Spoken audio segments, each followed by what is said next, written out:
get more information. And so item 12 will not be heard on this evening's agenda. Why don't we start with a calling of the roll? Thank you, Mayor. Councilmember Hampton.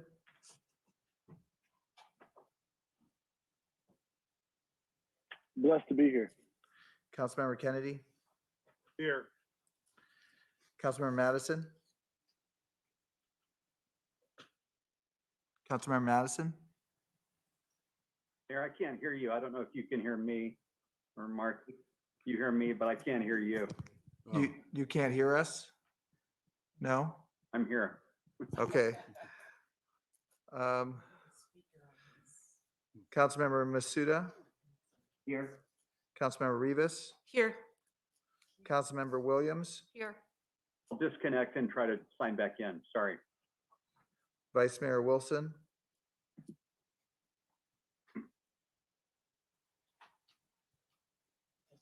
Here. Mayor Gordo. Here. There's a quorum of the council present with Mr. Madison going to reconnect in a second. Go ahead. Great. We can ask Councilmember Rivas to lead us in the Pledge of Allegiance. Put your right hand over your heart. Ready? I pledge allegiance to the flag of the United States of America and to the republic for which it stands, one nation, under God, indivisible, with liberty and justice for all.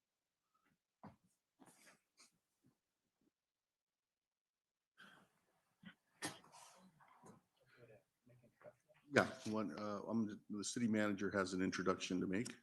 Thank you, Mayor. I'd like to reintroduce Tony Olmos, our new Public Works Director. You met him a few weeks back, and he was zooming in.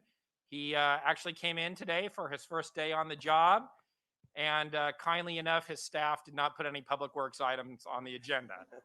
So he'll get a little bit of a break this evening, but I wanted you to see him mostly in person.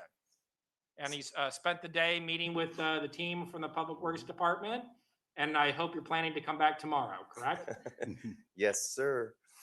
Yes, I just want to thank the council. It was a great welcome today from the city staff, and I just look forward to working with all of you in the coming years. Great. Thank you. And welcome to Pasadena. Thank you. That's the shortest night he's ever going to have, man. Yeah, exactly. Next time, bring your pup tent. Okay, next we'll move on to a couple of requests for adjournment.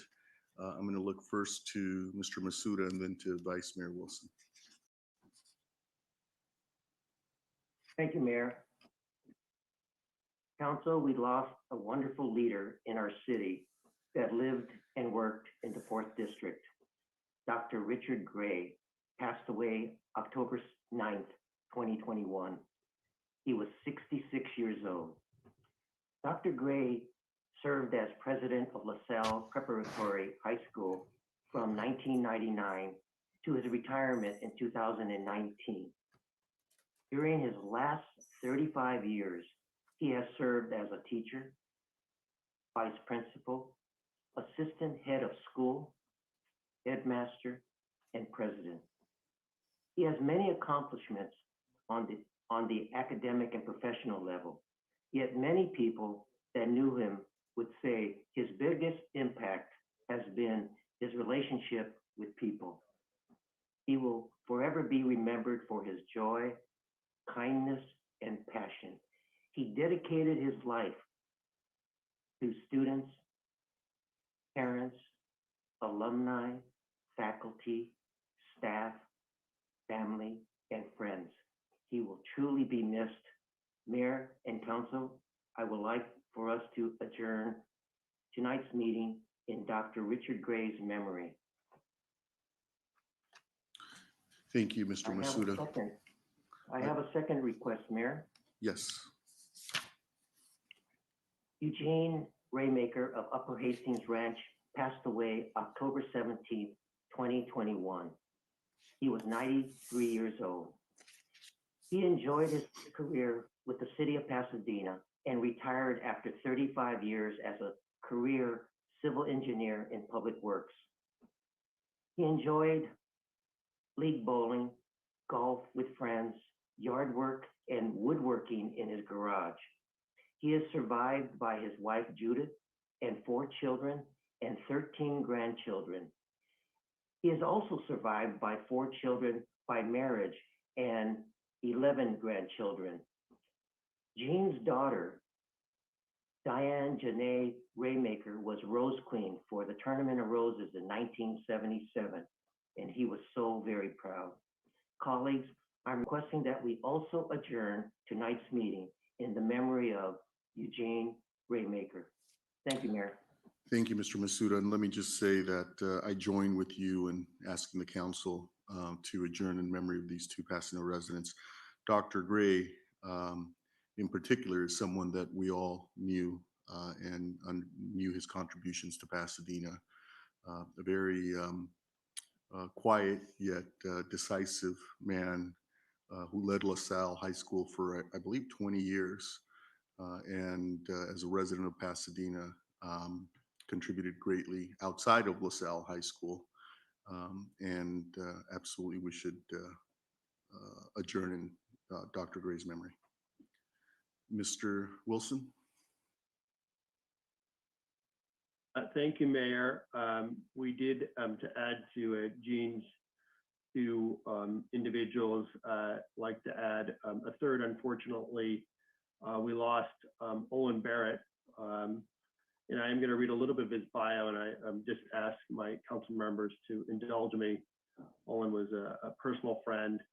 Until recently lived in District 7, and after some lengthy construction moved to Councilmember Madison's district about 2 years ago.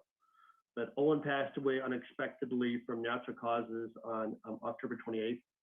He was born in Hollywood on March 1st and was the only child of Amy and Vernon Barrett. His family moved to South Pasadena so he could attend public schools. Ironically, he later attended Polytechnic, where he made many lifelong friends. He attended and graduated from Phillips Academy, Andover, then Stanford, and then Harvard Business School. In 1961, Olin returned to Los Angeles and began his career as an investment counselor with Willis and Christie, which became Scudder Stevens. He remained with the firm for 37 years, retiring in 1998 as the managing director and the head of the Los Angeles office. Olin married Ann Dobson from Visalia on June 21st, 1969. Some of you may know Ann from her work in the Arts Council. Ann and Olin settled in Pasadena, where they happily raised their daughters, Carolyn and Amanda. Olin loved to travel, and over the years, she and Ann have explored most parts of the world. They have shared a love of music, opera, symphony, concerts, particularly organ concerts at Disney Hall, and Olin's favorite chamber music. He was a great supporter of Camarada Pacifica. He was also a positive force in the musical life of Southern California, proven in part by his instrumental involvement in the transformation of the Pasadena Conservatory of Music from a grassroots organization into a nationally regarded community music school. He served on their board and was the president for many years. Hopefully some of you have visited the gorgeous 110-person Barrett Recital Hall that is located there on their campus on the Hill. Olin also enthusiastically served on the board of the Ojai Music Festival. His community dedication included educational institutions such as Pacific Oaks, where he served on the board for 25 years. I personally had the pleasure of serving with Olin on the Pacific Oaks board and found him to be a thoughtful and highly collaborative leader. He was the first president of the Polytechnic Alumni Association. His interests includes gardens. He was the president of the Los Angeles Men's Garden Club and was a garden docent at the Huntington Library, Art Galleries and Gardens. Olin was elected to the Board of Governors of the Huntington in 2005 and served for 7 years as chairman of the Art Collectors Council, as well as on the Committee for Advancement and Gift Planning. He believed strongly in the transformative power of the arts, and in 2014, he was named the Outstanding Volunteer of the Year of the Association of Fundraising Professionals. Olin was known for his subtle sense of humor, calm demeanor, ability to listen, an elegant way with words, and dapper style, which often included a bow tie. He was also an incredibly kind person and a true gentleman, gracious, courteous, respectful, compassionate. He was vital and productive to the end. He truly represented the best of Pasadena. So I would ask that we adjourn tonight, and as well in the name of my friend and community leader, Olin Barrett. Thank you, Vice Mayor Wilson, and I too join in your request to adjourn in memory of Olin Barrett. Again, someone that most of us in the chambers knew through our work in Pasadena, and represents another tremendous loss for this community. And so on the motion of Mr. Masuda and Vice Mayor Wilson, will adjourn our meeting in memory of Dr. Richard Gray, Eugene Rainmaker, and Olin Barrett. Thank you. Next, we'll move to the consent calendar. I'm sorry, Mr. Hampton. Yes, very quickly, I just want to recognize that today is the first day of Dia de los Muertos. I think that with honoring the lives that we have lost, the great Pasadenians, that Councilmember Wilson and Councilmember Masuda requested us to adjourn in, I just want to just recognize that today is the Day of the Dead, and an opportunity for us to all reflect on all of those people that have been near and dear to our growth, our achievements, us as human beings, and our ancestors. So I just want to recognize today is the Day of the Dead. Normally we don't have a council meeting on the actual Dia de los Muertos day. And since we are this year, I just want to recognize that. And I want to thank Councilmember Wilson, Vice Mayor Wilson and Councilmember Masuda for recognizing those that we have lost. Thank you for the reminder, Mr. Hampton. Very much. You and I and others attended a couple of events this weekend commemorating Day of the Dead. Thank you. With that, we'll move to public comment for matters not on the agenda. And because we have a fairly packed agenda and there's a lot of public commenters, we'll go to 2 minutes.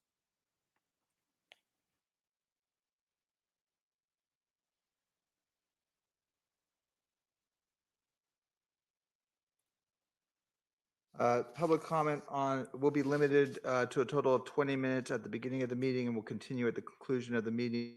If necessary, comments are limited to 2 minutes as stated by the mayor. The city council may not discuss or take action on issues not on the meeting agenda, except that matters of the city council or staff may briefly respond to statements made or questions posed by persons exercising public testimony rights. The first speaker that we will recognize is Reverend Sharon Richter, followed by Margaret Lee.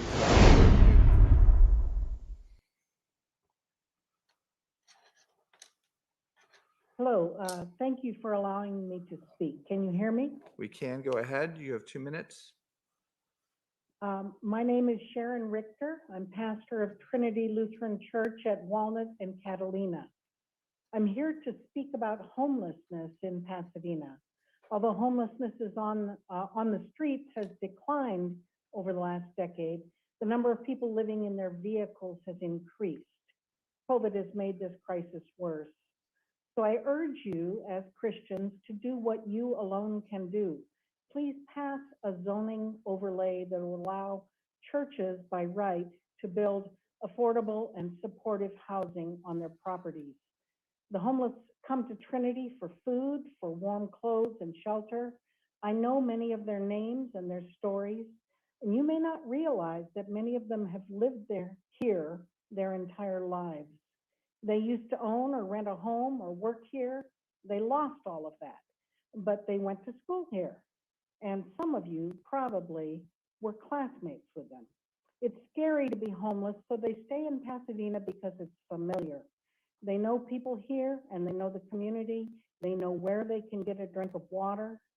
It's our Christian responsibility to care for the poor and have mercy on them, to love our neighbors as ourselves. So please allow our churches by right to build housing for these neighbors. Thank you. Thank you. We will call on Margaret Lee, followed by Bert Newton, followed by Kathleen Ludwig. Hi, good evening, City Council members and Mayor Gordo. My name is Margaret Lee, and I've been a resident in District 5 for over 12 years. I'm a housing advocate locally with Making Housing and Community Happen, and I engage in affordable housing related teaching and research as a professor at Azusa Pacific University. I'm also a board member of Elizabeth House, a maternity shelter in Pasadena, and I also serve as a leader at Fellowship Church, which is currently on a pandemic-related break from meeting at Muir High School. I recently came across a news article written by a city council member from Campbell, California named Sergio Lopez. In his article titled, "Addressing the U.S. Housing Crisis Must Be a Top Priority for Churches," Councilman Lopez urges local governments to take up the issue of allowing affordable housing on church land. However, the part of the article that really surprised me is that he specifically cites Pasadena as a best practice model. While it is true that Making Housing Community Happen has partnered with Pasadena area churches to develop plans for housing on their land, what the article doesn't mention is that slow political bureaucracy is preventing these plans from being realized. 55 seconds. I understand that the Planning Commission will address the overlay zone for church land in November, and the steps are technically in place for the issue to come before the council, but many people in the community do not understand why it has taken the city so long to even reach this point. We have at least 10 churches who are waiting on you, our elected leaders, to lead and take the initiative to allow a process that would allow them to build the housing they so desperately want to build. The faith community and the affordable housing community have been coming to you for over a year now, asking for this topic to be agendized. But it's not enough to just agendize it. We're asking you to listen to your constituents and partner with us to develop innovative solutions to address the challenges of housing affordability. Thank you. Thank you. We'll call on Bert Newton, followed by Kathleen Ludwig, followed by Jane Ward. Go ahead, Mr. Yes, Newton. good evening, Mayor and City Council. Some of us recently reviewed all the affordable housing that is in the pipeline to be built or converted in Pasadena, and it's quite amazing. Bill Wong and his staff are really good at what they do, and the city needs to be commended for this incredible work. The statement that there's more than 1,000 units in the pipeline is a little bit of an understatement. Depending on what you count, it's considerably more than that. So thank you for that great work. We found also that the city won't be able to maintain this pace of housing production for the next 8 years due to limits on housing dollars. What is in the pipeline now will use most of the housing dollars available. But after that, we will need to find more housing dollars to meet our RENA goals and to house everyone who needs to be housed. So we need to start talking now about where that funding will come from. Two possibilities would be, one, increase the amount of affordable housing that affordable housing gets from the general fund. Right now it gets very little.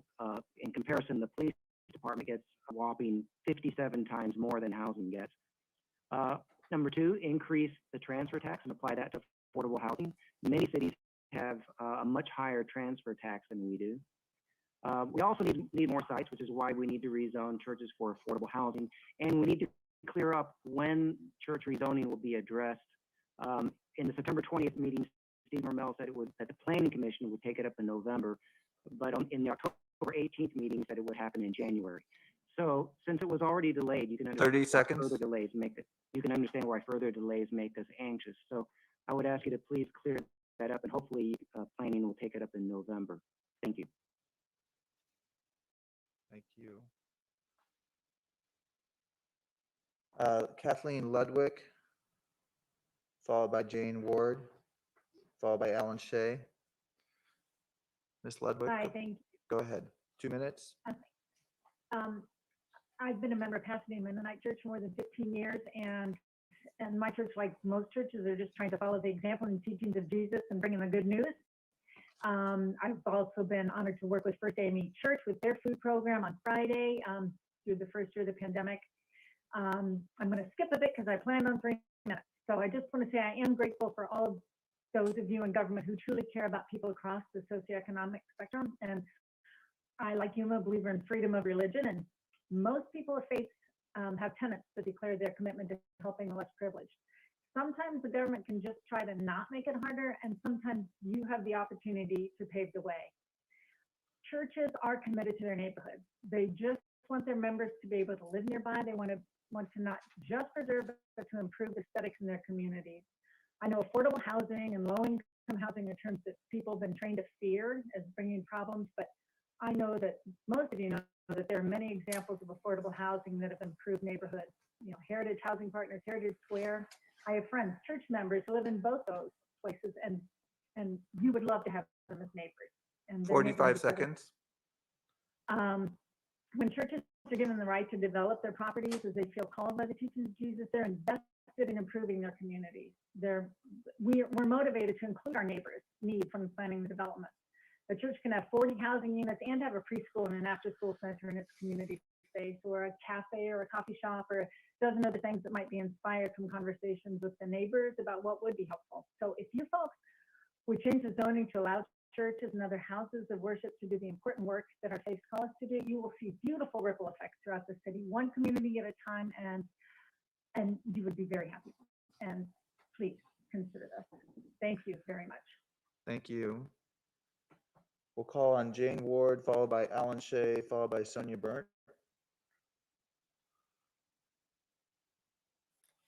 Ms. Ward, you have 2 minutes. Go ahead. This week, Black Lives Matter Los Angeles, at the request of Anthony McLean's family, held a Facebook Live event for their international audience that was titled The Cover Up in Pasadena. On the panel of speakers was Anthony McLean's cousin, Nicole, and I described some of the beautiful words, or I transcribed some of the beautiful words she said about Anthony, the father of 3 young children who Pasadena police shot twice in the back and killed. She said, Anthony was very shy. He just wanted to be loved. He lost his mom at a young age, and he was kind of like a mama's boy. And when he lost his mom, you could tell it took a lot from him. He was just lovable. My grandmother raised him. He was the baby boy. He wanted love and affection. When he loved hard. When he had his kids, he was a very good father. He was a beautiful dad just watching him. I remember one story. He was at my grandmother's house and brought his daughter with him, and you could tell they had such a strong bond. He wanted to go outside for just a minute, and she was like, no, Daddy, stay with me. She wanted to be right with him. I just hate that his kids are missing him. His kids are named Anthony Jr., Bryce, and Skylin. Skylin is his 3-year-old daughter. He was FaceTiming her right before the police stole his life. No one from the city of Pasadena ever came to our family and said, I'm sorry. No one, ever. 30 seconds. Same with Kendrick McDade's family. I want us to keep his name alive, not let his name die in vain. We need to hold these people accountable. Those are Nicole's words. Dr. Melina Abdullah followed these powerful words by explaining that many scholars have described the triple murder of Black men. First, they steal the lives of Black family and community members. Second, they assassinate the character of the person they have killed to convince the public and themselves that Black lives don't matter. And third, the third assault is that cities like Pasadena and law enforcement agencies never even bothered to think about who that person was attached to, who loved them, who cared about them, so their family gets dehumanized too. Ms. Ward, your time has expired. Can you please your comments to close? Thank you. Alan Shea, followed by Sonia Burnt, followed by Michael Williams. Mr. Shea, go ahead. Good afternoon, Mayor Gordo and council members. Again, my call again is about Anthony McLean. The unfortunate thing, and I'm always dealing with the sources, is that the last week, I believe it was Steve made reference to the shooting in Long Beach and how heinous and egregious it was. Well, Anthony's was just as bad, and at least the people in Long Beach, they arrested the officer within 30 days, issuing a warrant with a $2 million bail, and he's now charged with murder. Where's the leadership here in Pasadena? They utilize the video. That was the whole premise of what was the determining factor for arresting that officer, was the video. And the video has controversy in the sense that the officer may have interpreted that the vehicle was going to hit him, but he pulled his gun out and shot from the rear and shot the victim in the rear. In Anthony's case, Pasadena police shot Anthony twice in the back, where there was significant distance between Anthony and the officer. Anthony absolutely had no gun, and the source, Pasadena's video, shows the officers bringing the gun into the crime scene and placing it on the east side 25 of seconds. the street, and then taking a picture. They only have one picture showing the gun on the west side in front of the park. That's nothing but corruption, but yet the leadership here is not taking an affirmative position to fire these officers and bring this to a close. Do the same thing Long Beach did. Fire the officer, have the officer arrested, and let him go through the process of redeeming himself instead of making Mr. Shea, your time has expired. Thank you. I appreciate it. Thank you. Thank you.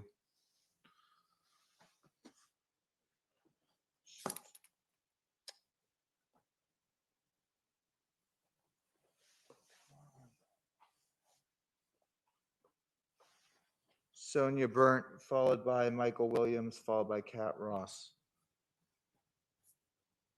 Ms. Burnt, go ahead. Good afternoon. I have emailed each of you a detailed letter covering the subject of my comment this afternoon.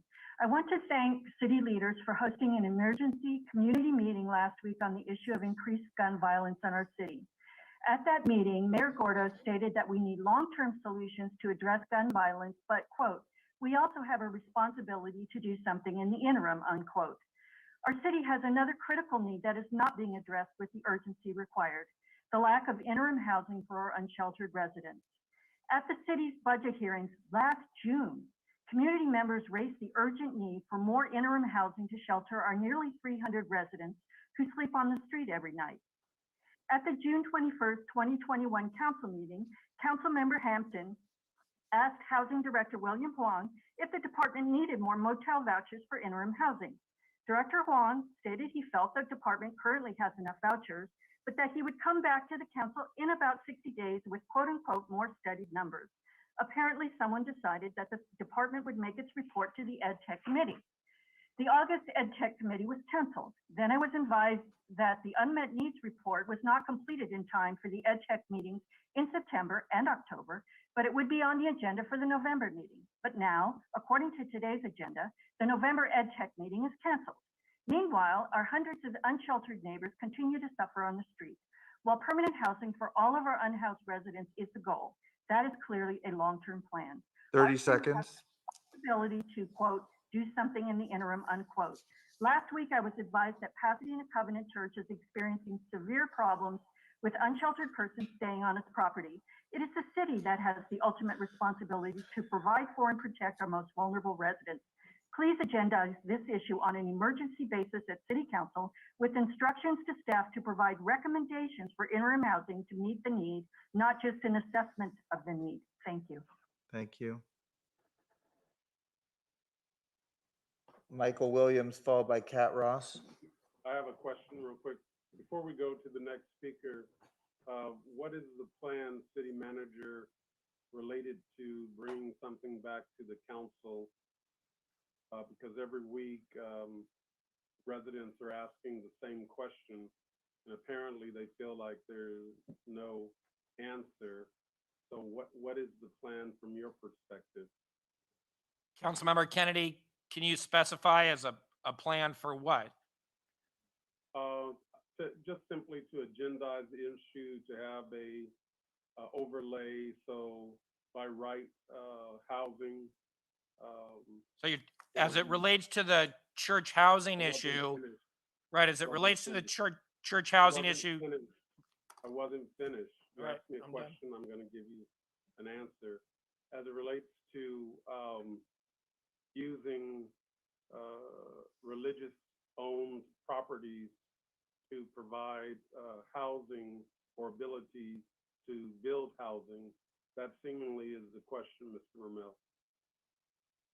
Thank you, Councilmember Kennedy. As it relates to church properties for affordable housing, formerly homeless housing, that item will be coming forward to the Planning Commission.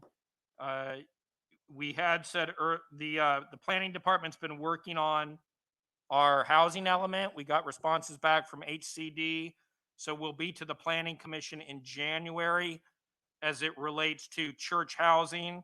I imagine the key issue there will be whether it's by right in all areas of the city or not. I'd like to correct the record in that churches may currently apply in some instances for a CUP for housing projects, but they would need to meet current zoning. So I want to dispel the notion that it's not allowed at all. I understand that the advocates are suggesting that we allow it by right and in more places, but I just want to clarify. So that will come forward to Planning Commission in January, and then we will be coming forward to the Ed Tech Committee, ultimately to the council regarding motel vouchers on December 8th.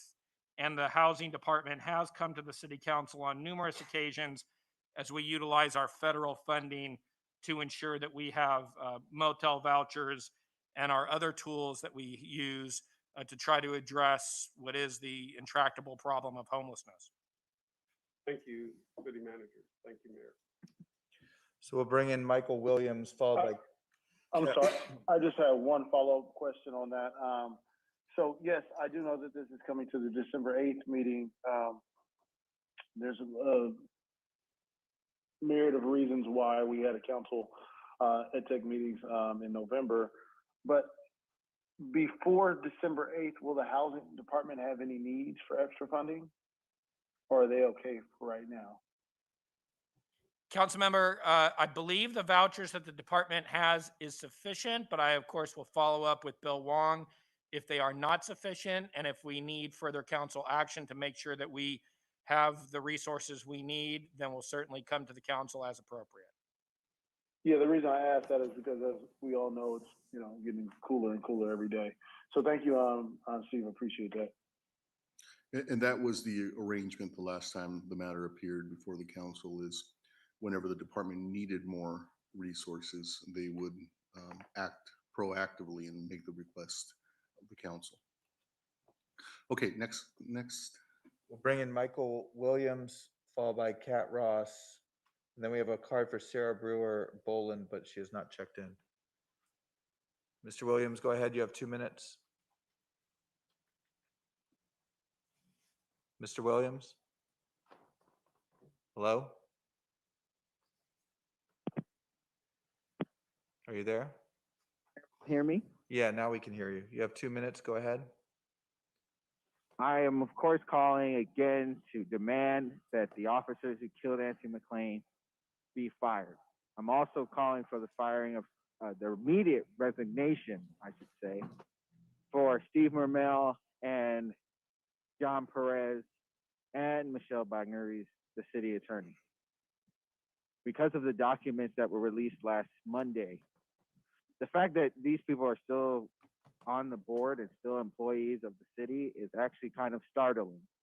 I don't know what more needs to come out or what more information needs to be found for y'all to make an action.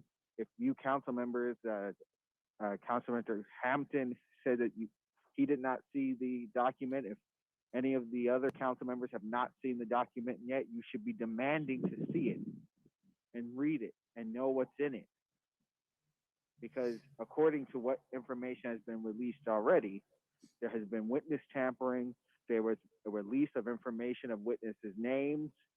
There are things that are in this document that should be alarming and startling to you, and you should be taking action on it immediately. There should not be wait. But I guess that's par for the course for this city, is that when things happen that are startling and should be urgent matters, you all drag your feet. 30 seconds. Spotter, because they're promoted by the police and pushed by the police, you just approve without any research or any information about it at all. This is the problem with this, with what's going on with this city council and what's going on with this city. It's a shame that it takes people shaming you all, publicly embarrassing you all, for you all to do anything that is what people want to see done in this city. Stop kowtowing to the police all the time and actually listen to what the community wants. Mr. Williams, your time has expired. Change.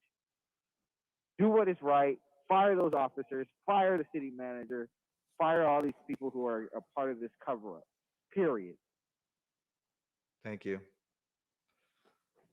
Kat Ross, followed by Sarah Brewer Boland, who appears not in the meeting. So we would go to Carolyn Galoni. Ms. Ross, go ahead. Good afternoon. I'm interested in following up in my comments from a couple weeks ago. What protocols will be put in place to ensure ShotSpotter does not lead to racial profiling? For months, you've heard public comment regarding the community's lack of confidence in Pasadena's PD's ability to do their jobs in an unbiased way. What is the city's public-facing message about the community's lack of trust in the police to enter Northwest Pasadena without racially profiling drivers? How can you rely on a technology that sends police to an area to look for quote-unquote suspicious people when Pasadena police have shown time and again that they automatically equate Black men with suspiciousness?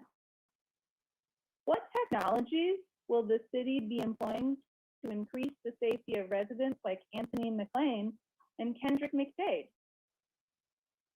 This money that was wasted on ShotSpotter would have been better spent on piloting a cahoots crisis team where there is no chance our residents will be inadvertently killed. Not only would that dramatically decrease the city's liabilities, where city residents are footing the bill for police misconduct, 30 seconds. increase the community's trust in services provided and safety provided by the city. Thank you. Thank you. Deborah Boland is not in the meeting, so we'll go to Carolyn Galoni, followed by Hiram Cormier Jr., which might possibly be the last speaker in the initial 20 minutes. Ms. Galoni, go ahead. Hi, each week I come here to plead to take action and fire and prosecute or push for the prosecution of Evans women, Ryan Maroney, and all the officers involved in the murder of Anthony McLean. Each week and every day, I think about this. I agonize about the people that were left behind, about the loving father, about the friend, the child that he was. And each and every week, you guys are silent. Your inaction just speaks so loudly. And this should consume you. It should not be something that we just let people talk about and we'll move on. This should consume you. This is another murder of another part of our community. J.R. Thomas, Kendrick McDade, these are people that were loved, that are loved. And how is this not your daily, weekly conversation? How isn't this brought to the agenda every day, every week? I ask myself, why doesn't this weigh on your heart? And I don't think it does, because you guys aren't sitting here pushing for it. You guys aren't having this conversation out loud. You guys are going into the community every day and talking to them and saying, we've got to do better, help us.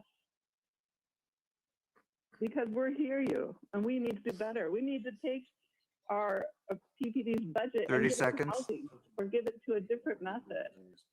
And all I can think of is that somehow you've traded this life for the money that you get from the Pasadena Police Association.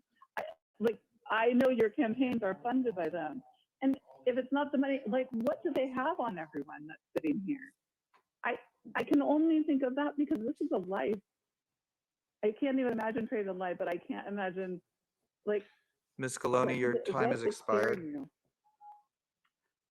Please make this an utmost important. Please hear the community. Please hear the side. Thank you. Make a change. Hiram Cormier Jr. will be the last speaker for the initial 20 minutes. Mr. Yeah, can you hear me? Yes, we can. Go ahead. 2 minutes. Yeah, again, for like the millionth week in a row, I'm calling for you to fire the officers who killed Anthony McLean.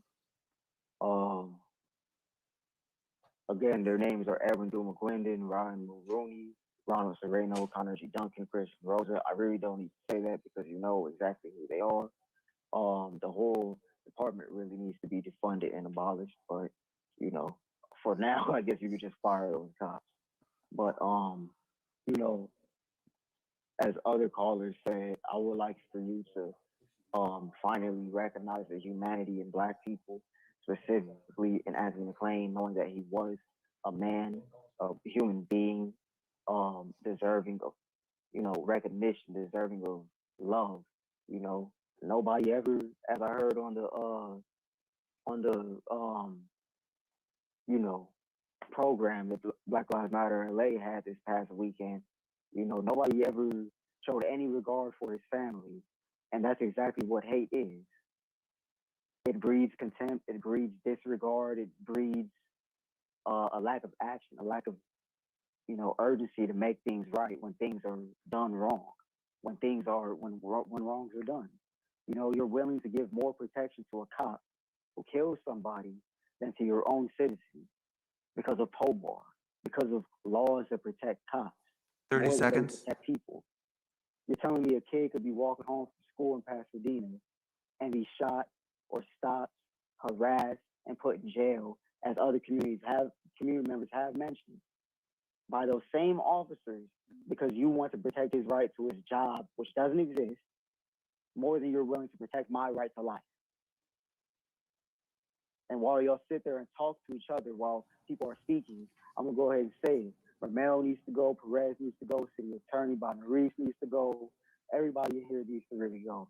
So, you know, fire those cops, defund police. Your time has expired. Fuck the Pasadena Police Department. It's as simple as that. And fuck you too.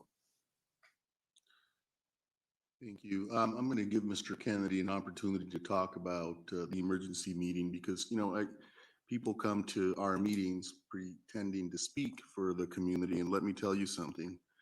I didn't hear any speaker who was present at the community meeting that Mr. Kennedy and I attended this past week after a couple of shootings. And, you know, nobody's raising the fact that a young man died today at Huntington Hospital as a result of those shootings, who was shot in the head. And Mr. Kennedy and I attended a meeting at Robinson Park, and none of the speakers that you heard today and that we hear every week had the courage to stand up at Jackie Robinson Center and say to our community, our constituents, I'm going to speak for you. None of them. And frankly, I don't need, and neither does Mr. Kennedy, people coming and telling me that they speak for the people that I represent. The people that I represent, I speak to directly, and as does Mr. Kennedy. And we showed up on I think it was last Thursday evening together with the police department and spoke directly to our constituents, to the people who we represent. And I would invite any of these speakers to attend these meetings where people are in pain about what's happening in their neighborhoods and in their parks, and say to them directly, I will speak for you, and see what kind of results you get when you stand up and in that environment and say, no need for you to talk to your elected leaders. We'll speak for you as we do, as we pretend to do on Monday evenings. You don't speak for the people that I represent, and I certainly don't need any of you to speak to them directly. Mr. Kennedy, did you have anything to add? Thank you, Mayor and colleagues. The mayor, the deputy chief of police, city manager Steve Mermel, a whole host of others in the audience. Let me tell you about the emergency meeting. The emergency meeting was called because we wanted to hear from the community directly on matters that concern the community about the uptick in violence, and particularly the shooting. The mayor, nor Councilmember Kennedy, or the vice mayor who attended, and Andy Wilson at the beginning, knew what kind of reception we would receive. But what was clear is that people wanted answers, they wanted to talk, they wanted to provide solutions that the mayor and the full council could take a look at. The mayor committed to a number of actions that would be very beneficial in terms of transparency around money, budget, and we all acknowledge that no one individual of the council moves the body as it relates to funding any particular program. There were approximately 200 residents of our community in the room at the Robinson Park Recreational Facility, along with Brenda Williams as the head of our Parks and Recreation Department. And there were 176 individuals on the Zoom call. We didn't just make it where it's only in person, because we knew some people still felt uncomfortable about coming. Now, we can have various opinions on how to move forward, but let me just tell you about the people who were in the room.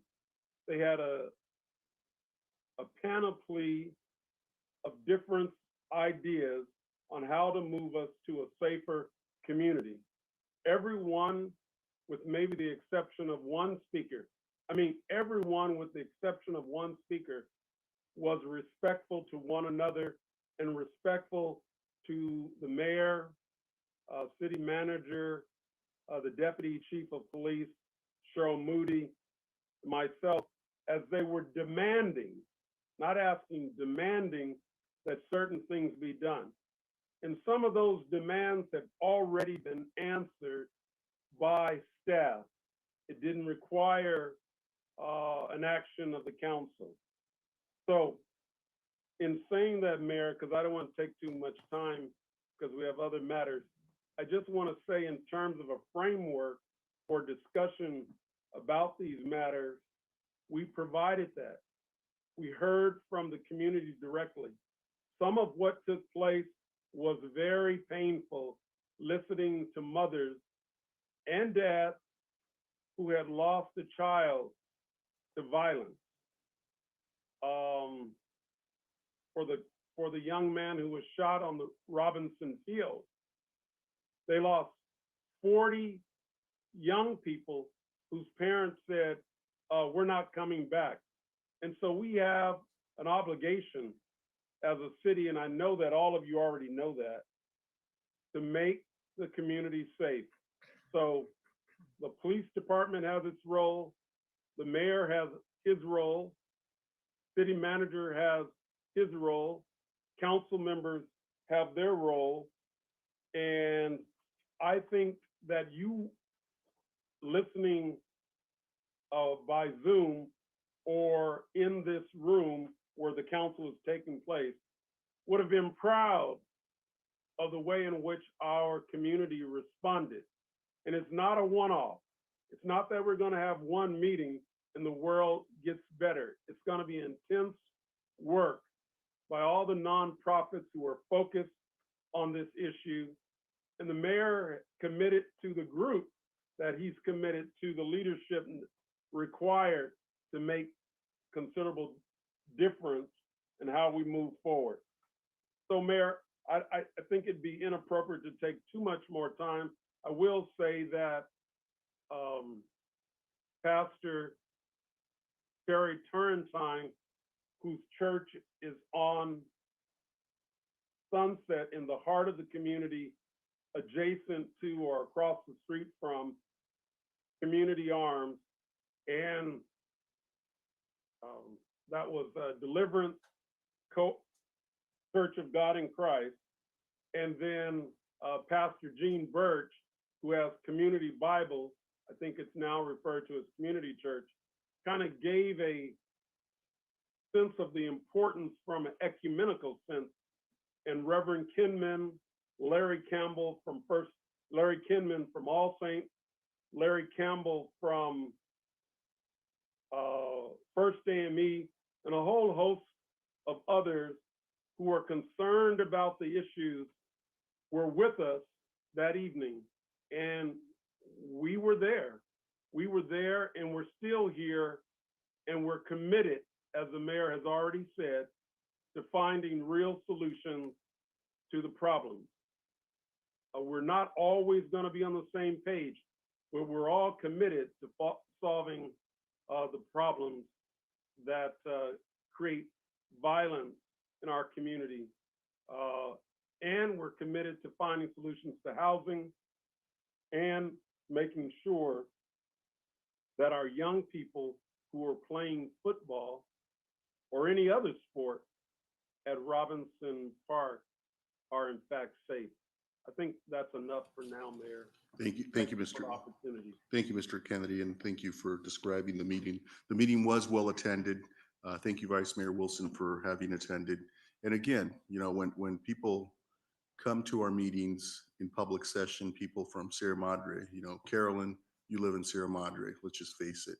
You know, those of us that live in this city and actually in the affected neighborhoods are persuaded not by public comments once a week, but by the people that we represent, who are our neighbors, who we ask to support us, and who we meet with.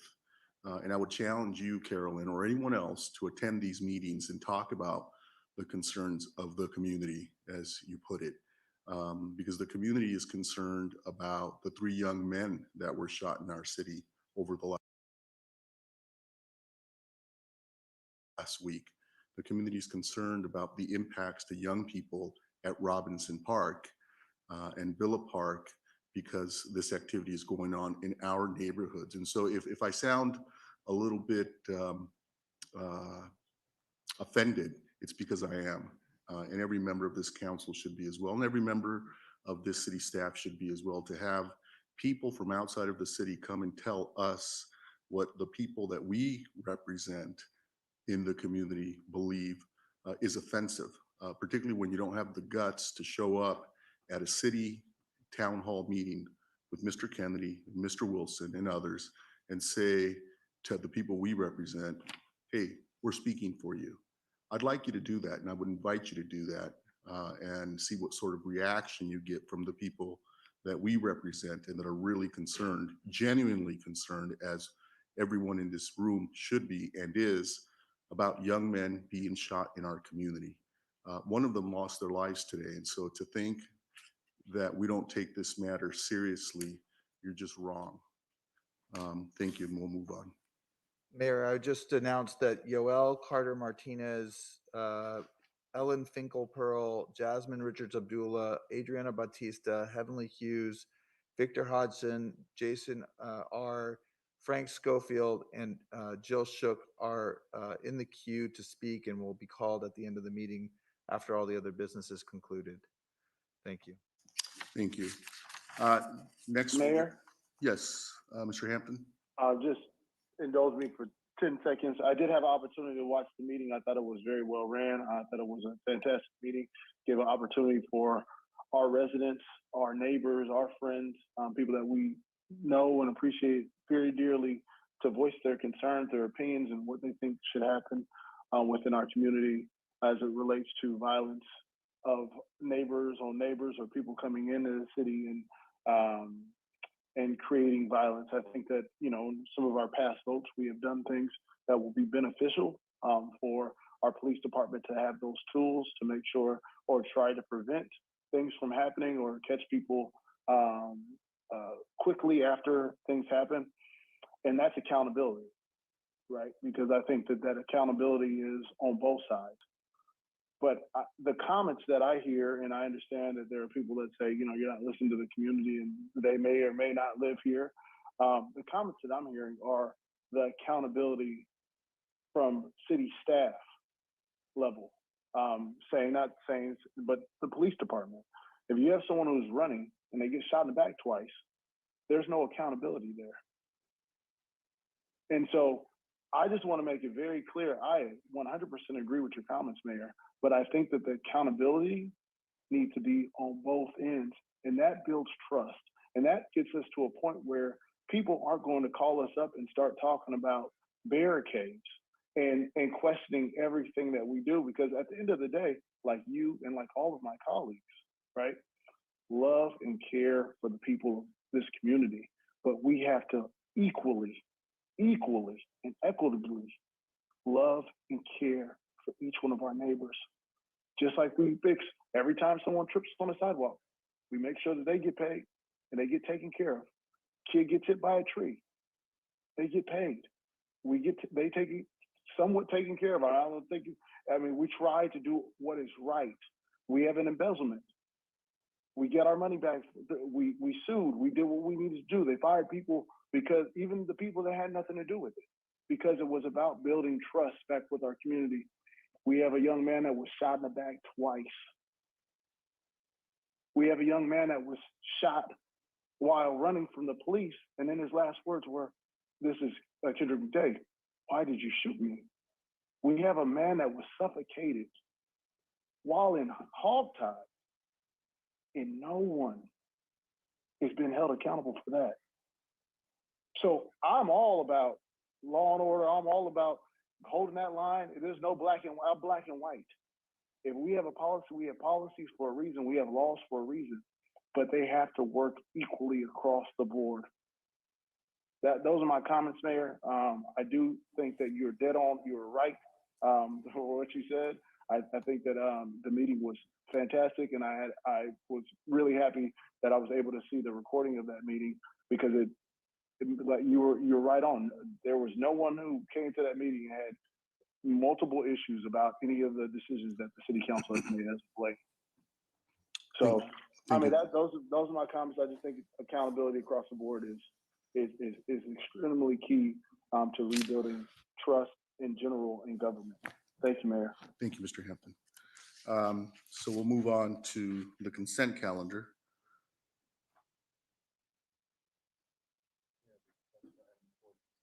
Item 4, there's a request for item 4 to be held. I'll entertain a motion for the remainder of the consent calendar. So moved. Second. Second. Moved and seconded, roll call. To approve all consent items except item number 4, Councilmember Hampton, Yes. Councilmember Kennedy, Yes. Councilmember Madison, Yes. Councilmember Masuda, Yes. Councilmember Rivas, Yes. Councilmember Williams, Yes. Vice Mayor Wilson, Yes. Mayor Gordo. Yes. Motion to approve without opposition. And item 4, if we could just, who requested it? Mr. Kennedy asked for a staff presentation. Mr. Kennedy, you wanted a staff presentation on item 4? Thank you, Mayor. My concern is because the total amount is not to exceed $7,500,000 over a 5-year period.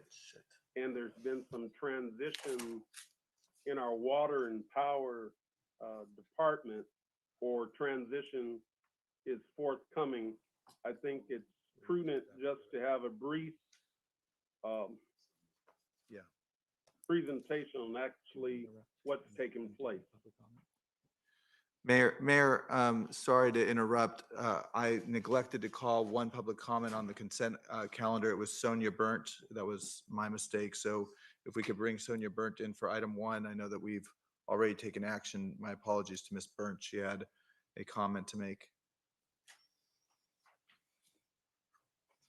Sonia, go ahead. I want to thank the Housing Department for its work on Pasadena Continuum of Care's 2021 application for HUD for homeless services funding, as well as for its listing of proposed renewal projects and new projects to receive funding. The staff report notes that this annual funding is granted on a competitive basis, and that HUD is prioritizing COC program competition funding for permanent housing projects rather than short-term projects. I have no reason to doubt that statement, nor do I object to the renewal and new programs recommended by the Pasadena COC board. Here is a problem, though. Neither I nor the community can tell from the report or the attachments how far this funding, if granted, will move the needle in terms of providing permanent housing for over 500 unhoused persons, nearly 300 which have no shelter at all. For example, in the project description and population served columns of attachment A, there are several entries noting rental assistance and supportive services for X number of formerly homeless individuals. Are these formerly homeless individuals already housed at Navarro House, Euclid Villa, etc.? While preventing someone from falling back into homelessness is certainly important, such rental assistance would not benefit our hundreds of persons who currently have no shelter at all. Or are the notations to population served include persons within our house, 500 unhoused persons who currently have no permanent housing, including our unsheltered persons? And if they are included, how many? Why is this important? Because we need to know not only what we are doing, but what we are not doing to end the homelessness crisis in our city. What we do know is that our city is not adequately funding interim and permanent housing projects. We cannot just hope and pray that the state and federal governments will end Pasadena's homeless crisis. Until we have full transparency on the extent of the needs we are not meeting and what it will cost to meet those needs, and until our city also provides sufficient funding to house our unhoused residents, we cannot hope to end the homelessness crisis in our city. Thank you. Thank you, and that completes public comment on the consent calendar. Thank you, Ms. Burns. Apologies for the seeing your card. Okay, now we can get back to item 4. Mr. Bawa, welcome. Thank you, sir. Good evening, Mayor and council members.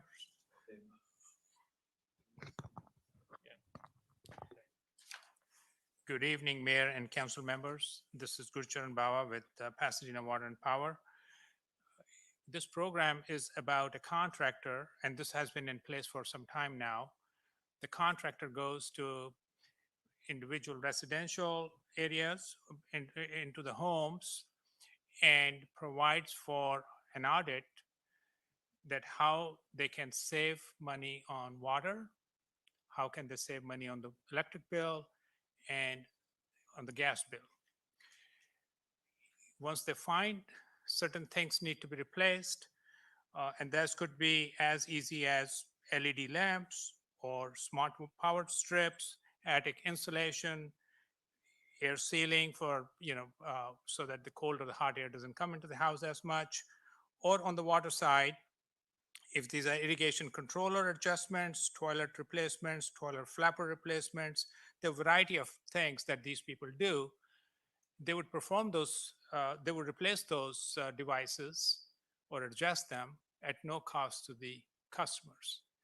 How it fits into the bigger scheme of conservation that we talked about in the WSRP, Water System and Resource Plan, is conservation is very important for us to go forward.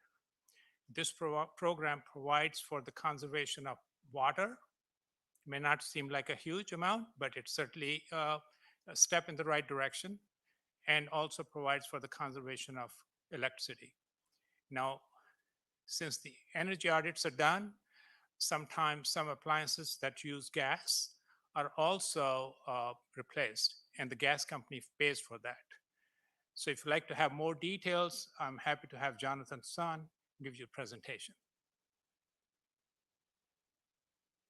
Mayor, may I please ask a quick question, and then I'll move the item? Sure. Mr. Kennedy.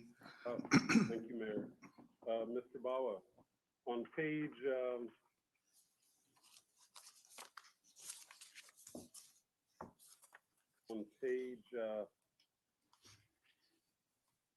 4 of 5,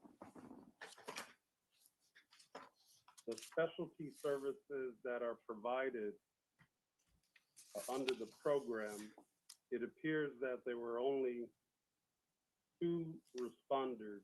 Is that correct? There were 2 qualified responders, yes. And prior to the action that is proposed tonight, how many contractors were providing the services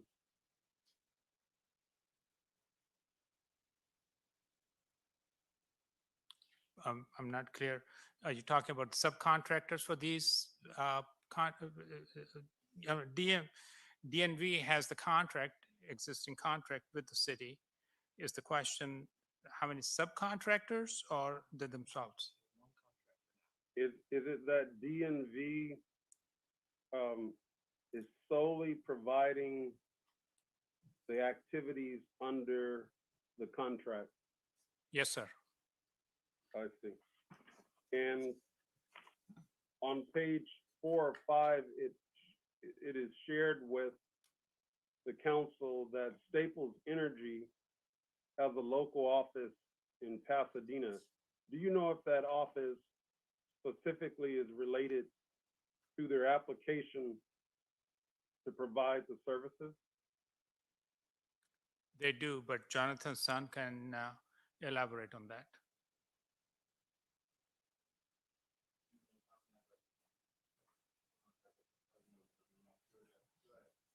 Good evening, Councilmember Kennedy. Staples Energy currently has a contract with the city for the implementation of the WEDIP program. That's the Small Business Commercial Direct Install program. And based on that program, they've opened a local office here for the past couple of years as a staging area for program services. Unrelated then to this action, I'd like to know, is Staples Energy responding well under the existing contract that it has? Yes, Staples And Energy. that's good enough. That's good enough. And then the next question is, did staff consider bifurcating the contract under agenda item number 4? Bifurcating in the sense of? The bifurcation, it would be that you would somehow provide the 2 responders with the responsibilities under the RFP providing services to the ratepayers in Pasadena. We have not. I just don't know if you considered it, that's all. We have not, because the RFP that was issued called for only one vendor to be selected. And did you have the authority to bifurcate the contract? Or do you have the authority? Councilmember Kennedy, the department certainly could have constructed the request for proposals and the subsequent contracts in any manner they saw best to pursue the goals of the contract. I would anticipate the reason that they wanted to have a single turnkey vendor is to reduce overhead administration of agreements and also to contract with the best overall value, which is the recommendation before you. Mayor, I don't think my reservations are significant enough to warrant any more discussion from me about the recommendations from staff. I am persuaded that this is probably the best way to proceed. And if it's okay, I'd like to move staff's recommendation. Been moved. Is there a second? Mr. Wilson, this came from Municipal Services. Moved and seconded. Roll call. Councilmember Hampton, Yes. Councilmember Kennedy, Yes. Councilmember Madison, Yes. Councilmember Masuda. Councilmember Masuda, sorry, didn't hear it. Yes, thank you. Councilmember Rivas, Yes. Councilmember Williams, Yes. Vice Mayor Wilson, Yes. Mayor Gordo. Yes. The motion is approved without opposition. That now brings us to item 8 on the agenda, and this is the approval of the sale and transfer of city-owned real property at 130 West Howard Street and 1556 Navarro Avenue to the San Gabriel Valley Habitat for Humanity. This is good news. It will bring us more affordable housing and is an important project also in Councilmember Hampton's district. And so after a brief presentation, I'll turn to Mr. Hampton. This is a public hearing, so I'll open the public hearing. This is the time and place for the public hearing on approval of the sale and transfer of city-owned real property at 130 West Howard Street, 1556 Navarro Avenue to San Gabriel Valley Habitat for Humanity, entry by city and the Habitat for Humanity, the SGV, San Gabriel Valley Habitat for Humanity, into a proposed disposition, development, and loan agreement for the development of a 2-unit affordable housing home ownership project. On October 14th and October 21, 2021, the public hearing notice was published in the Pasadena Press and Pasadena Journal. The city clerk's office received 8 letters expressing support for sale and transfer of city-owned property to the San Gabriel Valley Habitat for Humanity for the development of a 2-unit affordable home ownership project. The correspondence was posted online, distributed to the city council, and is part of the public hearing record for this hearing. Thank you, Mayor. Bill, welcome.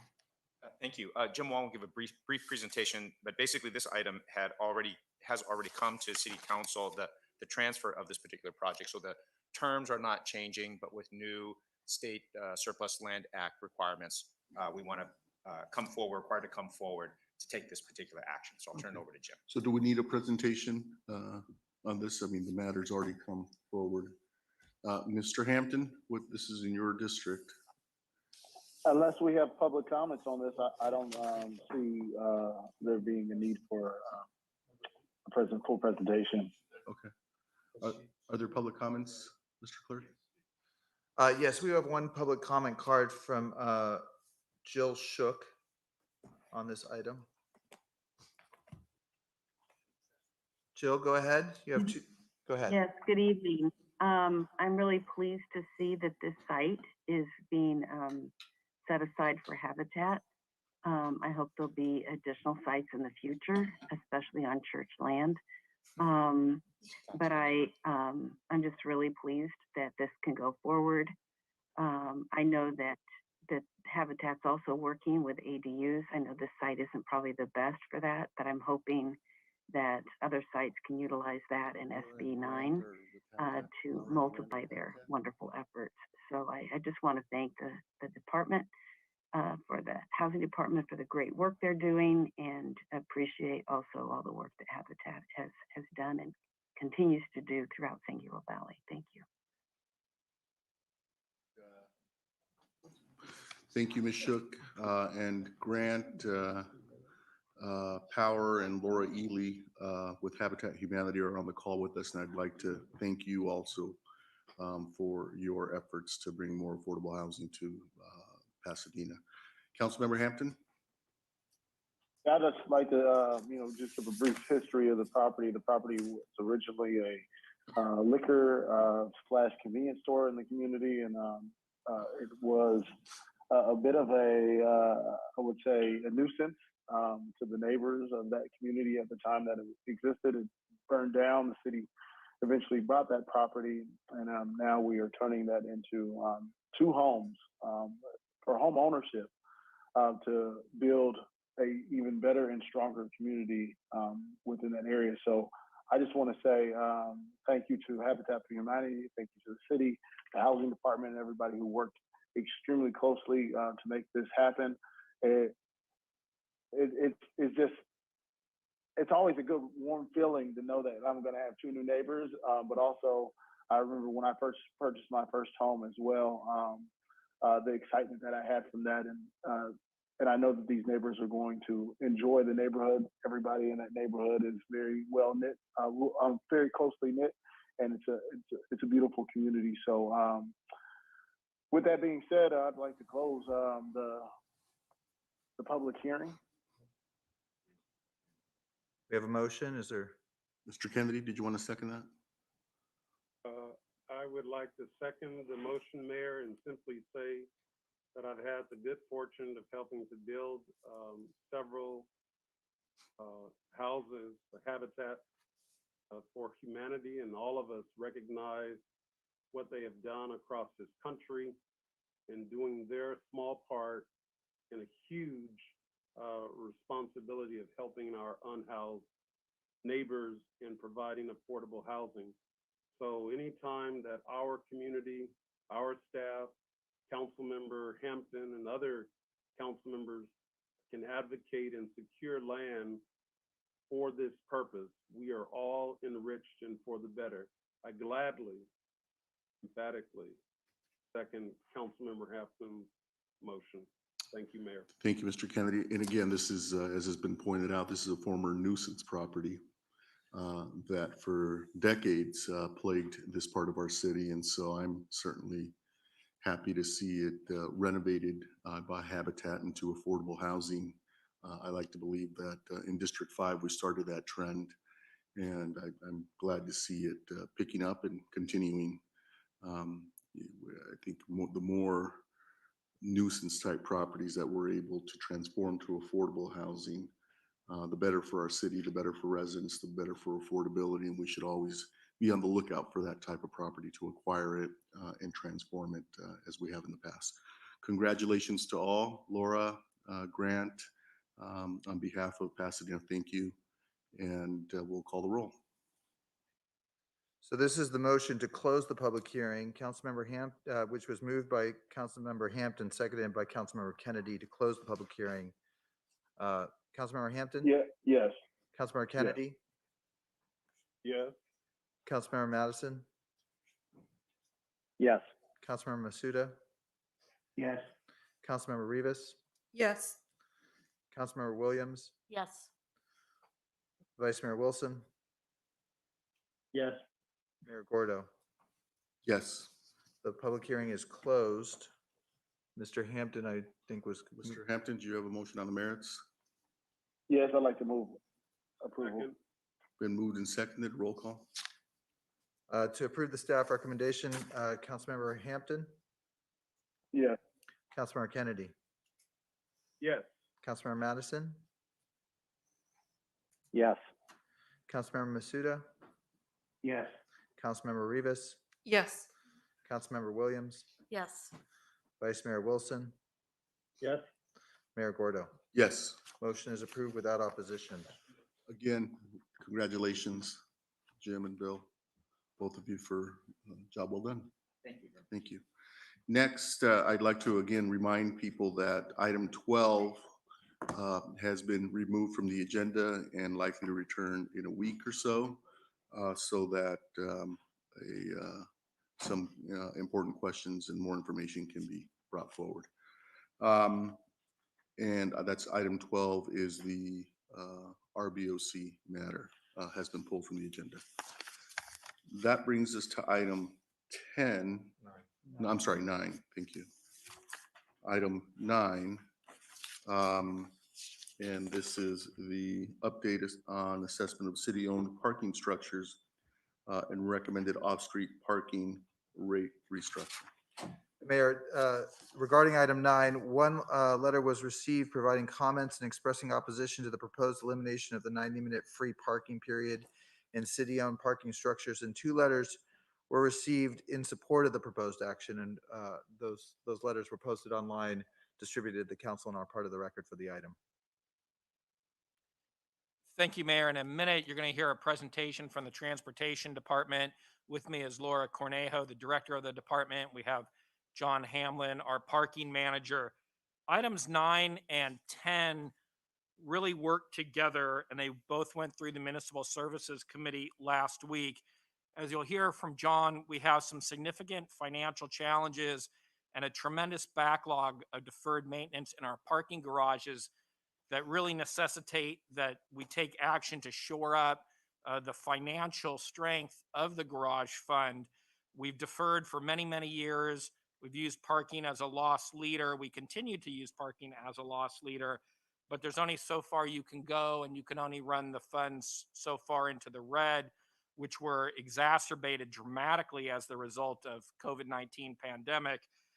And so the first item, we'll talk about the state of the parking structures and the reasonable and prudent steps we're asking the council to take today to help address the financial situation of the parking garages. And then when we get to item 10, we'll talk about the related item that speaks to the more efficient operation of our garages that will also help us achieve the financial goals that we need the fund to achieve. So with that, let me turn it over to John. Thank you very much. Mayor Gordo and council members, thank you for your time. I'm, for the record, John Hamel, the parking manager for the city of Pasadena. And I'm here with an update on the parking garage assessment of all city-owned parking structures and the recommended off-street parking rate restructure. We're asking that this body find that this action is exempt from the California Environmental Quality Act, or CEQA, in accordance with the applicable sections. We're asking that you accept the parking garage assessment reports from Wiss Janney Nelson Associates. We're asking that you authorize the elimination of the 90-minute free parking period in all applicable city-owned parking structures and modifying the hourly rate structure to charge $1 for the first 2 hours and $2 for each subsequent hour, with a daily maximum parking rate of $12 at those 90-minute free structures starting July 1st in 2022. And then we're asking you to authorize the implementation of a validation system where local businesses can purchase parking validations for use in the city's garages at rates to be determined in the city's general fee schedule. As some background, as a reminder, the city owns and operates 9 garages. In 2010, the city had the physical condition of the garages assessed by a company called Walker Parking.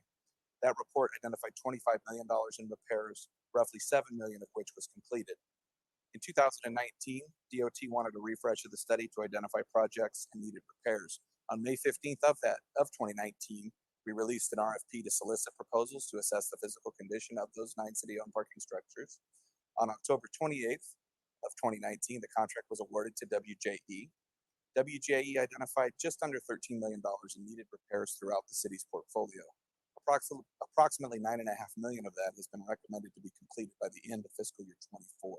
And those items include repair and an update of the carbon monoxide exhaust system. And that's actually currently in progress, excuse me, because it was identified as a life safety issue. That's a $480,000 item. The modernization of aging elevator cars and systems at 8 garages, just under $2.5 million item. New rooftop traffic coating in the schoolhouse garage, $1 million. And improve the lighting in all 9 garages at $2.1 million. In 2019, WJE responded to a call for proposals from the city. Their task was to evaluate the current conditions of the facilities, create a 10-year maintenance plan, give an opinion of probable costs, and then to serve the community by extending the service lives of aging parking structures to minimize long-term costs while serving the residents of Pasadena with abundant, safe, and reliable parking. The scope of the assessment includes structural and non-structural components, lighting systems, elevator systems, exhaust, fire, and life safety items. WJE reviewed available documentation, did field evaluation and laboratory testing, and have given an opinion of probable costs and reports. The location of our garages, we have 9 garages, as we said. The 3 old Pasadena garages, we have the garage at Plaza Las Fuentes, directly to the east of City Hall.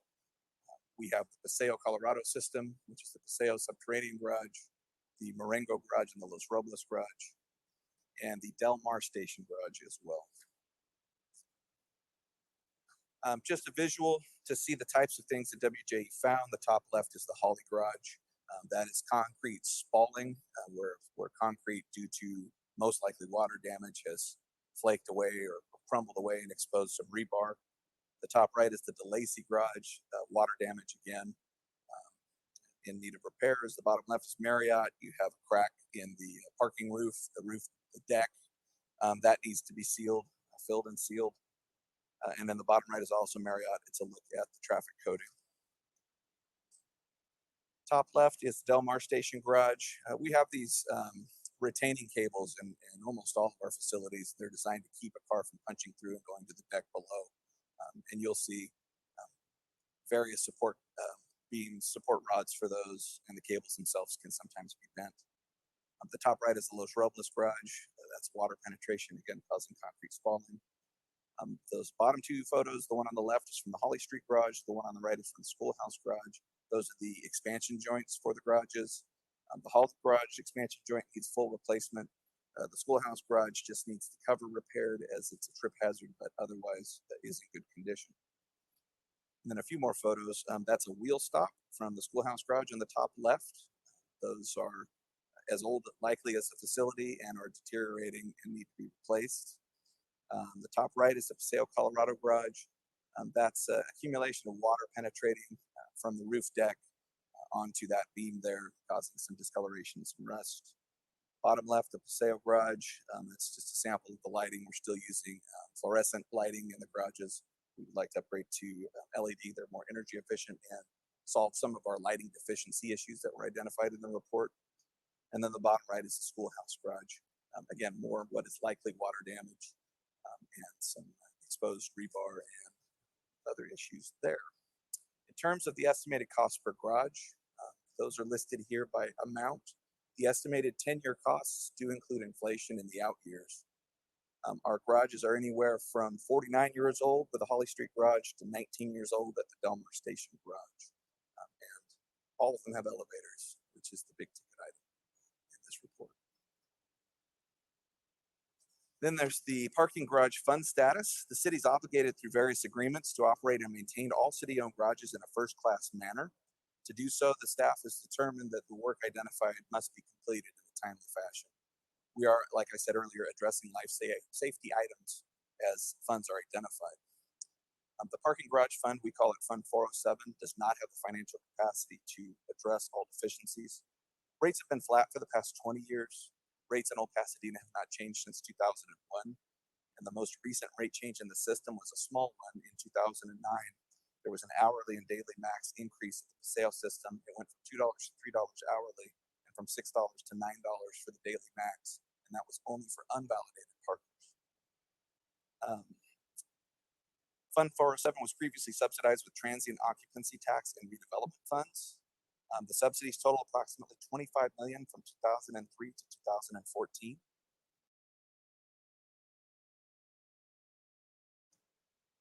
COVID has impacted the garages heavily. The impact of transient parking revenues, so your non-monthly parkers, is down as much as 75% at the peak of the pandemic. We're currently down around 20% from pre-pandemic levels.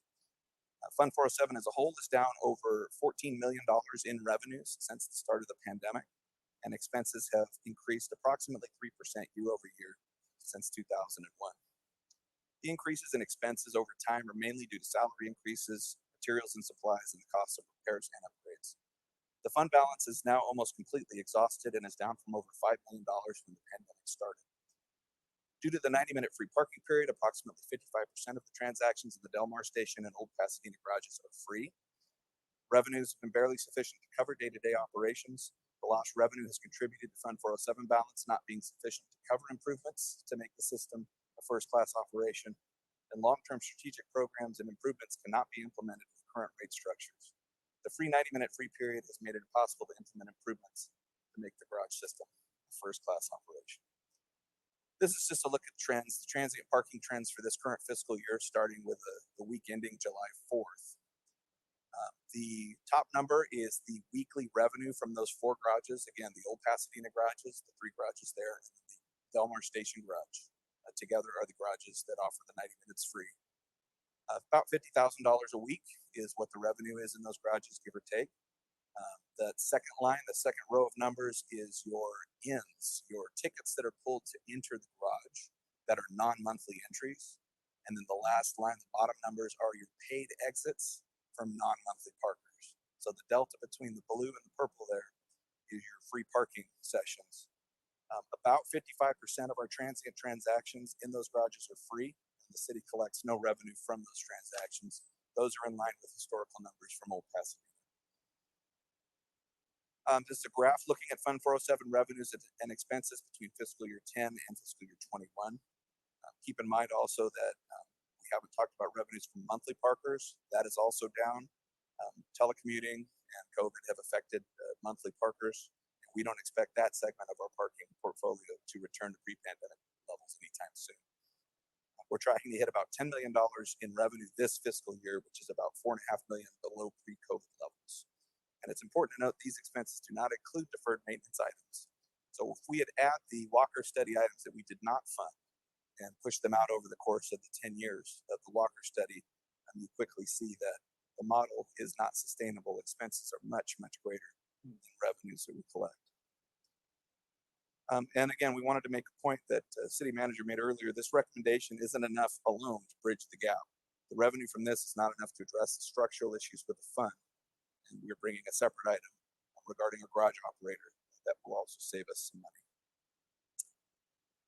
The recommended fee restructure is elimination of the 90-minute free period at all applicable garages. So again, it includes the old Pasadena garages and the Delmar Station garage. We want to establish the garage rates in those the parking rates in those garages of $1 for the first 2 hours of parking, $2 for each subsequent hour, with a $12 daily maximum in all of the city garages, with the exception of Plaza Las Fuentes, where the parking rate is $19 an hour right now. We would also work with local businesses to create a validation program so they can provide parking to customers. The validation program will be negotiated with OPMD and business owners and other stakeholders. I'm thinking of maybe a ramp-up style of validation program where it could start initially free to the businesses so we can collect data and then at some point be able to tell them this is how much that validation program will cost you to participate in based on your usage. It's just an idea I'm throwing out there. But we have yet to have those meetings to solidify what the validation program would look like. It would be a voluntary system. And then stakeholder support. On October 21st of 2021, DOT staff presented the proposed rate adjustments to the old Pasadena Parking Zone Meter Advisory Commission. The commission voted to support the recommended rate adjustments.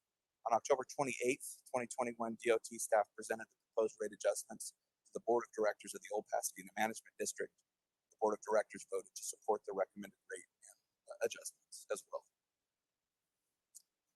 And then to the potential benefits of the action.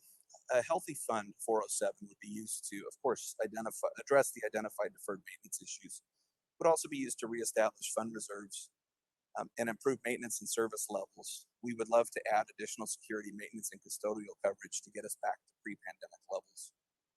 Also, little things that don't seem like a lot, but we would love to paint the interior and exterior of the garages. It hasn't happened in my 6.5 years with the city, and I would venture a guess and say it hasn't happened long before that. And then a full deep clean of the facilities as well. And then the exciting part is the ability to provide true first-class amenities. The photo on the top is a parking guidance system. It's something I've been asked about since I've gotten here 6.5 years ago.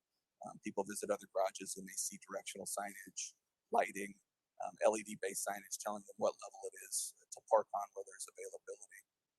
And that's all designed to get people into your facility as quickly as possible and parked so they can get out to your business district and spend money. I'm a big fan of public art and social media destinations. Parking garages are great canvases, if you will. They have very large white walls, and we have garages that back up to alleyways that make safe and really great destinations for things like this. It's a means to get people to come, take their Instagram photos, their Facebooks, do their TikToks, tag your location, tell everybody where they are so you get more and more people coming and visiting your business district. I'd also love to improve and update the signage within the garages. Our signage is dated in all of our garages. It needs to be upgraded. It needs to do a better job of directing parkers to where to go, but also communicating our branding and our messaging to those parkers. And then marketing. And yes, traditional marketing, but also think of fun kind of experiential marketing. Things like having our parking ambassadors hand out carnations to mothers on Mother's Day, handing out little chocolate hearts to parkers on Valentine's Day. Just little things that don't cost a lot of money, but we currently do not have the budget to do them. And then also digital marketing such as Waze and Google Maps. Could do some advertising on there to let folks know that we have parking available, and they should come and visit our business districts. Parking is the first and the last thing a guest experiences when they come and visit. We want to give them a memorable but affordable experience that puts us above the competition. And we don't currently offer that. If the changes are approved, we anticipate an increase to the revenues of approximately $2.9 million annually. We expect to end fiscal year 22 with a negative fund balance of approximately negative $1.5 million. And if the recommendations are not approved, we expect to end fiscal year 23 with a negative fund balance of approximately negative $3.2 million. A negative fund balance would result in additional service and maintenance cuts, which would impact service levels and cleanliness. Options could include closing or selling facilities. The fund would likely need general fund dollars to continue to operate, and we would be competing with other programs that rely on general fund dollars. police, fire, public works, and health. And then we'd be looking at additional reduction in services, the OPMD management contracts, security services, garage staffing, and deferred maintenance. Those last three bullets are already staffed extremely thin as we're still trying to manage the effects of the pandemic on our revenues. So there's really not a lot to cut in those areas. And with that, I would like to turn it over to questions. Thank you, Mr. Hamlin. Very good report. I'm particularly like the future projects list, including the public art. I think you're absolutely correct about the signage and the public art and all of the things that you mentioned. And so I, for one, am happy to see that. Let me turn to the chair. This comes through Municipal Services Committee. And so we can take the presentation down and I'll turn to the chair of Municipal Services to give us the recommendation of the committee. Yes, thank you, Mayor. The Municipal Service Committee did hear this and I would say thoroughly vetted it. You could imagine the idea of removing free parking in public garages is probably not a vote winner, but I think the deferred maintenance of these facilities is negatively impacting, obviously, the visitor experience, and I don't think portrays the quality that we want to have in terms of facilities and infrastructure. So after having kind of vetted this, we asked the staff to share information around other kind of shopping destinations to make sure we're still remaining competitive. And we felt, $1, $2, $3 would not decrease the competitiveness of local shopping.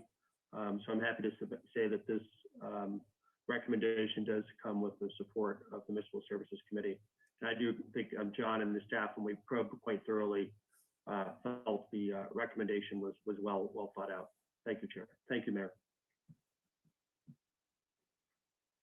Thank you. Are you moving the matter, Mr. Wilson? Yeah, I will move the matter. I forgot, I don't think, John, you mentioned that they will retain a grace period. Did you mention that in your presentation? I did not, but the standard procedure right now in all of our facilities is there's a 15-minute grace period.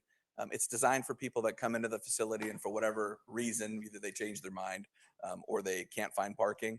It gives them the opportunity to leave without being charged, and we will maintain that. Yeah, and I also think I'd point out separately, we saw what happens to facilities that are not well maintained or properly repaired in Florida. I mean, not suggesting that these are at that state, but we do have an obligation to maintain these facilities for the long term. So deferred maintenance is not a long-term game, and unfortunately, I think it's time that we made these changes. And I'll move the item if I didn't mention that. Thank you. It's been moved, seconded. Let's start with Councilmember Masuda, who's in the queue, then Mr. Madison, and then Mr. Kennedy. Thank you, Mayor, and thank you, John, for the report. And thank you, Vice Mayor Wilson, for your assessment. When you're talking about deferred maintenance, a reduced fund balance, that will definitely affect the safety and the security. John, I know you talked about helping businesses with validations. Was there any sort of polling of the businesses and how they felt it would possibly hurt business? So we're concurrently working on a parking strategic plan with a company called Dixon Resources. And they have done some outreach, some surveys of business owners in the business community. They haven't asked that specific question of how they may feel this hurts business. I can say at the OPMD Executive Board meeting, there was a consensus that this was important enough that while they've opposed rate increases and the elimination of 90 minutes free for years and years, they felt that it was important enough to support this for that very reason, that without the work done and not being able to ensure the safety of the garages, we could look at closing facilities, or at least portions of facilities. That would reduce potentially the parking inventory and would ultimately hurt the businesses. And I think the OPMD's executive committee saw that very clearly. Mayor, I too support the Vice Mayor's position and will support this item. Thank you. So we'll take that as a second to the Vice Mayor's motion. since, Got a second. okay. Next, Mr. Madison, followed by Mr. Kennedy. Thanks, Mayor. I really have the same question that Mr. Masuda asked, and that, you know, I'm kind of surprised that we don't have a little more information, you know, with harder edges about, you know, the demand and what this impact will be. It sounded like the Vice Mayor was indicating that there was information about cohorts, you know, other cities, public-owned garages being able to charge. But I know I think we've had 90 minutes free for a long, long time. So this is going to be a big change. And I just want to make sure that we've really, you know, understood as much as we can about what that'll look like. I get the need for the dollars to do the maintenance and ensure steady level of service, but is there any information that we have about that right now? So attachment C of the staff report includes the list of both Southern California cities with paid parking rates and also shopping destination paid parking rates. And that includes those with 90 or what the table calls courtesy time, which is essentially free time that's provided. So you have us with 90 minutes free. Beverly Hills, depending on the facility, 1 to 2 hours. Glendale mirrors us, as does Santa Monica, with 90 minutes free. On the shopping destination side, which tends to be the private operators or the private owners of those facilities, it can be most say no. The Fig at 7th gives 30 minutes free. And then there's our neighbors, One Colorado, which I pulled. Pardon me while I look for it. They do not provide any free period. They charge $1 for each 20 minutes with a maximum rate of $8. They do have a validation program, depending on the store, and that's likely either because of their lease agreement with the individual business owners, or those business owners are purchasing into their validation system. You can get anywhere from 30 minutes free up to 3 hours free, depending on the business you're patronizing.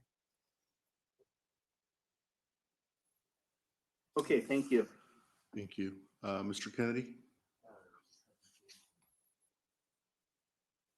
Thank you, Mr. Hamblin, for what I thought was a very good presentation. What I would like to know, did you do any coordination with Eric Dysart in the city manager's office in reference to what the impact possibly could be on our local businesses in Old Pasadena?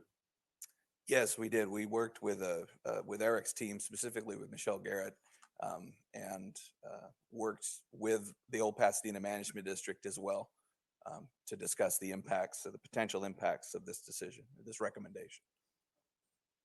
And did you consider with any other staff, including finance, a different solution as it relates to a CIP?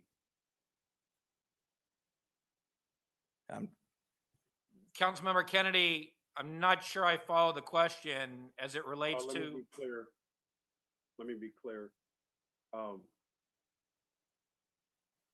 One of the reasons seemingly in the presentation, both written and oral, is that we must take this action because of deferred maintenance in our garages. So one of the ways in which the city historically does or deals with this issue, it comes before the finance committee before it goes anywhere, because there's a significant expenditure of funds. So this is, I think, if it's not, please correct me, in part capital improvement. So I just want to understand the thought process around that. Sure, we need the revenue to be able to undertake capital projects. Without the revenue, there won't be any capital projects, and the garages will deteriorate and ultimately will have to be shuttered. So assuming that this is approved, and assuming, or hopefully the council will approve item 10 as well, we hope to generate sufficient revenues in the parking operations fund that then the council can consider appropriating monies to the various maintenance projects. You'll see them in the capital improvement budget. And then, of course, to the extent that we may do a financing to help fund, if we have a revenue stream that we can bank on, we can go out and do a financing to get a construction fund earlier and address this over $12 million deferred maintenance challenge we have. Of the $12 million deferred maintenance that we have on our garages, there was an opportunity, I had thought, some money's coming from the federal government if the 1.7 or to $5 trillion request from the president is signed. Did we look at the possibility of any of those funds being available if the legislation is approved and signed by the president, being available for our use here in the city of Pasadena? We're not aware of any of it being available for parking structures. We're hopeful that as it relates to bridges, we actually do have a fair number of bridges for a Southern California city, and we're hopeful that it can be used for some of those purposes. But at this time, we're not aware of anything that would allow those dollars to be used for garages. And did you rule out, not all, but did you rule out any other sources of funding for the 12.5 million of deferred maintenance? Roughly. I mean, certainly one possibility is to sell some of these assets. But generally, the city has sought to hold on to them because the city has a long-term perspective. And we have, from time to time, utilized these assets to our benefit as we try to lure businesses to town. Parking and developing new parking is not something that's done very easily. And so by having these assets in place, it helps us meet zoning requirements for various businesses and entities we'd like to lure into the city. There's been some other garages we've considered selling, but it also allows the city a level of control as it relates to certain projects. And again, having a long-term perspective, we like that because we don't want to let go of that control and have a project go in a direction that's not consistent with the city's economic development strategic plan. So I think what's before you has been well thought out. As John indicated, it's actually supported by the old Pasadena Management District, which previously would have been unheard of. But they spend a lot of time with our staff and they understand the conditions of the garages and their needs. And it's not in anyone's collective interest for us not to address these needs. And so that's why we find ourselves where we are today. John, do we own the garage behind the famous black building on Colorado between Arroyo Parkway and Marengo? If you're speaking of the Marengo garage, this is on the east side of Marengo, then yes. On the east side? I'm sorry, the west side of west. Marengo. West side. That garage, council member, is part of the three that support the Paseo, Colorado. There's the Marengo garage on the west, subterranean garage, and then the Los Robles garage on the east. Hadn't there been some discussion by this council and presentation by staff several years back with a change of ownership of black building that the garage, if you will, or parking may be part of a development where we would release ownership of that garage? Right. Without disclosing any negotiations that are probably more appropriate for closed session discussion, as I mentioned, I'm not a part of any negotiations for the record. Right. I'm just saying, generally speaking, in the comments I gave a few moments ago, yes, as I mentioned, we use these garages in the past and in the future. They are helpful as it relates to development-related discussions, either providing parking for development or conceivably being incorporated into a larger development. So these are useful assets for the city to bring to the table as it looks at guiding and management development in a way that's consistent with the council's goals. And last, did you consider the sale of any one garage that receives the least amount of use that could get us close to the $12.5 million that we need to renovate all of the garages that are city-owned? In the past, we have considered the sale, not of the least used, and if you're talking garage, but of garage assets. We've considered sales with different developers. And again, for the reasons I gave, our desire to maintain control or have flexibility, or perhaps that the partners didn't pan out and there's change of ownerships in different locations. So at this point in time, we're not recommending any sale of any of our garages because we don't believe that would be in the best interest of the city. If circumstances were to change, we would certainly bring that matter to the council in closed session for discussion.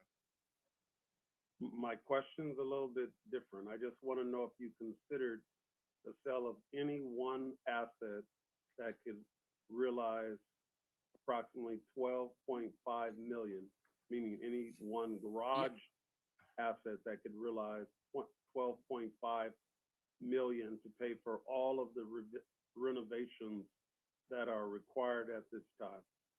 I'm not aware of any particular garage that would net $12.5 million. The Paseo garages still have a considerable amount of debt on them, likely in the $20 million or better range. And so I have considered whether to recommend selling an asset, but I don't know any particular one that would net the 12.5.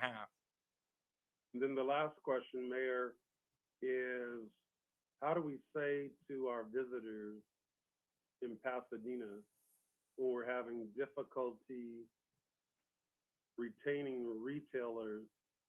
And I'm told within the last 2 weeks or so, Islands, our favorite joint family for burgers, has closed.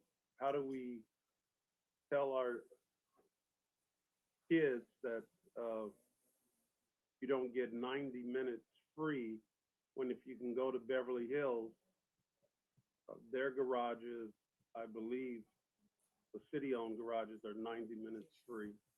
Councilmember Kennedy, validation is available for patrons of the Paseo. And I would also say that as it relates to Islands, which is in the Paseo, the challenges there are much greater than parking. Multiple owners of that retail tract have tried to reinvest, refresh, and reposition that center. The city has been at the table with each one of them trying to help them out.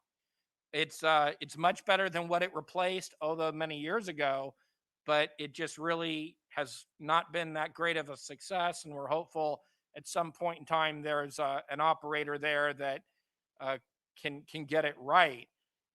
It's not for lack of 90 minutes free parking there as to why it won't be successful. Any business there will still be able to participate in the validation. And the city has actually gone above and beyond as it related to bringing in and retaining the arc light. Normally, the retail tract owner would help subsidize the parking for a movie theater. They wouldn't. We did. So the city's done a lot to support that development, and we will continue through the validation program to assist with the parking charges. It's my understanding that ArcLight is no longer there. Is that correct? They were purchased by a new operator. I'm not sure if they're currently operating, but that one was purchased. Oh, well, I'd like to, at another time, appropriate time, find out if we're going to get a movie theater again. And I, like Councilmember Madison, do have reservations that this seemingly is coming very quickly. And there is an expectation that in Pasadena, you at least get 90 minutes free with garages. And we have meters everywhere. So it's difficult from my advantage point as one council member. And Thank council you member, very much. you mentioned the meters, and in a way, the 90 minutes free undercuts our own parking strategy. The purpose of the garages is for the people who are going to be staying longer. And the expectation is that they may stay for multiple hours, but they're getting that first 90 minutes free, but they may be here for 5, 6, 7 hours. The meters are intended for the shorter stop at the curb, go in, buy something, pick something up, and go. And that's your more transient uses. But because of the 90 minutes free, there's actually an incentive for people to go into the garage as opposed to park on the street. And as John indicated in his presentation, a very high percentage of transactions, people go into the garage and leave and they never pay anything. And it really runs contrary to our overall strategy. I get it. All I'm saying is that we're flooding, hopefully, areas of our city where it's going to have visitors who are purchasing from the retailers. And part of that purchasing or shopping experience is to know that in Pasadena, old Pasadena, you receive 90 minutes of free parking. Thank you for the opportunity, Mayor. Thank you. And I was sorry to see Islands go, but I'm an In-N-Out guy myself, so that's my favorite place. So let me before I turn to Councilmember Rivas, let me just react a little bit to the comments from Mr. Kennedy. In terms of selling these assets, let me tell you that that's not something that I'm prepared to support. Because these assets have proved to be very helpful to the city, whether it's Paseo or Old Pasadena, and selling off these assets or other assets, I think would be detrimental to the city. I think the longer that we retain control over the assets in the long term, the better off the city will be. And I think we've got clear evidence of that in Paseo and in Old Pasadena. And so if someone has their eyes on any one of those garages, I would caution us to throw them on the table as a part of any development, because once we sell these assets off, we don't get them back. And they proved very pivotal in the evolution of Old Pasadena. They've proved very helpful in having the city having leverage at Paseo, Colorado. Unfortunately, Paseo is not doing as well as we'd all like it to see, but selling off assets that give us some level of control and leverage as new ownership comes in would be a mistake, and I believe not in the city's best interest. Ms. Rivas? Thank you, Mayor, and thank you, John, for your presentation. At MSC, I thought it came up what the average length of stay was for a visitor. I was wondering if you could share that. I think that's a helpful frame of reference for everyone to know. Yeah, the current average length of stay in the 90-minute free garages is just over 3 hours. Or Okay. just under 3 hours, I'm sorry. Just under 3 hours. Which under the new rate schedule would be $3. That is correct. Okay. Thank you. I think that's just helpful for everyone to keep in mind. And council member, if I could add, based on current usage, we anticipate that about 25% of our parking patrons would actually end up paying less under our new parking or proposed parking structure, fee structure. So just something to keep in mind.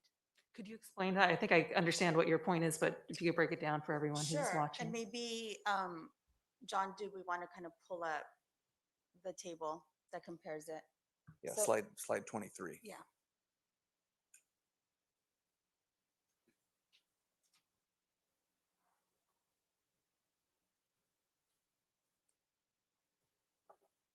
There you go.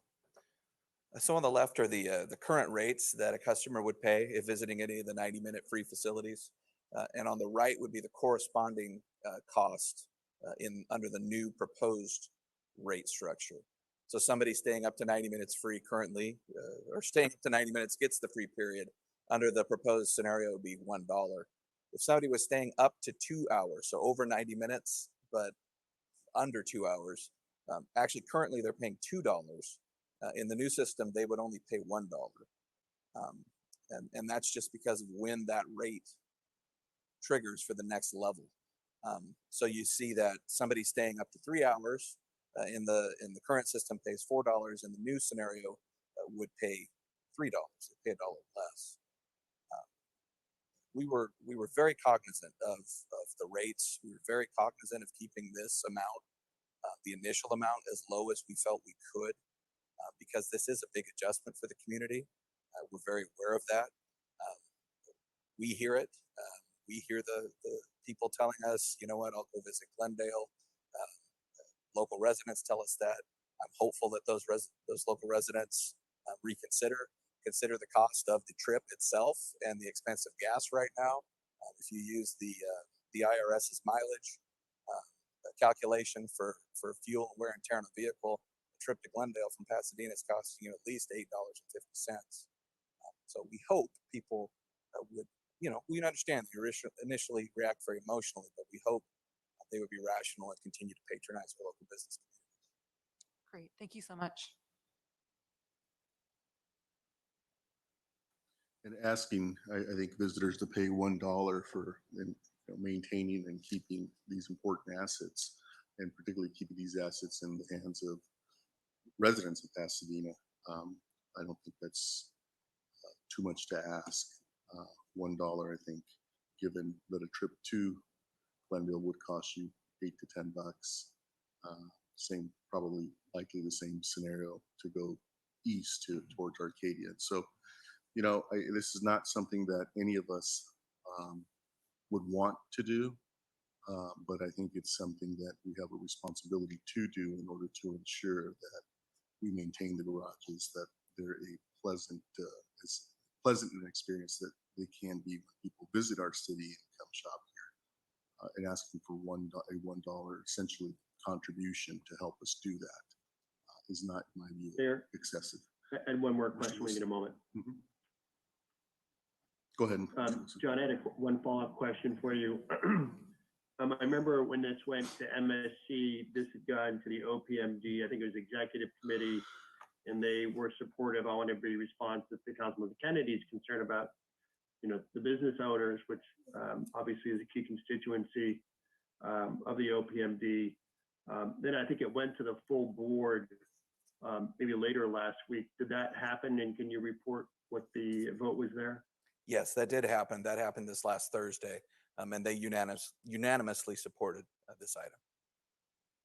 That's, I think that's proof positive that they feel like this is a worthwhile trade-off. I mean, honestly, free parking is great, but when the facilities look like, I won't use the word, it doesn't really represent the experience that I think that the retailers are hoping to have. So, having some level of quality, I think benefits not just the public safety of the visitors, but also the businesses that use those garages. Thank you, Mr. Wilson. And let's keep in mind that when people come to Pasadena to shop and use these garages, it's their first impression of the city. And as they get in their car to leave, it's their last impression. And so I think we have a responsibility to improve that impression for people as they leave our city, so that they'll come back, so that they have an experience that parking is, one, accessible, two, affordable, and three, as pleasant as we can make it. And that, again, brings us back to investing in the garages and maintaining them. Thank you. So we have a motion and a second. It's been moved by Chair of the Committee, Vice Mayor Wilson, and seconded, I believe, by Mr. Masuda. Roll call. Councilmember Hampton? Yes, I just want to make sure that when the strategic plan comes back, the idea of having a residential preference will be discussed as well. Yes, that will be included when we return with the strategic plan. Thank you. So that was a yes. Councilmember Kennedy? Yes, that was a yes. Thank you. Councilmember Kennedy? Yes. Councilmember Madison, Yes. Councilmember Masuda, Yes. Councilmember Rivas, Yes. Councilmember Williams, Yes. Vice Mayor Wilson, Yes. Mayor Gordo. Yes. Motion is approved without opposition. Okay, good course of action, I believe. John, thank you for the presentation. I would encourage us to involve, as you look at, I really like the art component of the presentation. As we look for public art, we should look to incorporate some of the art programs in Pasadena and some of the local artists in Pasadena into that work plan, because I think that's a great idea that you and Laura have come forward with, to take some of those garages and incorporate public art. Thank you. Next, that brings us to item 10. Is that right? Yes, thank you, Mayor. This is the other half of our parking discussion this evening. In addition to making a very minor adjustment on the rate for parking, increasing the efficiencies of our operation is the other key issue here for us. It has long been discussed with the city council about consolidating down our 3 contracts for operation of our garages into a single contract for a single operator. There would be considerable economies of scale in so doing, create much more streamlined efficiency in administering the contract and addressing a number of findings that have been identified through prior audits. So today, John Hamlin is still at the podium, and he's going to walk you through our most recent selection process to identify a single operator that has the knowledge, skills, abilities, and capacity to properly operate our garages. And we have found that one, and we are recommending them to you this evening. Let me turn it over back to Mr. Hamlin. Thank you, Mr. Mermel. Thank you, Mr. Mayor, again, and city council members. Once again, I'm John Hamlin, the parking manager for the city of Pasadena, and we are here requesting the authorization to enter into contract with Parking Concepts Incorporated for the management, operation, and maintenance of the Paseo Subterranean, Marengo, Los Robles, Holly Street, Del Mar Station, Schoolhouse, DeLacy, Marriott, and Plaza Las Fuentes parking garages in an amount not to exceed $9,028,819 for the initial 3-year term. Recommending that you find the action exempt under the California Environmental Quality Act, CEQA, in accordance with the applicable sections. We're requesting that you authorize the city manager to enter into a contract based on a competitive selection process pursuant to Pasadena Municipal Code Section 4.08.047 with Parking Concepts Incorporated for the management of the 9 city-owned garages in an amount not to exceed $9,028,819 for 3 years, with the option for 2 additional 1-year terms at the discretion of the city manager. As we've discussed in the previous item, the city owns 9 parking garages in the Civic Center and Old Pasadena areas. The 3 Old Pasadena garages, Schoolhouse, DeLacy, and Marriott garages, are operated by Parking Concepts Incorporated. 5 of the 6 Civic Center garages, the Holly Street, Paseo Subterranean, Los Robles, Marengo, and Del Mar garages, are operated by Modern Parking Incorporated. And the 6th Civic Center garage is Plaza Las Fuentes, which is operated by ABM under a contract with Downtown Properties on behalf of the city. There is a pending agreement with Downtown Properties to turn operations over to the city on February 1st of 2022 to coincide with the start of this contract. In terms of audit recommendations in 2013, the city contracted Lance, Saul, and Lonehard, certified public accountants, or LSL, to conduct an audit of the city's parking operations. On October 20th of 2014, the LSL audit recommendations were presented to the Audit and Finance Committee. Among the recommendations were the city directly oversee garage revenue functions, both transient and monthly, to prevent any revenue loss. Limiting the number of parties with access to revenues significantly reduces the risk in garage operations. And standardizing the contracts for parking garage operators in order to have a uniform approach to operations and to have all operators bound by the same terms and conditions. This provides for a universal approach to operation and management. In 2019, the city contracted with TAP International Incorporated to perform an audit on all 9 of the city's garages and their respective operators. The audit objectives were to assess compliance to city's contractual requirements by each of the city's 3 parking garage vendors, evaluate the strength of each parking garage vendor's parking revenue management controls, and to evaluate their effectiveness in overall management and administration of the city-operated garages. Their goal was to establish a comprehensive parking garage program. Recommendation: establish a comprehensive parking garage program that includes development of long-term strategies, program goals and objectives, performance benchmarks, processes for routine contract management and administration, and performance monitoring, keeping apprised of current parking technologies and dedicating staff to perform day-to-day administration. Just of note, TAP is a business management consultant that specializes in supporting organizations to make impactful differences in program and service delivery, and this specific audit was initiated by council's internal auditor. The proposed contract brings operations of 9 garages under one vendor with direct city oversight on revenue. This item was previously, or a similar item was previously brought to City Council in 2015 and again twice in 2017, with the council choosing to defer any action at the time. Benefits of the proposed contract include tighter controls over the garage revenues, cost savings due to economies of scale under one operator, improved risk management, and establishing a citywide standard for parking operations. At this point, I'm going to turn the presentation over to Will McDonald. Will McDonald is a management analyst for the city. He works for the parking division, and he oversaw the RFP process. I'll take you from there. After Mr. McDonald presents, I'll turn to the chair of the committee. Mr. McDonald, welcome. Thank you, ladies and gentlemen of the council, honorable mayor. Just to give you a little bit of background about me. My name is Will McDonald. I've been with the city just under 1 year. Spent the first 8 years of my professional career in the United States Army.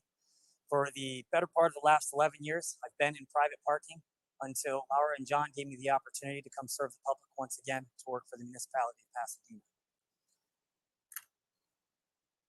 So on June 11th, 2021, the DOT released a request for proposals to solicit proposals for parking garage management, operation, and maintenance services at the 9 city-owned garages.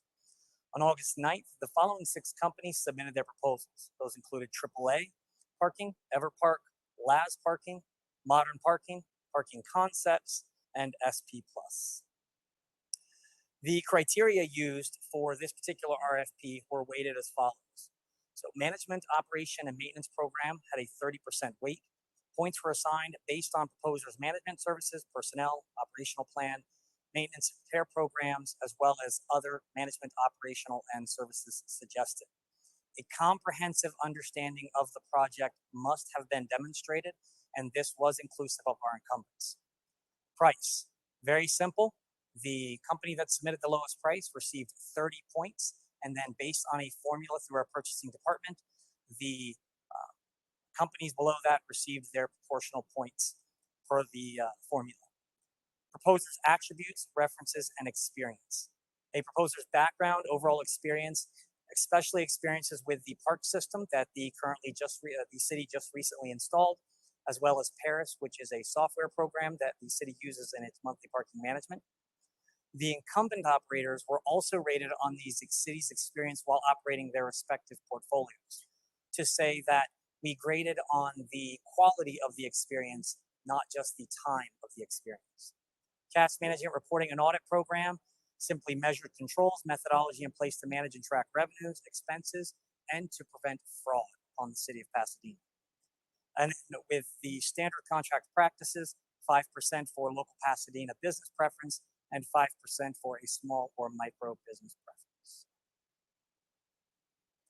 The panel included 5 evaluators, 2 staff members from the Pasadena Department of Transportation, 1 municipal parking professional from the city of Long Beach, and 1 municipal parking professional from the city of Santa Ana, as well as 1 representative from the old Pasadena Management District. And I'd just like to be known that the city of Santa Ana and Long Beach were strategically chosen because of their similarities that the portfolios of those municipalities service when compared to what the city of Pasadena currently services. So it was very specifically looking for multi-use facilities that had employee monthly parkers, residents, served retail, restaurant, as well as events. So the final rankings of the scores, Parking Concepts came out number 1 with a score of 58.77. Now, I would like to make one comment on this particular slide. An earlier version of this was presented to MSC without 5 points for a local business credit applied to SP Plus. SP Plus did qualify for 5 points as a local business, as they do hold a Pasadena business license with a local Pasadena address. The proposal by Parking Concepts, Inc. was rated highest on the basis of their comprehensive management, operation, and maintenance program, and cash management reporting and audit program. So the city's experience with managing the existing portfolio with Parking Concepts, they have maintained consistently positive customer service feedback. In the tap audit recently brought up by Mr. Hamblin, they were 96% compliant with the performance requirements. They consistently submit on-time and accurate invoices with proper backup, and they have actively worked with the city to cut their corporate costs to mitigate the negative effects the pandemic had on the city's budgets. On this basis, the staff recommends award of the contract to Parking Concepts, Inc. beginning February 1, 2022. Now, to piggyback on top of what Mr. Hamblin talked about a little bit earlier regarding our Fund 407, the parking staff worked with operators and OPMD to reduce expenses as early as March 2020, reduction in staffing levels, maintenance, and custodial efforts. In spite of these efforts, the fund currently does not have the capacity to address the recommended repairs and maintenance that was previously addressed by Mr. Hamblin. The fund will not be self-sustaining if operational expenses are not aggressively addressed. The staff has developed recommendations to address revenues, but those recommendations alone will not be enough to ensure all funding obligations are met and that the garages can be operated in a first-class manner. The recommended contract will reduce operational expenses by over $2 million per year when compared to the 3 existing contracts. And those cost reductions come in the form of reduced overhead as well as increased operational efficiencies. Awarding to the contract to a single operator will help manage the operating costs and help restore long-term health of Fund 407. The contract amount for the initial 3-year term is $9,028,819. Sorry about that. This amount represents, as stated previously, $2 million in annual savings compared to the 3 existing contracts. This just goes to show what the base contract amount, along with the 10% contingency added in.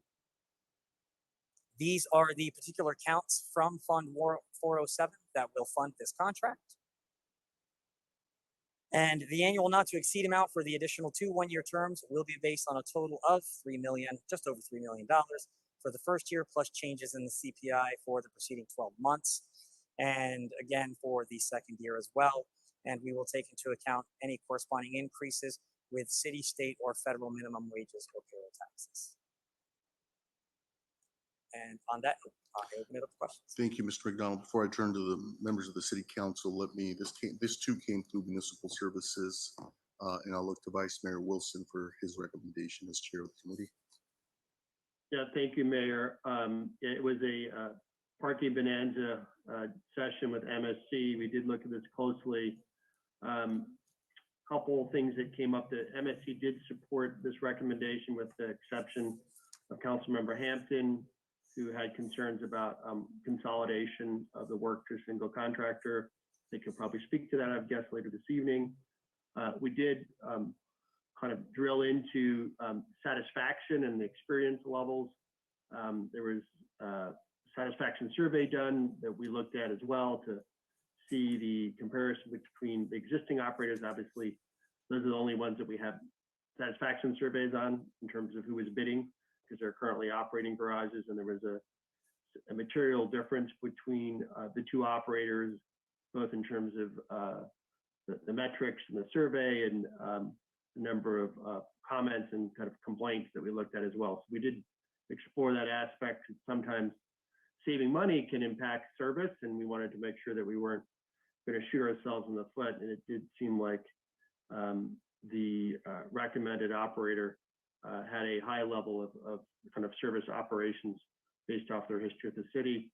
We were concerned that the $2 million savings a year would come at the cost of service, and we went through those details with Will in terms of where those cost savings would be. That's a significant amount of money, $2 million to run just to consolidate these garages. So we were a little concerned about once again, squeezing the operation so that the prices would come down and then not having a well-run facility. And we did get confidence that in Will's and staff's assurance that this would still operate at a high level.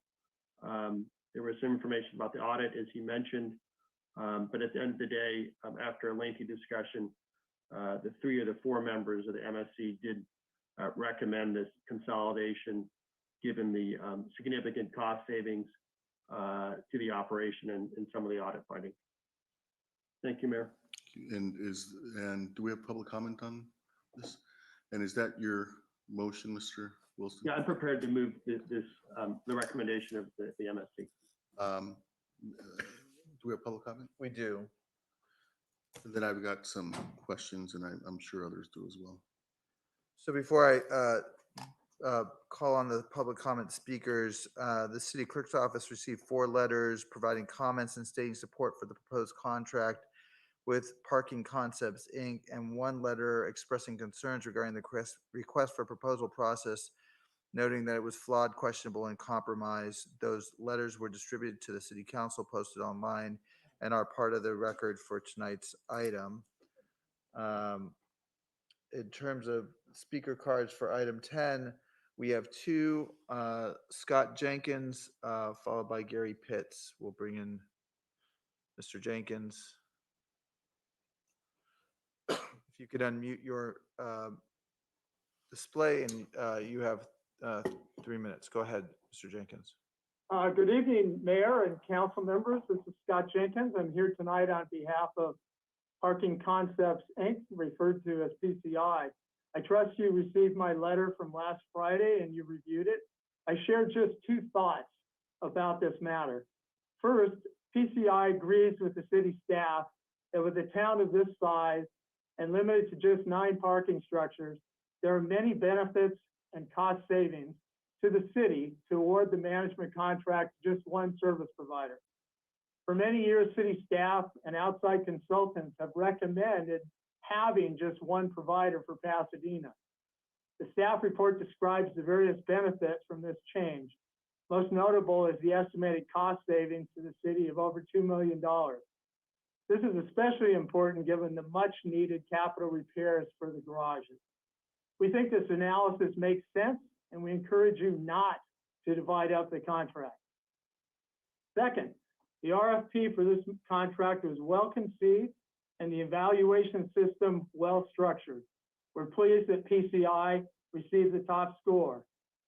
We noticed that PCI's price score was higher than some of the others because PCI strives to utilize full-time employees with full-time benefits, unlike others in the industry who hire mostly part-time employees without benefits. PCI's business model leads to well-trained workforce with competitive wages and knowledgeable staff. PCI staff currently handling the old Pasadena structures is almost exclusively full-time employees with an average seniority of over 11 years of service. If you have any questions about the scoring on experience, management plans, cash management, we encourage you to ask staff to explain further that qualitative analysis they undertook. Not surprisingly, when you ask knowledgeable people about PCI's track record in managing parking structures, you hear positive things about PCI. Over many years, PCI has had numerous outside audits performed by independent accounting firms on dozens of public sector contracts, and not a single audit contained a significant adverse finding. 30 We seconds. agree with city staff and the Municipal Services Committee. We ask you to approve the agenda recommendation. Thanks for listening. Thank you. We will bring in Gary Pitts. Mr. Pitts, it's *6 to unmute.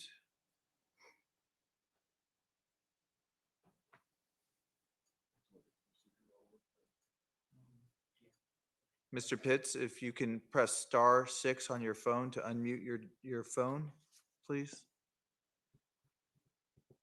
There you go. Go ahead. You have 3 minutes. Good evening. Good evening. Thank you, Honorable Mayor, City Council members and staff. I'd like to just address the projections of the $2 million in annual savings.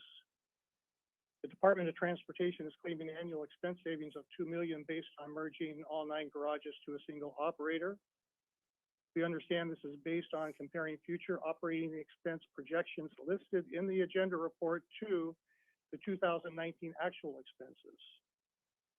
Our review of the 2019 operations for the 5 garages under our management indicates that during this specific period of comparison, Park System was non-operable, creating higher labor demand than normal conditions, and that not only were all cashier booths in operation, but there was also multiple access points where additional line employees were required for issuing tickets at entry due to the park's access system failure, thus inflating the expense actuals for the year due to higher labor requirements.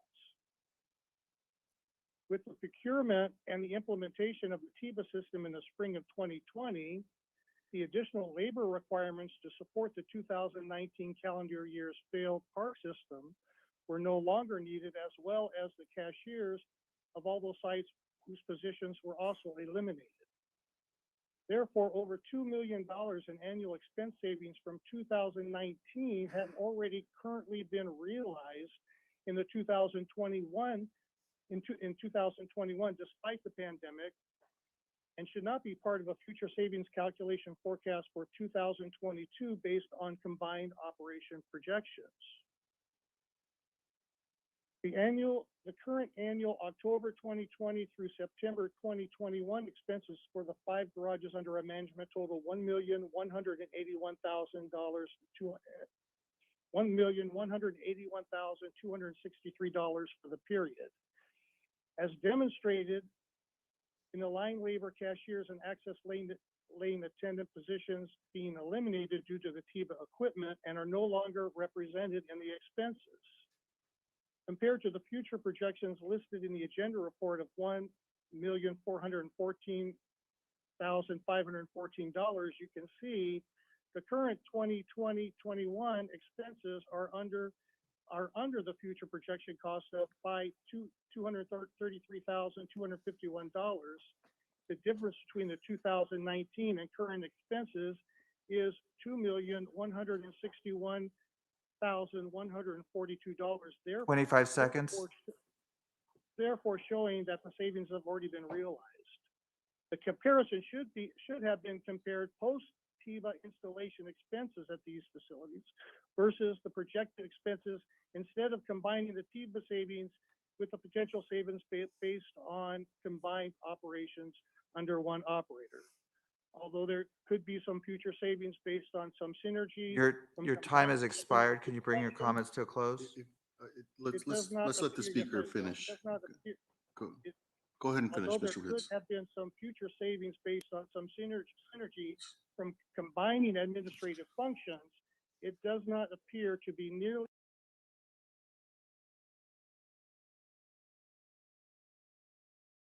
as substantial as indicated, since major portions of past labor expenses have previously been eliminated. Thank you for your time. Thank you. Mayor, I would like to ahead. clarify, the evaluation of the proposals was based on the criteria stated in the RFP.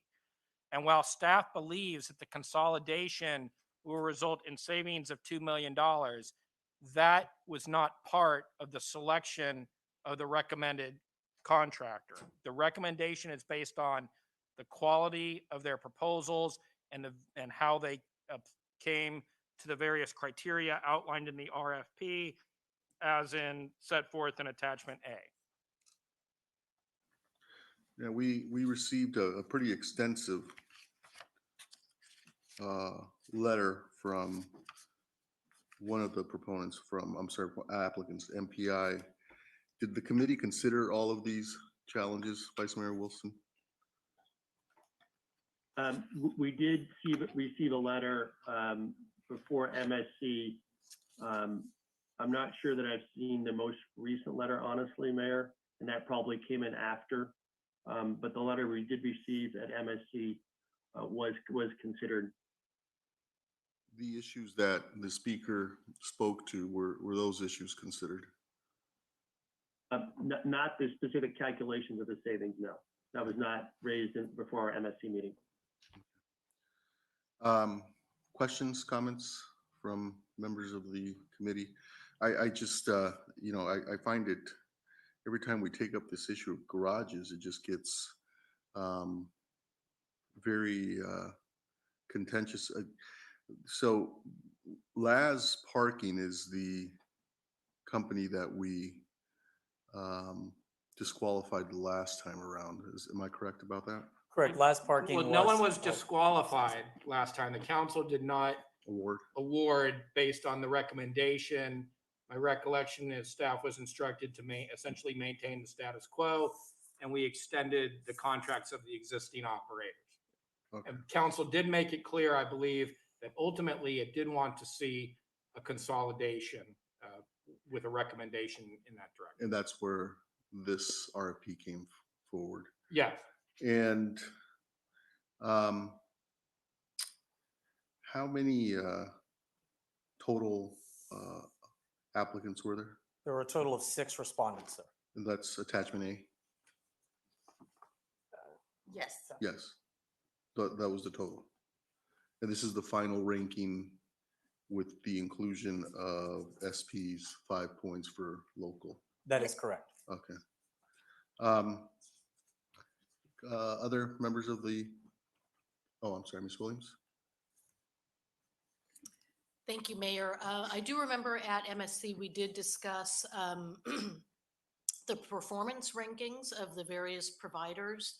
And that was actually done sort of before the, please correct me if I'm wrong, but it was done before the machinery issue with modern parking. And so looking at that, I thought that was pretty telling in terms of the performance and people's experience and the rankings that they gave them. But I'm very supportive of this consolidation. I think that it's timely, it's efficient. I don't want this process to be politicized. And I think that we just need to look out for the best interest of our constituents and taxpayers, and just really am supportive of this consolidation. Thanks. And council member, if I could just clarify, we did do a customer service survey that captured a number of parking patrons. We also then kind of extracted those survey responses from just the last year when our parking system was up and running and functioning. And I would have to say that the responses were very similar in terms of customer satisfaction and performance for those 2 operators. The proposal is a 3-year contract. So this RFP would carry us through 3 years, correct? It's 3 years with 2 1-year options. With 2 1-year options? Yes, sir. And what's the thinking on the 2 1-year options?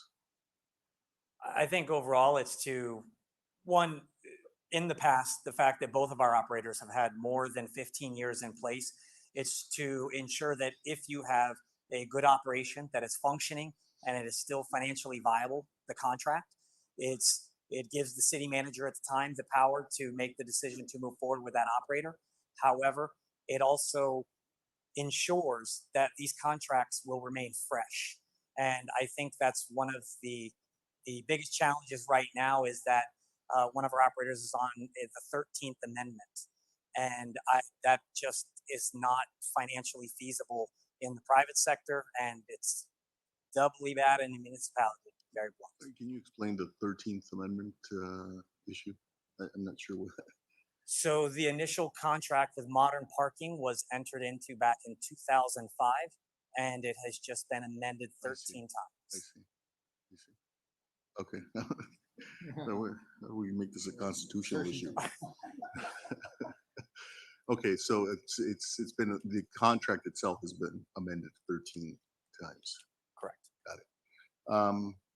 And other questions or comments, Mr. Kennedy? I just have a couple quick questions, Mayor. As it relates to the overall framework, was there a description in the staff report of the differential between the various cost proposals? Not quite sure if I understand your question, council member. Well, you've shared with us what the savings are going to be. I'm not sure how you arrive at that if you don't have a full discussion in the staff report of the differential between the various proposals. So, Council member, yeah, the way the scores were evaluated were based on the proposal prices. The proposer with the lowest cost received the highest score, and then all the other proposers received a score that was proportionally lower than the lowest proposed price. So again, as I said a few minutes ago, the proposals were evaluated based on their price proposal. The $2 million estimate of annual cost savings is what staff believes we can achieve through the consolidation to a single operator. At the MSC meeting, Councilmember Hampton observed that if we were to contract with the lowest price proposer, would that not result in greater savings? Which is a reasonable thing to ask based on that. We don't believe that the one necessarily follows the other. But again, I just want to be clear. The scores were evaluated, particularly as it relates to price, objectively. And so that proposer with the lowest price, which I believe was Modern Parking, received the highest score for that criteria. But this is not a price-only evaluation. It's a qualitative evaluation as we seek to operate our parking garages with best practices, ensure that we have strong audit trails, that we're operating best of breed management practices. And so overall, that evaluation of our professional staff, augmented by professionals from other cities, concluded that Parking Concepts was the best proposer, followed by LAS, followed by SP, and then Modern, Everpark, and AAA Parking. and what has staff's experience been since the last time that we experienced this with the vendors that are operating the garages on our behalf, specifically related to financial audits, truth and veracity, and revenue that is in fact both adjudicated or confirmed through our audit processes. So council member, I will start and then hand it over to Will. As we walk through the presentation, our experience with the recommended vendor PCI has been very positive.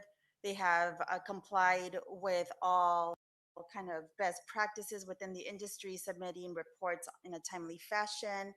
They worked with us through the COVID pandemic to reduce costs, knowing that we needed to reduce expenses and that was vital in order for us to be able to keep the garages open through the pandemic.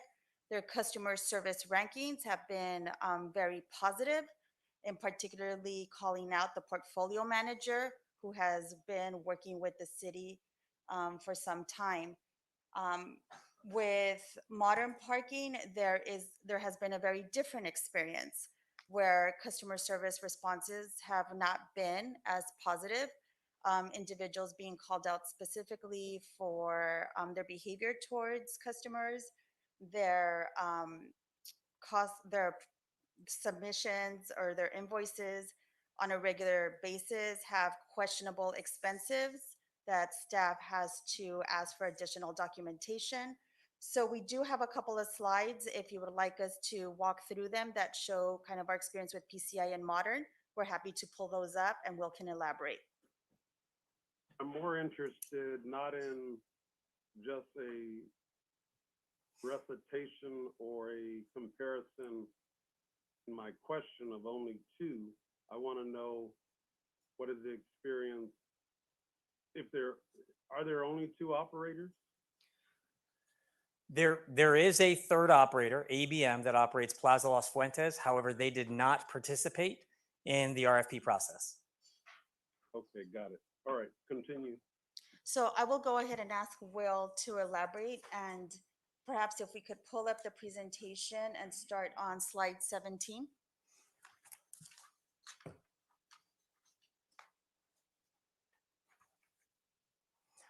So as Laura just discussed, the city did conduct a customer service survey for PCI and MPI that covered 8 city garages under our direct oversight.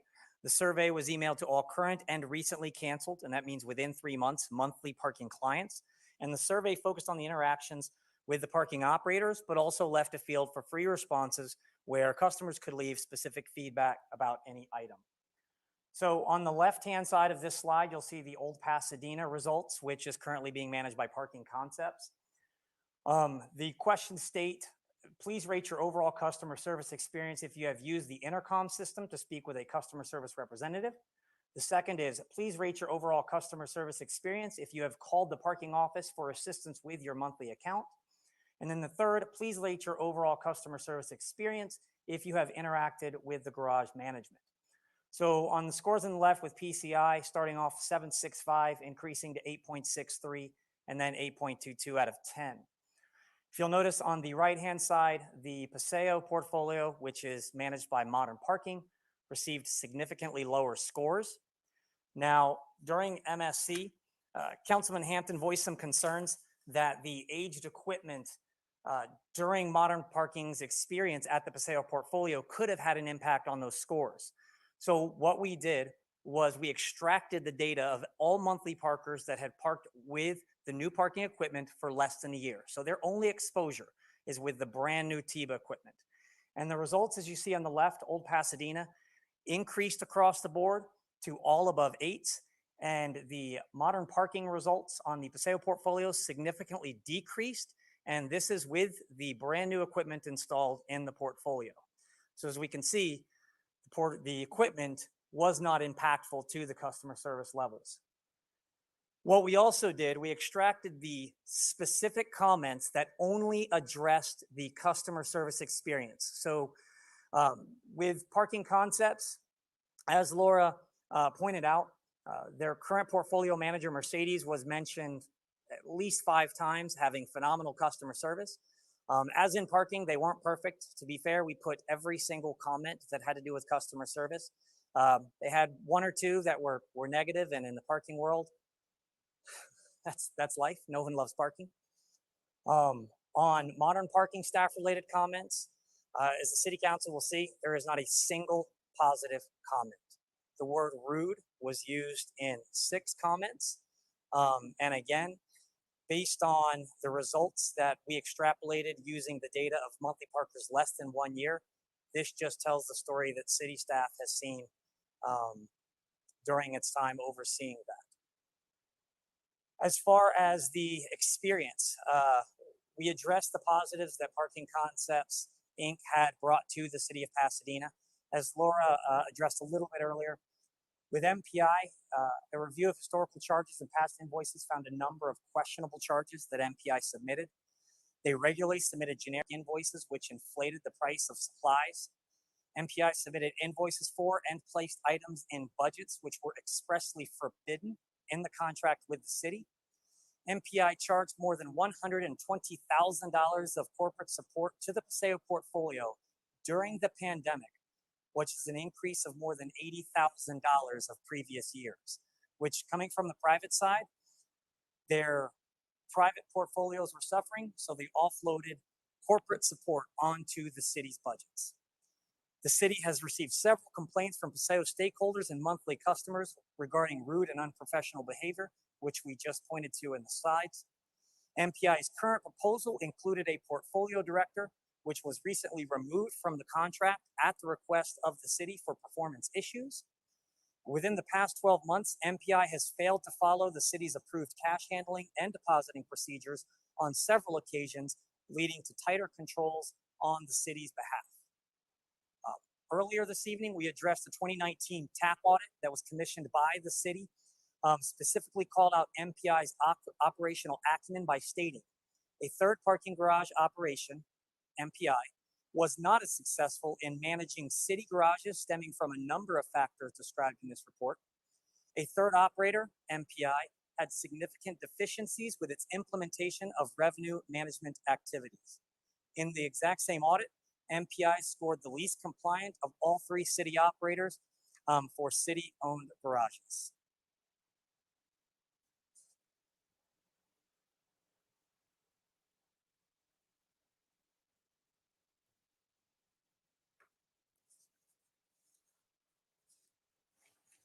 Thank you very much for your response. That's all the questions I have, Mayor. Thank you, Mr. Kennedy.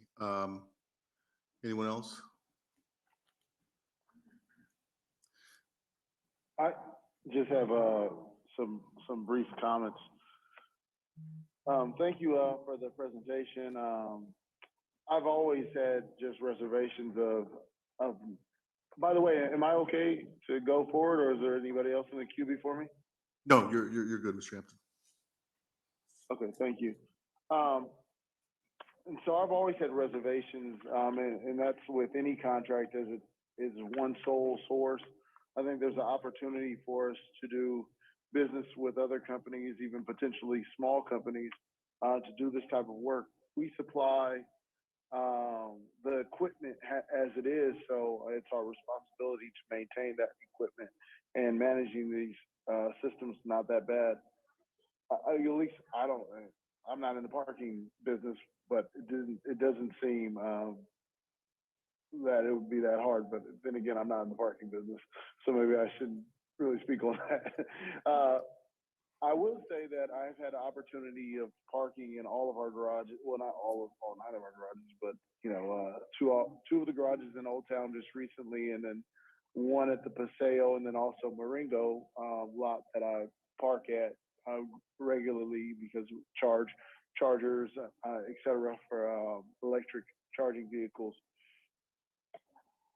I find it, most people that put in file complaint forms are people that have issues as they enter and exit the parking structures, etc. In both parking garages, I didn't interact with any actual people. The purpose, I believe, that we changed the arm rails or the gates that come up, everything's fully automated. So as far as the experience goes, it wasn't a great experience for me looking for a parking space, but and that's not on the parking managers, at least I don't believe that's on the parking managers company to go out and tell people where they could go find a parking space, because in our last presentation, we talked about potentially putting up parking finders. So it seems like that may be another issue. That's one of our issues, to try to create a better experience. Everything is automated now. So the idea of someone having an issue with someone at the gate, I guess I just don't see it. So but once again, it's neither here nor there, regardless of what company it is. I have always just had an issue with anything going to a sole source contractor, especially when we have an opportunity and an obligation to try to support our local businesses. None of these people are local, but how many? I guess my question would be, based on PCI and MPI, which I think we'd probably have to ask those companies, how many of their employees are actually local people that live right here in the city? So does anybody have that information? Being that they're private contractors, I don't think we have access to that. However, as this RFP does state, we are highly encouraging, as with all the city contracts, to have a preferential hiring practice toward Pasadena residents. Okay. So those are pretty much my comments as far as the I would say inconsistent billing and et cetera. These things that were mentioned in the slides that were given to us. you know, it would have really been helpful for us to have this conversation prior to this meeting, potentially in closed session, to say, you know what, we're going to cancel these people's contract because here go reasons. And it sounds like you may have actual reasons to cancel someone's contract. And that would have been really helpful for the council, in my opinion. I do think that, you know, the way things were graded were, you know, it's subjective. I mean, if we're really just trying to save money and do what's right for our residents, just like with everything else, we pretty much go with the lowest bid. As far as the experience going and parking my car, no one is there greeting me with espresso when I jump out. So you know, I'm just saying that the experience piece of it, or customer service, or my experience in a parking garage, it's a parking garage. Taking selfies in a parking garage sounds fantastic and wonderful, and probably could be something at one point at some time. But as of right now, most people just go there to park, get out, and their experiences with old Pasadena or the Paseo. I mean, that's the experience. So maybe, you know, the conflated experience of maybe they had a bad experience at Paseo, maybe they had a bad experience at one of the places that they were patronizing, and that fell over into the parking. Or maybe they had a bad experience exiting the gates because the gates weren't working. Sounds like these gates were working though. But that's my 2 cents. I've never been in favor of, you know, consolidating these things. I mean, the purpose of us having a management team, parking management, is to actually manage our garages. And just having one contractor, it seems like there will be not as much management. So anyhow, thank you. I think we've all received quite a bit of comments. One of the comments that, and I think you touched on it in your presentation, the use of part-time employees versus full-time employees. How is that graded, and how did the companies compare? I mean, when we're issuing these contracts, we have to keep in mind that we're supporting jobs, but it's also the type of jobs that we're supporting that weighs very heavily with me. And so I'd like some response to some of the communications that we've received in that area. Correct. If I could bring up slide 27.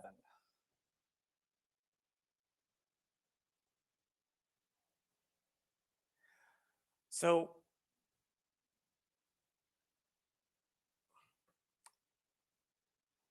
to answer the question, it's a bit of a journey to get there, but I'm going to get everybody there as fast as possible.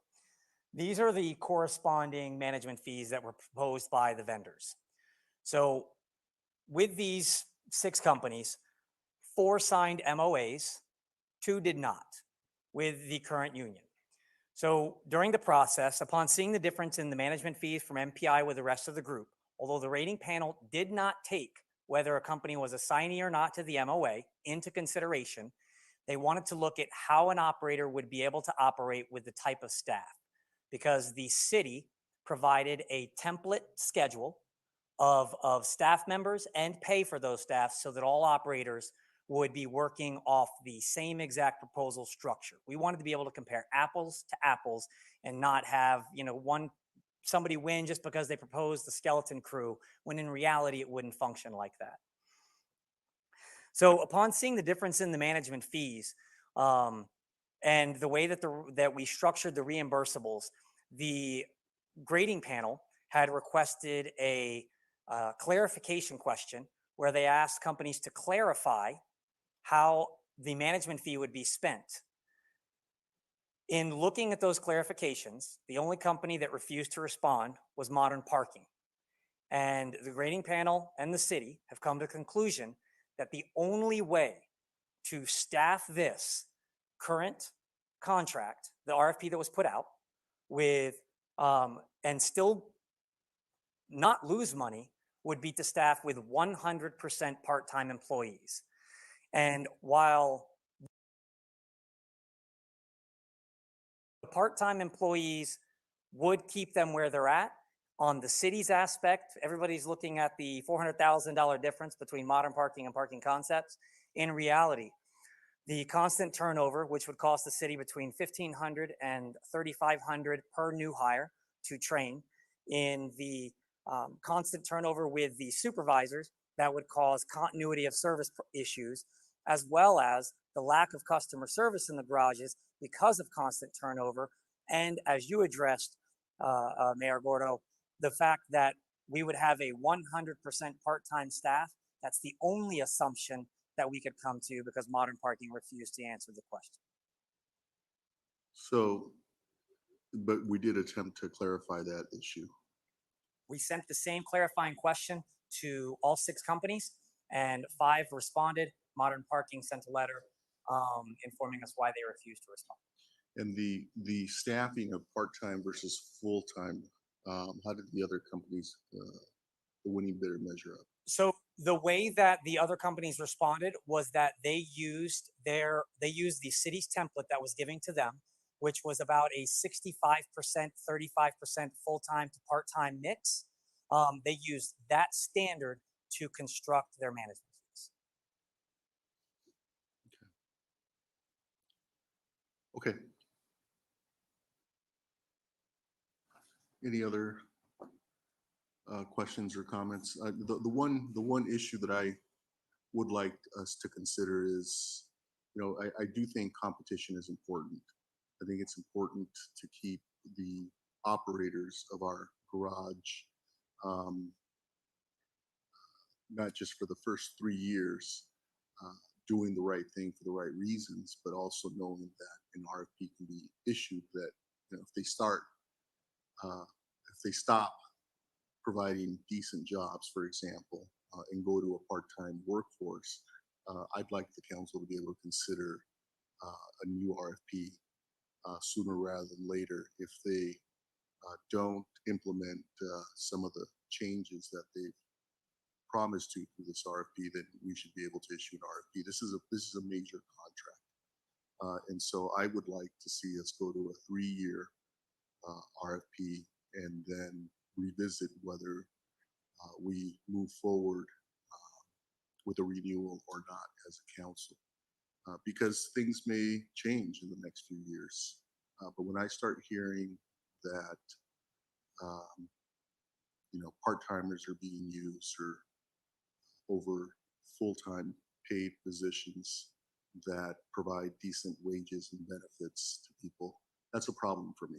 And I suspect it's going to be a problem for many of us around the council who believe that all workers should have a decent pay, particularly when we're using city dollars, should have decent wages, should be treated fairly, and should have full-time hours that help them survive. I mean, we talk about rent control, we talk about affordability. A big component of what we don't talk about is how workers are treated and the wage disparity that we see with some of these positions. And these are taxpayer dollars that we're essentially contracting out. So I'm prepared to. Mayor, may I make a suggestion then? 3 years goes by fast, but understanding that council may want to revisit before the city manager extends the options. What I would recommend is leaving the optional extensions in the contract, but requiring staff report back prior to the termination of the first base 3-year term, such that if the council wanted to direct going back out without exercising the extensions, there'd be time to do that. So probably it'd be a report, within 2.25 years back. But it would provide that flexibility for the council should you want to maintain the status quo, not worry about a gap in service. I remember with these particular contracts, council has had to hustle a few times to extend them, and I think that would give you maximum flexibility. I would suggest that, Mr. Wilson, if you're amenable to that change. Yes, I'm happy to amend the motion with that condition that the city manager just proposed, with the preemptive 3-year review before the option years and allowing enough time if there are issues to reissue an RFP early. I think that allows. So with the suggestion. I'm sorry, go ahead, Mr. to come back in 30 months? I'm sorry. I could support it if the suggestion would be come back in 30 months. Right. Or There'll be a sooner. contract review in 30 months, is what I'm hearing. That works. A performance review, Steve, is that what you're suggesting before they? Yes. Any options are exercised? Mr. Hamlin wanted me to bring up a point also. Within this new RFP, there are annual audits that the operators have to pay for and submit to the city. So one of the things that we are able to do is provide those audits on an annual basis. So therefore, the city council can view after every single year of operation exactly how the operator is performing. We have that built into this particular RFP. Great. And so I if we, think, and that's great. That's good to hear. I think, if there's an issue, obviously there's performance clauses. I understand when we talked about this before that there would be an out if they're not performing. But I think the mayor has suggested a formal 30-month review before any of the option years are considered. So I'm like to make that amendment to my motion. and again, the purpose is to make sure that we're receiving the best service, and we're being promised the best service here. And so let's review it. And then secondly, to see what kind of jobs we're creating and how the people who are working at our facilities are being treated. I think that's equally important. Again, when we talk about, affordability, when we talk about the types of jobs that we're creating with these taxpayer dollars, I think that's a big measure for me. And I suspect for others as well. Mayor, I would suggest obviously a key driver here, this consolidation is economies under a single contract. And we spend a fair amount of time trying to understand how those savings would be realized. And clearly that would be something we would want reported on as well. Thank you.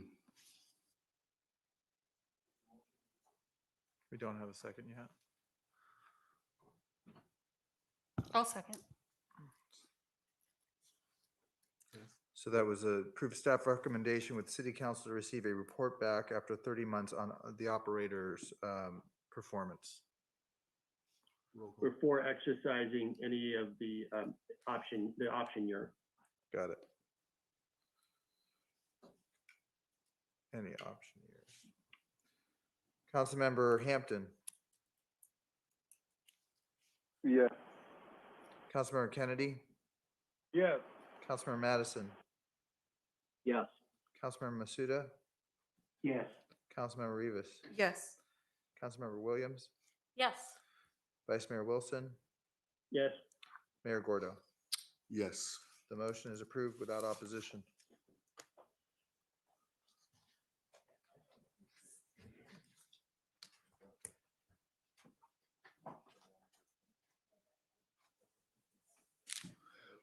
Okay, next, that brings us to item, thank you everyone for, Ms. Cornejo, everyone for. Next, brings us to item 11. This is consideration of call for review of the Historic Preservation Commission decision to deny an application for landmark designation of the property at 801 South San Rafael Avenue. Mr. Clerk? This is Mr. Madison's request, so maybe we just turn to Mr. Madison. Thank you, Mayor. And I'm hopeful I can truncate this a little bit. This is the former home of John Van Camp, who was a monumental figure in California and in Pasadena. He was the Attorney General. I think he was the highest ranking elected official from Pasadena, probably since Henry Markham, who was governor around the turn of the 19th to the 20th century. And I was disappointed and surprised that the landmark designation status was rejected. The decision letter indicates insufficient passage of time and scholarly judgment regarding the historical significance of John Van Camp. I firmly believe that's just wrong. Then lack of integrity of the building and the site and the lack of support of the property owner. Well, those are understandable because the property owner has sought to sort of dismantle this historic home. And then lack of nexus between John Vandecamp's historic significance and his residence in the home, which I maybe is more of a middling issue. But in any event, Pasadena Heritage has formally appealed this decision. So the question isn't, as the council will recall from other similar call-ups and agenda items, the question isn't whether or not this will be heard on appeal. It's whether or not my colleagues will grant my request and save a prominent nonprofit in Pasadena several $1,000s of fees to accomplish that. So I'm prepared to ask respectfully my colleagues to agree that it can be called up, and it'll be heard, at some point in the future. So that'd be my motion, Mayor. I know we have some public comment. I don't know if those can be. If we were to get a quick second and maybe a show of support again, given that this isn't a question of whether or not it will be heard. It's just sort of the procedural posture of it. I'd like to second Councilmember Madison's motion. Thanks for bringing this up. This is, and so Thank you again, very much, Council. the matter has been appealed already, and that appeal is on record. And so this is really just a cost issue at this point. Because whether or not the council were to support the motion for call up, the matter is going to be called up. I would like, as this issue goes forward, to look at the matter of first impression. Some people have raised the issue that this is a matter of first impression because the property owner doesn't support it, and I think that's an important question to be reviewed as we go through this process. Mr. Kennedy, and then public comment.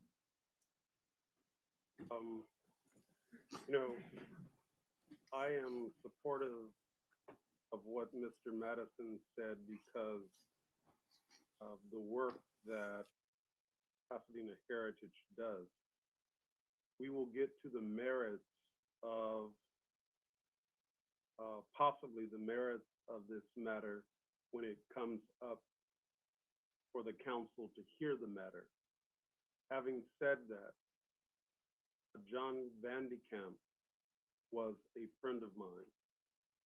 He supported all of my races, and even before I was in public office, was a supporter. This council made a bridge, John Vandecamp Bridge, appropriately. On that street called La Loma is a historic home where Doug Cranwinkle owned, as one of the most recent, Doug and Susan Cranwinkle owned as one of the most recent occupiers of that home that they called home for many, many decades. That home is in fact historic. The home that we're contemplating when it comes to us for full consideration is a stretch in any reasonable person's estimation as being historic. I would remind this council to do its research from this time period forward as it relates to the neighbors' desires in that area not to be designated as a landmark district. And also remind this council that if we're going to give credence after the fact, this seems like it would be if we did not uphold the decision of the Historic Preservation Commission in approving the owners of this property's request not declare this property as a historic structure. We will have not followed our own requirements. And we need to make sure whatever we do going forward, that we're fair to the owners of the property currently, and they are not requesting this designation. and the larger community or neighbors in that area said they don't want the limitations of being a landmark district. Obviously, there's more to be said. And Mayor, I know you don't want to hold up this meeting. Yeah, I don't want to get too far into the merits, John, because this matter may come back Got it. before us. And so let's, Got it, Mayor. let's, That's all I want to say. Thank you very much, Mayor. so there's a motion and a second. Oh, public comment. Thank you. So the city clerk's office received 6 letters expressing concerns, requesting that the city council deny the call for review and to uphold the decision of the Historic Preservation Commission, noting that the owners of 801 South San Rafael strongly oppose any such designation and that there is no basis for such designation under any national, state, or local criteria. Those letters were distributed to the city council, posted online, are part of the record for this item. In terms of speaker cards for this item, the first speaker that we will call on is Deborah Racklin Ross, and then followed by Richard McDonald, and then followed by Michael Racklin. Hello, Ms. Ross, go ahead. Yes, thank you. Thank you for this few minutes, and good evening, Council and Mr. Mayor. I am the owner at 801 South San Rafael. I'm sorry, Ms. Ross, it's going to be 2 minutes. Sorry, I didn't mention that. Okay, so here we go. Let me start with enough already. This poor residence has been in turmoil for 2 years. How many times do we need to see city staff reach a decision of incomplete? How many times do we need to see city staff reach a decision of ineligible? We have a unanimous vote from HBZ declining this. Again, enough already. This is insanity. I can remind you, and I'm sure you already know, the definition of insanity. We're doing the same thing over and over again, expecting a different result.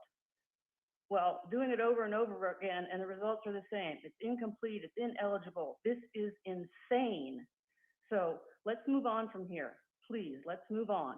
I do not discount that the man, John Vandekamp, as I understand, he was a friend of many of yours and a mentor of many.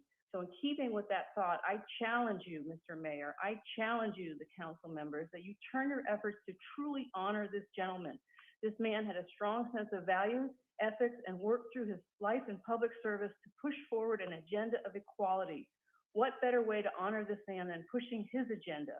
He stood for women's rights, civil liberties, Black Lives Matter, Yellow Lives Matter, White Lives Matter, gun control, and even public comment this evening talked about affordable housing. Mr. Vandekamp was a big proponent of public housing and affordable housing. What better way to honor this man than for putting forward a bill on gun control, or better yet, a new commission to update the zoning code to promote affordable housing. 30 seconds. Vandekamp bill. This has a nice ring to it. The Vandekamp bill, the Vandekamp commission, something to honor this man and what he did for us. This would go a lot further in honoring this man than a plaque on a wall landmarking a house. I challenge you, do the right thing here. Put your energies into promoting the city and its constituents, all of its constituents, not the few. Thank you. Thank you. Richard McDonald, followed by Michael Racklin, followed by Ryan Barrett. Mr. McDonald? 2 minutes, go ahead. There you go. Thank you, Mark. Can you hear me okay? Yes, we can. Go ahead. Great, thank you. Mayor Gordo, council members, ordinarily I understand that there are courtesies amongst you with regard to calls for review. But Pasadena Heritage has appealed this, so there is no reason to grant the call for review other than to save them money. But why save them money and put the owner of the property at expense? They bought this property and were told it was not historic by Andrea Vandekamp. If she misrepresented that, she'll suffer the consequences. But they've done nothing, contrary to Councilmember Madison's statement, they've done nothing with regard to the integrity of this house or to damage the frontal facade, which would have to be the basis for any such designation. They have simply tried to live there in peace, but have been nonstop harassed by neighbors with regard to accessory dwelling units, which came before you, unfortunately, on May 3rd. The problem that you have right now is the HPC got it. You wait 50 years to avoid this very problem of people feeling like their friend is just gone and wanting to be designated. Pasadena Heritage applied twice, both times staff denied it. They applied a third time and it got to the commission and the commission denied it. This has just been a ridiculous effort that doesn't even come legally close to complying. And calling it for review just to save some nonprofit is just not what calls for review are for. Calls 30 for review are for seconds. important public policy issues. So we would ask you, please, just deny this. If they want to appeal it, I can't stop them. But you shouldn't get involved in this. This is unseemly, to put it mildly. Thank you. Michael Racklin, followed by Ryan Barrett, followed by Annie Teagan.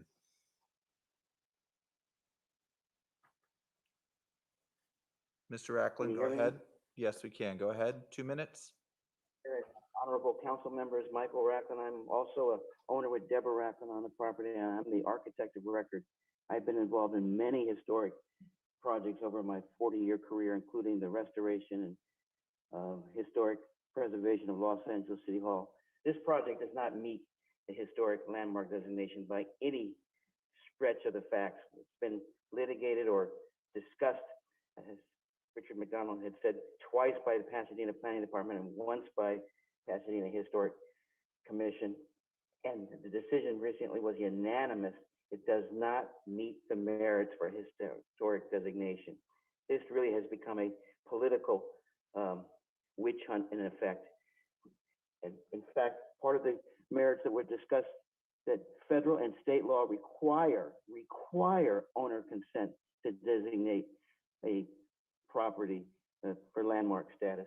What you're doing here, in a sense, if you were to grant historic landmark status, is taking the property rights of the owner's front facade of the property without their consent and without compensation. We strongly oppose this. As Deborah mentioned, this is the third bite at the apple. It really is becoming excessive. We respectfully request this matter be put to bed once and for all. Thank you for your time. Okay, Ryan Barrett and apparently Ms. Teagan has dropped off, and then the other speaker card that we have is for Anne Marie Villacana, who has not yet checked in to the Zoom meeting. So Mr. Barrett, I assume, is 2 minutes. Go ahead. Thank you. Ryan Barrett, speaking on behalf of the Pasadena Foothills Association of Realtors. Good evening, Council and Mayor. We've submitted a written comment, and we are dismayed that this specific property keeps making its way onto the council agenda. We'd like to reiterate that the decision by the Historic Preservation Commission to landmark the property at 801 South Raphael should be upheld. By not upholding the Historic Preservation Commission's decision, you will set a dangerous precedent. This is not about one home or one neighborhood. The San Rafael area has not previously been landmarked by the neighborhood association because they did not want that, and they understand what a landmark designation entails. But it seems like a landmark designation can be now wielded as a weapon against these people and this family and this home and this property, as opposed to as a badge of honor. Please leave the decision of the commission as is. Have the council approach its future homeowners and homebuyers with a clear message of how the city respects its constituents, its private property rights, now and in the future. Thank you. Thank you. So Annie Teagan was called and is not in the meeting, but Anne Marie Villacana has joined the Zoom meeting, and we can call on her. Ms. Villacana, if you will unmute. There you go. Hello. You have 2 minutes. Can you Go hear ahead. me? Yes, we can. You have 2 minutes. Go ahead. Okay, well, all right, well, first of all, I would like to first give you a history lesson that we have had a very significant person in Pasadena by the name of Vernon Orr. And Vern Orr was actually the director of the State of California Department of Motor Vehicles, appointed by California Governor Reagan in 1966, and then appointed by California Governor Jerry Brown to the UC Board of Regents. And then he was actually appointed back to California again as the director of finance. And then when President Reagan became President Reagan, he was the 14th Secretary of the Air Force. So there are people who have been very famous here in California, in our own city of Pasadena, that have been recognized significantly. And I don't recall ever hearing about Vern Orr's home being designated historic. So I think there's a bit of a history lesson there. I also think that it's very important that this is denied a call for review, because just because someone famous lived there does not mean the home should be in limbo, never knowing if it will be designated historic or not. It brings way too much uncertainty to a property owner, and a home already has the uncertainty each time it goes for a renovation or anything like that, depending on what the building codes are. But for a homeowner to never know whether their house will be designated or not without their permission just seems far in excess of anything that we should be putting upon property owners. And so I believe it should definitely be denied the call for review.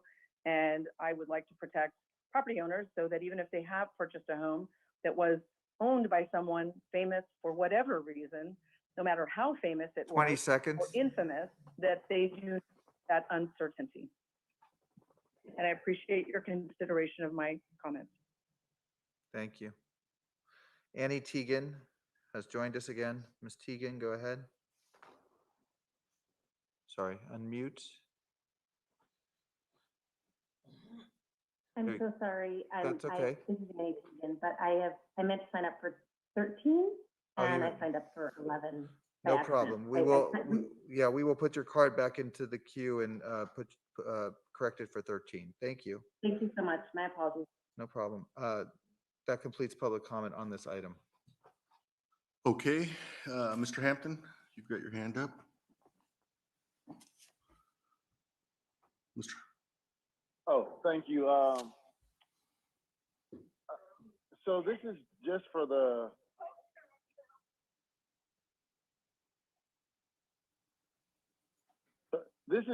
call-up, correct? Yes. Not on the merits.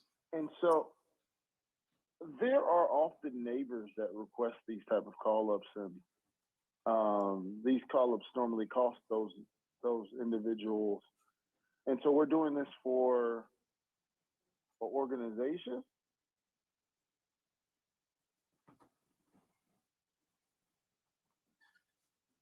I can respond. Helpful, Mr. Hampton. I mean, the criteria for designation includes a home that's associated with an individual who's had a profound influence on California's history. And I think there's an issue about whether John Vandekamp, who was the first federal public defender, I believe in California, certainly in Southern California, he was the district attorney, he was the U.S. attorney, and he was the attorney general of the state of California. That meets that definition. So we're not really doing it for any group, but a nonprofit has also filed an appeal. So in terms of the arguments that were made about additional expense or whatever, there will be no additional expense from a grant of this call-up. It's going to be heard no matter what. The question is, will Pasadena Heritage have to spend the several $1,000s, or will the council grant my motion? Yeah, so that's the question that I was asking of city staff to, or I'm sorry. to understand. Thank you though for the background and. Yeah, and I'm the one that asked that this be agendized. So. Okay. Oh, okay. And so the question really was, I know that there are people that pay for these calls up, and they don't normally necessarily bring it to a council member or one of us, and I know that costs them actual dollars because unless I guess an organization can't afford it. But Pasadena Heritage doesn't seem to me, and and what I know about her, Pasadena Heritage doesn't seem to be that organization. They appeal a lot of things, and in this case,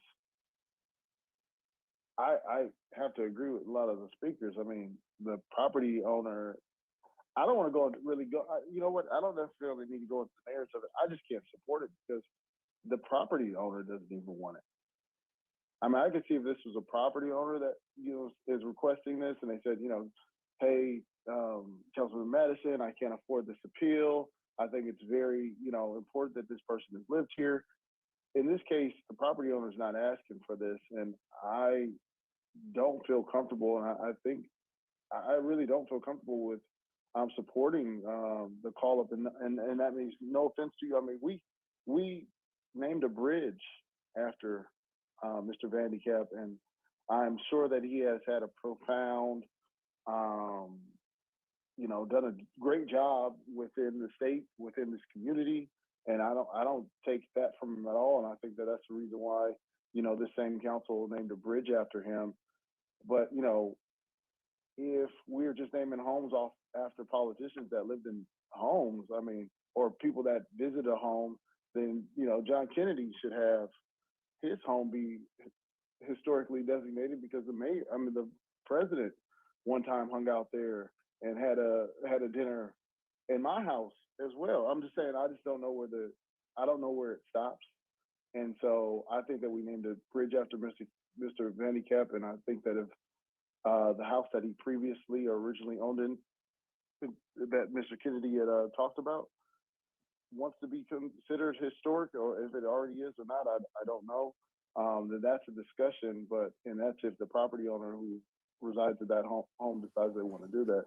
But in this case, I'm sorry. This is one of those things that the property owner is saying, absolutely not. And every public comment that has come in has basically said the same exact thing. So I have to support the will of the property owner, and I think that property owner, their rights are being violated at this point. And I understand it's a call up, so it's all about the process. So thank you, Mayor. I mean, whenever you guys call on the vote, Thank you, sounds like Mr. you have the support anyways to bring it up. Thank you, Mr. Tramp. Okay, Mayor, I would just point out that a lot of those arguments, which are, certainly potentially well taken, really go to the merits. And, Pasadena Heritage is an organization that's been in this community for a long time. I'm sure all of us remember the Blacker House, which was an historic green and green, which for decades was essentially ravaged because we didn't have the protections in place to be able to preserve that part of history. And if I recall, Pasadena Heritage was involved in amending our code and helping us see that, these historic matters are important. I'm not saying they're going to win this, but it's going to be heard. And, I think Pasadena Heritage certainly earned our respect in terms of the integrity of their mission. And, I think all of the comments basically were from the people with a financial interest in the, seeing this be denied, and those arguments will be heard at the hearing one way or the other. So. Okay, Ms. Rivas, before we turn to Mr. Kennedy, historical. Thank you, Mayor. And I guess I have a question for David, or maybe Councilmember Madison, you can answer it. It sounds like from what the speaker said that there's been a lot of process already on this issue. And so not that there could be more process, but the concern I have is if someone wants an additional bite at the apple, it seems like maybe they should go ahead and pay the fees. So I was wondering if either of you could just speak to exactly how much process has already been held on this issue. Yes, an application was submitted by Heritage. Based on the information submitted, staff recommended denial. The applicant resubmitted additional information that helped us get to a position of recommendation for nomination. That was taken to the HPC, as is normal for the process, that HPC recommended denial. And the city council is the arbiter of these things. And so it would come to the city council one way or another. In other words, even if the HPC had recommended approval, it would come before the city council for that final approval. So this is part of the process. But I think the question was because it came to council as a hillside permit BZA appeal. Well, my question was So that- specifically on the issue of the landmark designation, or I'm sorry, Okay, the so that's how historic that preservation. came up Yeah. to this thing. So I think in light of given how much process has already been received on this issue, I'd be disinclined to support the call up to waive the fees in this instance, but again, not getting to the merits. So that's my position at this time. Thank you.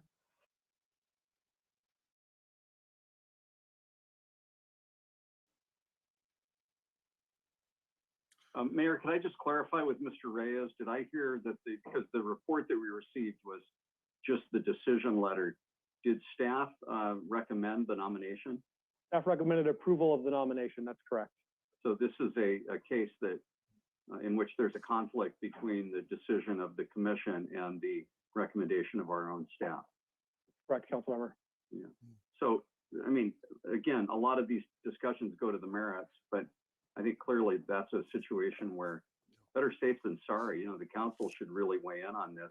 If the arguments are as strong as they sound against nomination, I would think anyone that supports it would have a hard time, but I'd sure like to hear the staff on the merits and hear Pasadena Heritage's perspective, you know, lest we not make another mistake, you know, a la the Blacker House, and I'm sure there are many other examples. I think that's an important distinction. And, you know, it's ironic that we're all talking about a bridge that we named after John Vandekamp, but somehow that augurs against even considering whether or not his home is of historic significance because of his historic significance. I think that cuts in favor. I would like to say that I did have issue with the process of the naming of that bridge. And I did mention that in the meeting, and it was very public. And I said, I think that we need a process for this. It was a blindsided, in my opinion, it was just something that came up and came to a meeting. It was on the agenda. And so there wasn't a lot of process around that. In this case, it's completely different because there is a process and there's a way to get to that process. And that process will cost someone a couple $1,000s. Homeowners, residents of the city of Pasadena, typically pay these fees to get an actual appeal. In this case, we're voting on basically a gift of public funds to a nonprofit organization. That's just how I see it. So, Mr. Kennedy. Mayor, I've sat patiently and respectfully to hear my colleagues, and I'd hope that I'd have an opportunity to express my comments. Yes, I'm calling on you. Thank you, Mayor. So the Vandekamp home is not located or cited where we are having the discussion about this property on San Rafael. The Vandekamp home, my colleague, is a huge craftsman home that is on La Loma, where John Vandekamp lived his early years in the quote unquote. Excuse me, Mr. Kennedy. Mr. Kennedy, this is Michelle Bonaris. Just a reminder, those issues will get discussed either through an appeal or through the call up. This is just the question of whether to call it up, not getting to the merits of whether it should be, whether the underlying conclusion should be reached. Again, with all due respect, the admonition is somewhat unfair, given that you provided a significant latitude to several of my other colleagues to express their views in this meeting. But I will defer, as you have suggested, from going into those types of details.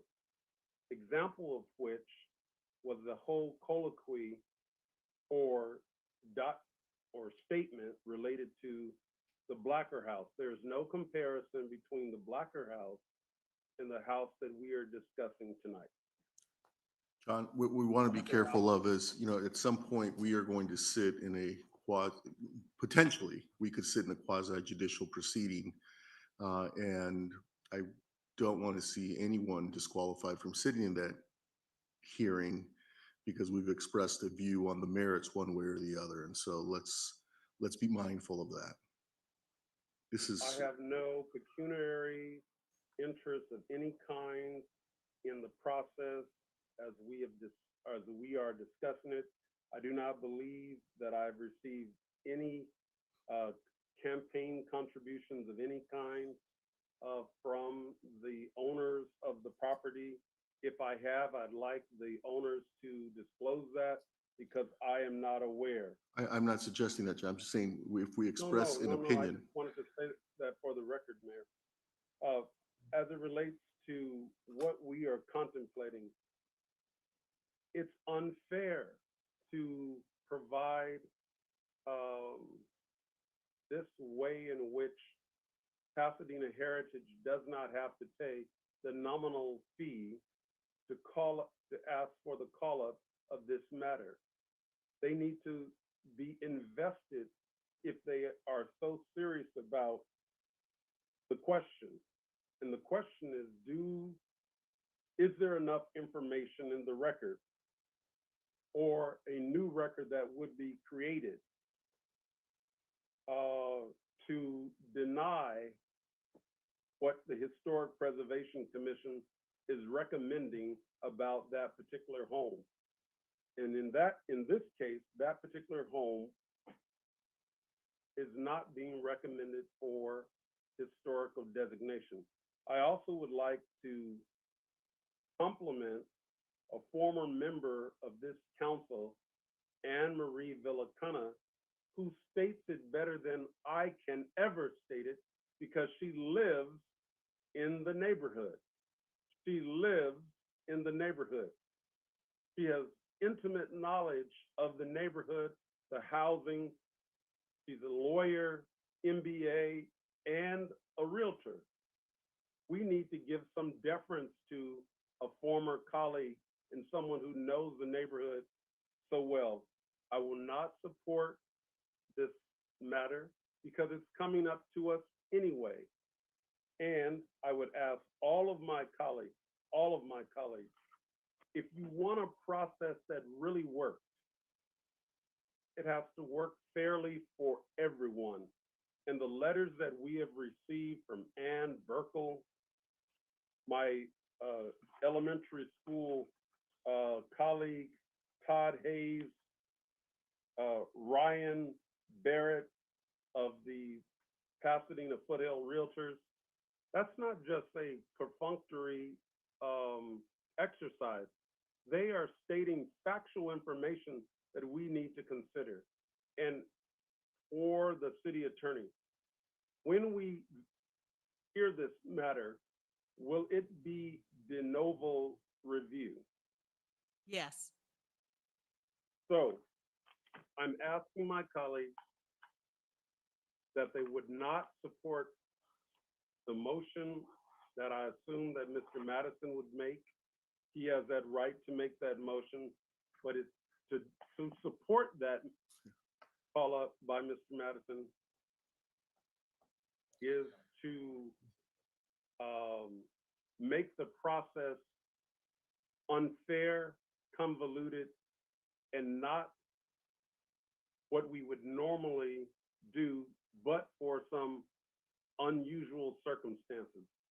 And one of those unusual circumstances could be the inability to pay the fee to call it up. That's not the case. Pasadena Heritage can, in fact, make that nominal cost, make that nominal fee. Thank you, Mr. Kennedy. Okay, before we, If I could, go ahead, Mr. You're Madison. definitely wrong about one thing, and that was truncating this discussion. I think I heard Mr. Kennedy say that this was not recommended for nomination. Mr. Reyes made clear that it was. So again, the a basis certainly for us to consider this is that our professional staff believes that the nomination should be made.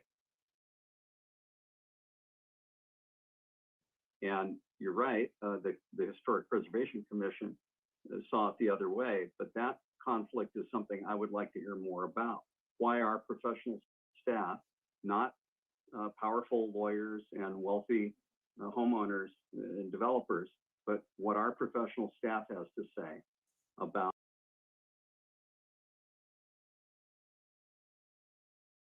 the matter.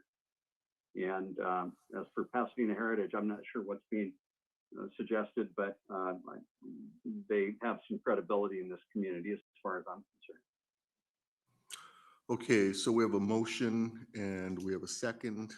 Let's just go ahead and take the roll call. Councilmember Hampton to call the matter for review. I'm voting no on the gift of public funds to an influential nonprofit when my community members have to pay for this. This is an extremely biased vote tonight. I just want everybody to know that we're bringing this up in a biased matter. This was going to be called up anyway. Okay, Mayor, if we're going to discuss the matter, I'd like to have the city attorney. Sorry, it was a no. Tell us whether this is a gift of public funds or not. That's a serious accusation. I certainly don't want to make a gift of public funds to anybody. Is a call up for review by the council a gift of public funds? No, and council members, please, when you respond to your vote, just indicate your vote, and then if there's further discussion, that would happen after the vote. Councilmember Kennedy, No. Councilmember Madison, Yes. Councilmember Masuda, No. Councilmember Rivas, No. Councilmember Williams, Yes. Vice Mayor Wilson, Yes.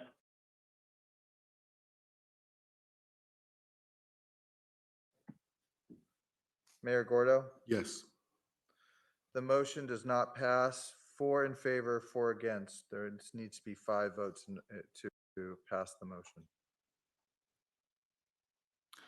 Okay. Am I correct? We're going to see that anyway. It's just not because it's been called up, correct? That's correct. Pasadena Heritage. Because it's been appealed, not been because appealed. it's been called up. Yeah, appealed. Okay. Okay. So we'll see it either way.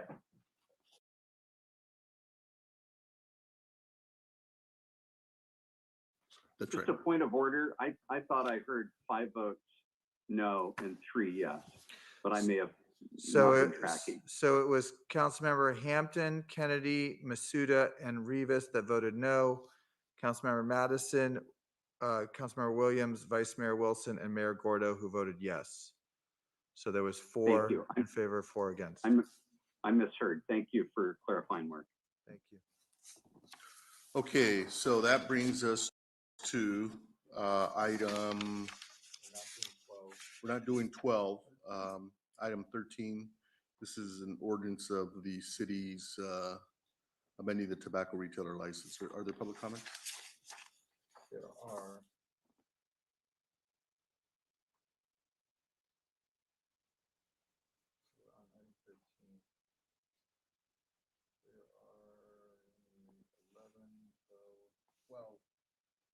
There are 12 public comment cards for item 13. And in addition to the public comment cards, the city clerk's office received 4 letters providing comments and expressing support for the proposed ordinance, and 10 letters were received expressing concerns and opposition to the proposed action, with several letters urging the city council to exclude cigar, hookah, and loose leaf tobacco from the proposed ban. The letters were distributed to the city council, posted online, and are part of the record for this item. This matter has come before us a few times, colleagues, and we have a long closed session agenda. So I'm going to ask that speakers, because there's been an opportunity to be heard, go to 1 minute. So we'll do 1 minute for the public comments. But do you want me to read the proposed ordinance? Yes. Okay.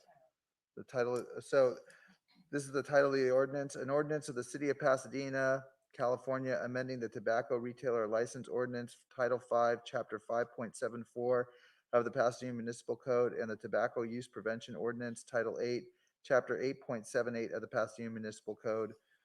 This matter was offered by Councilmember Hampton.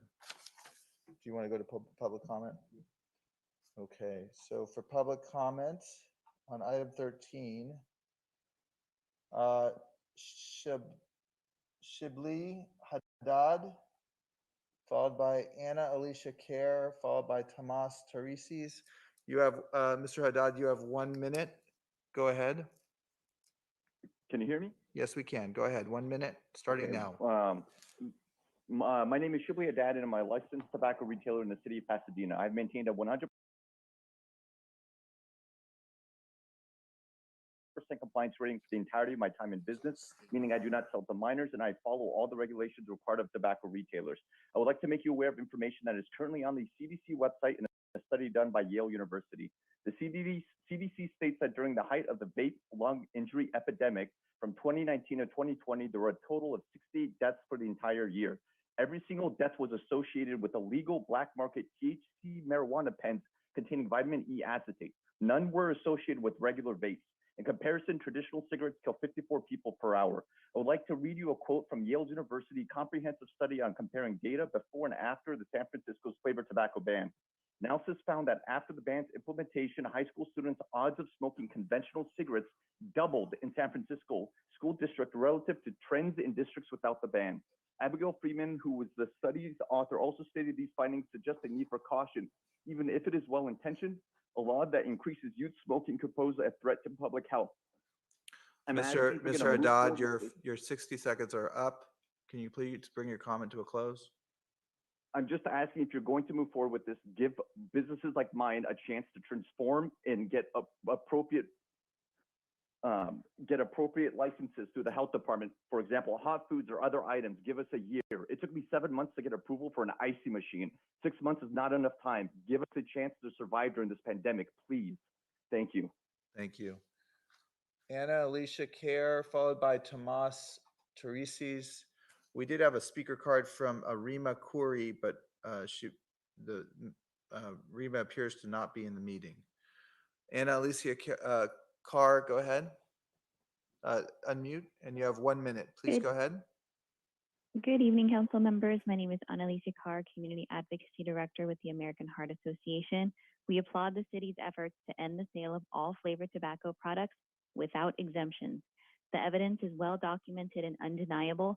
Flavors hook Black and Latino communities, youth, and LGBTQ communities. E-cigarettes, menthol cigarettes, hookah, and cigars all come in kid-friendly flavors and are luring children into nicotine addiction. This is why it is so critical that Pasadena include all flavored tobacco products in its ordinance. To make the policy more effective and equitable, the AHA recommends that flavored tobacco sale violations be applied through the tobacco retail license rather than the tobacco use ordinance. With your leadership, Pasadena will have a strong ordinance matching our neighbors in LA County and Alhambra that will protect local families from tobacco. Thank you. Thank you. Tomas Tereses, followed by Annie Teagan, and then Lori Bremner is not in the meeting yet, but her card is in place. Tomas, let's bring Mr. Tereses in. Go ahead. Yes, good evening, Mayor and members of the City Council. I'm Dr. Tomas Tereses, once again speaking in favor of this ordinance. I'm the Executive Director for the American Academy of Pediatrics, Southern California, Chapter 2. We are in Pasadena and represent 1,500 pediatricians in 7 counties from San Luis Obispo to San Bernardino. I am a graduate of Pasadena High School and a parent of a 7th grader at Marshall Fundamental. The AAP supports a ban on the sales of flavored tobacco in the city of Pasadena. We have been in the midst of a vaping epidemic since 2018. Tobacco is a highly addictive drug. We all know that, and it has severe health consequences, short and long term. A few weeks ago, a personal experience, a parent at Marshall Fundamental shared a story during a meeting. The girls' bathroom was locked from the inside during recess. 10 seconds. Some girls were vaping. Vaping in minors is a reality, regardless of retail age requirements. You have our support on this ordinance, and I commend you for your leadership. Thank you so much. Thank you. Rima Khoury is still not in the meeting. We'll go to Annie Teagan, Lori Bremner not in the meeting, followed by Carol Magruder. Ms. Teagan, go ahead. 1 minute. Thank you. Thank you so much. Good evening. My name is Annie Teagan, and I'm thrilled to support this ordinance. If passed tonight, Pasadena will join over 80 cities and counties in California that have already enacted similar comprehensive flavored tobacco policies. We appreciate your steadfast support and ability to stand strong and protect youth in Pasadena. We just wanted to be here tonight and thank you for passing a strong and comprehensive policy without exemptions. This ordinance will truly save lives. Thank you. Thank you. Lori Bremner is still not in the meeting, so we'll go to Carol Magruder, followed by Steve Gallegos, followed by Jamie Rojas. Good evening. Can you hear me? Yes, Ms. Magruder, go ahead. 1 minute. Good evening. Thank you. My name is Carol Magruder, and I'm one of the co-chairs of the African American Tobacco Control Leadership Council. We are based in San Francisco, but we have been leading the fight nationwide to get menthol, in particular Newport cigarettes and other flavored tobacco products off the market. Nicotine poisons our brains, specifically that of our children. It is highly addictive. And we just applaud your leadership, bold leadership. We encourage you to keep hookah in this bill. Do not give it an exemption. Our children all over this country are smoking hookah, especially African American ones in Atlanta, Georgia. Hookah is secondhand smoke. You're lighting charcoal in an inside room that has carbon monoxide, and it's totally emotional that hookah is given an exemption in the past. 10 seconds. So we encourage your leadership. Thank you for saving Black and brown children. Thank you. Lori Bremner, followed by Stephen Gallegos, followed by Jamie Rojas. Ms. Bremner, you have 1 minute. Go ahead. Hello, I was trying to get in on a different device because you had said I wasn't in the meeting. My name is Lori Bremner with Parents Against Vaping E-Cigarettes. PAVE supports comprehensive ordinances that end the sale of all flavored tobacco products. Last week I dispelled a couple myths, and tonight I would like to dispel another myth. The industry will tell you that kids don't use flavored shisha tobacco because it requires a 3-foot high pipe that takes an hour to set up. That's a myth. Flavored shisha tobacco in fun candy flavors can be smoked by kids in little 5-inch mini hookahs with smiley faces on them. If the only product left on the shelves of retail stores is flavored shisha tobacco, that is the product the kids will buy. And one of the flavors of shisha sold at Washington Tobacco even has candy and lollipops on the canister. Please stay strong and pass this tonight with no exemptions. We thank you. Thank you. Stephen Gallegos, followed by Jamie Rojas, followed by Deirdre Duncan. Mr. Gallegos, 1 minute. Good evening, members of the Pasadena. Can you hear me? Yes, go ahead. Good evening, members of the Pasadena City Council, Mayor Gordo. I want to thank you very much for being strong and being a leader in providing smoking ordinances and regulations for the citizens, and especially for the youth of Pasadena. I'm a member of the Pasadena Tobacco Education Coalition, have been for over 20 years, and I'm proud that I'm a member of this coalition, as the city of Pasadena has always been a leader in providing public health protections for its citizens and for its children. People of all diversity and backgrounds and colors. And I just want to say thank you again for passing this ordinance and for, again, being a leader, not just in California, but in the country, for offering these types of ordinances and regulations. Thank you. Jamie Rojas, followed by Deirdre Duncan, followed by Christy Zamani. Go ahead. Good evening, Mayor and council members. My name is Jaime Rojas. I'm with the National Association of Tobacco Outlets, representing the retailers here in the city of Pasadena. Our trade association retailers do not support a blanket ban that does not take into account all the facts. Pasadena retailers have a 98% passing rate in tobacco compliance and youth sting operations in the past 4 years. Retailers are doing their job. And as you know, recently released studies done on the San Francisco flavor ban by 3 universities, including Yale, has shown that the flavor ban does not work. We're asking that our Pasadena retail members are doing their part in keeping tobacco products out of the hands of those under the age of 21. If the council decides to move forward, as mentioned earlier, with a flavor ban, then we ask you to focus on the issue, which is flavor vape and e-cigs only. 10 seconds. In addition, allow retailers at least 6 months to sell down their inventory before enforcement begins. By law, both state and federal, it is illegal for retailers to return their inventory to manufacturers or to sell it to other retailers. Thank you for consideration. Thank you. Deirdre Duncan, followed by Christy Zamani, followed by Hrant Vatsbedian. Ms. Duncan, go ahead. If you unmute. Please unmute your display. Deirdre? Okay, let's put Deirdre back into the meeting and we'll go to Christy Zamani, followed by Harant Vartspedian. Go ahead, Christy, you have 1 minute. Good evening, members of the City Council. In my time, you already received a letter from me. Thank you for moving this item forward. It's been a long time coming. I'm going to just share a quote from the from an FDA member, which is current as of today, instead of like some studies we can quote that are outdated and are false. So here goes. Banning menthol, the last allowable flavor, and hookah and cigarettes, and banning all flavors in cigars will help save lives, particularly among those disproportionately affected by these deadly products.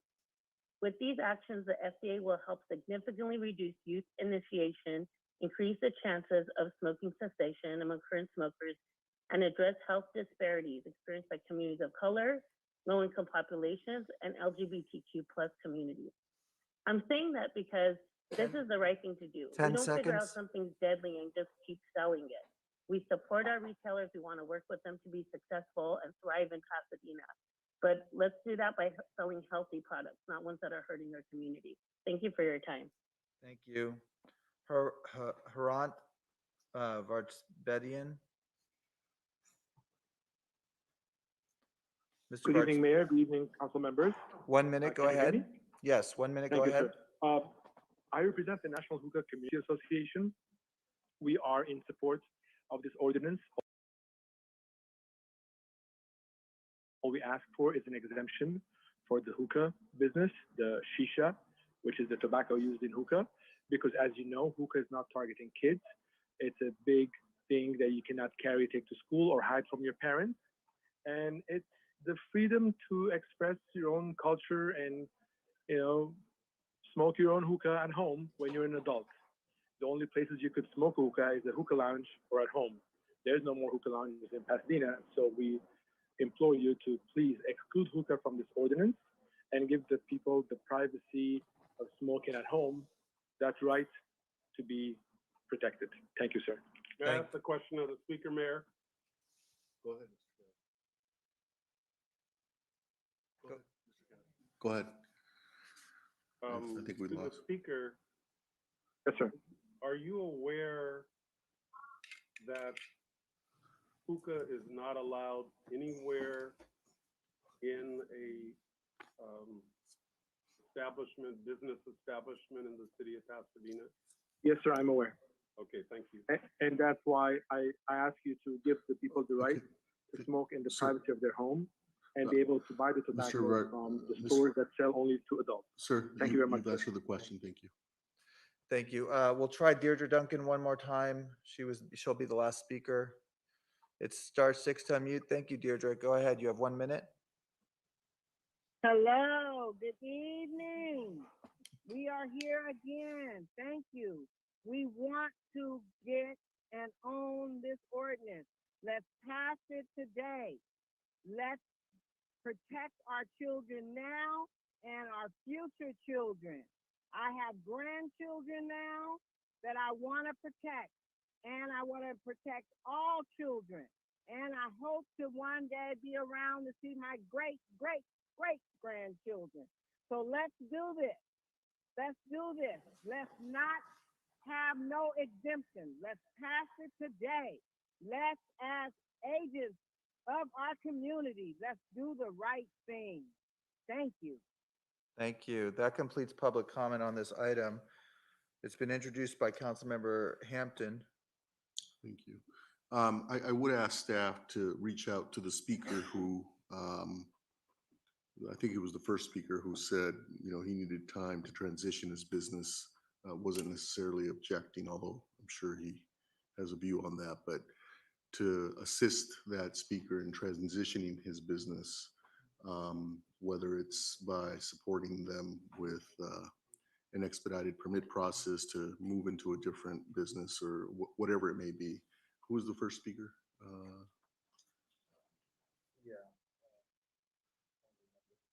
Well, I think this, it's in the record and. Mayor, I'll check with the clerk and we'll follow up. Yeah. Yeah, we have a speaker card. Once we dismiss it, it goes back into the, a screen we don't see right away. I think that was a fair point that speaker raised, that he be allowed a transition period, or at least be assisted with permits to transition away from hookah. Thank you. Roll call. Good evening, Mayor. This is Manuel Carmona, Deputy Director for Public Health. I just wanted to make a quick note that we have a 6-month grace period. If approved, we will work with all of our retailers to educate them about the new requirements and really work with them to comply and provide them the support needed to transition. Great. And I think the speaker is Mr. Haddad that you would reach out to. And we'll get his contact information to you, Mr. Carmona. Great. Okay, roll call. To adopt the ordinance to adopt the ordinance, Councilmember Hampton, Yes. Councilmember Kennedy, Yes. Councilmember Madison, Yes. Councilmember Masuda, Yes. Councilmember Rivas, Yes. Councilmember Williams, Yes. Vice Mayor Wilson, Yes. Mayor Gordo. Yes. The ordinance is adopted without opposition. Okay, thank you. And that brings us now to the second reading. For item 14, we do have one speaker who has submitted a speaker card. I would also read into the record that 6 letters were received expressing opposition to the proposed zoning code amendments. Those letters were distributed to the city council, posted online, and are part of the record for this item. This ordinance was introduced by Council Member Hampton as well. This is an ordinance of the City of Pasadena amending Chapter 17.50 of Title 17 in parent zoning code of the Pasadena Municipal Code to increase potential cannabis retail sites and to correct distance separation between cannabis labs and other cannabis uses, and amending Chapter 5.78 of Title 5 in parent business licenses and regulations to increase the time limit to obtain a cannabis permit. Again, it was introduced by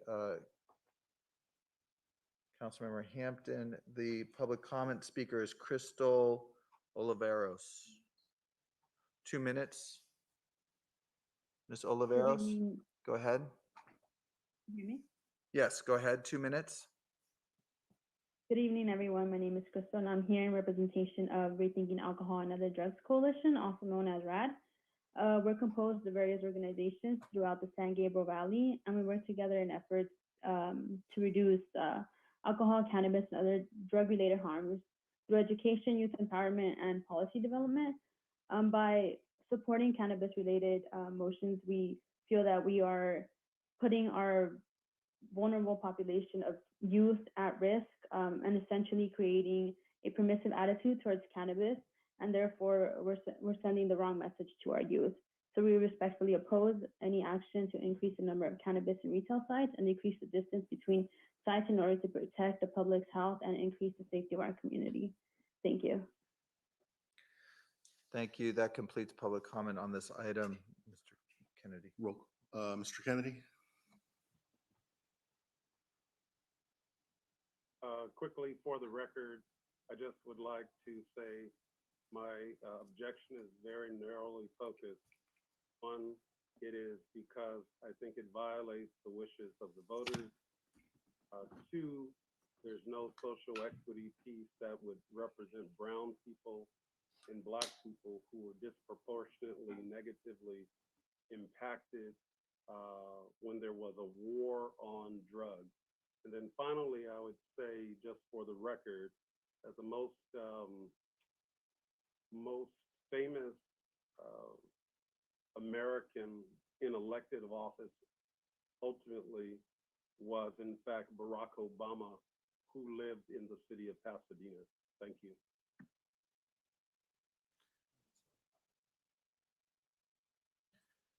Roll call.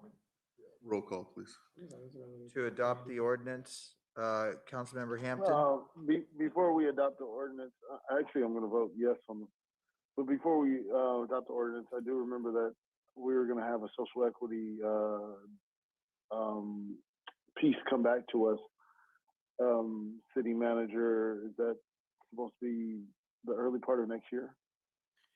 Councilmember Hampton, it will come back next year following the completion of the current round of permitting.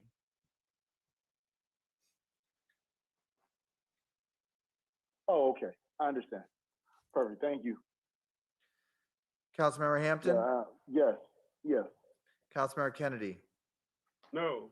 Councilmember Madison, Yes. Councilmember Masuda, No. Councilmember Rivas, Yes.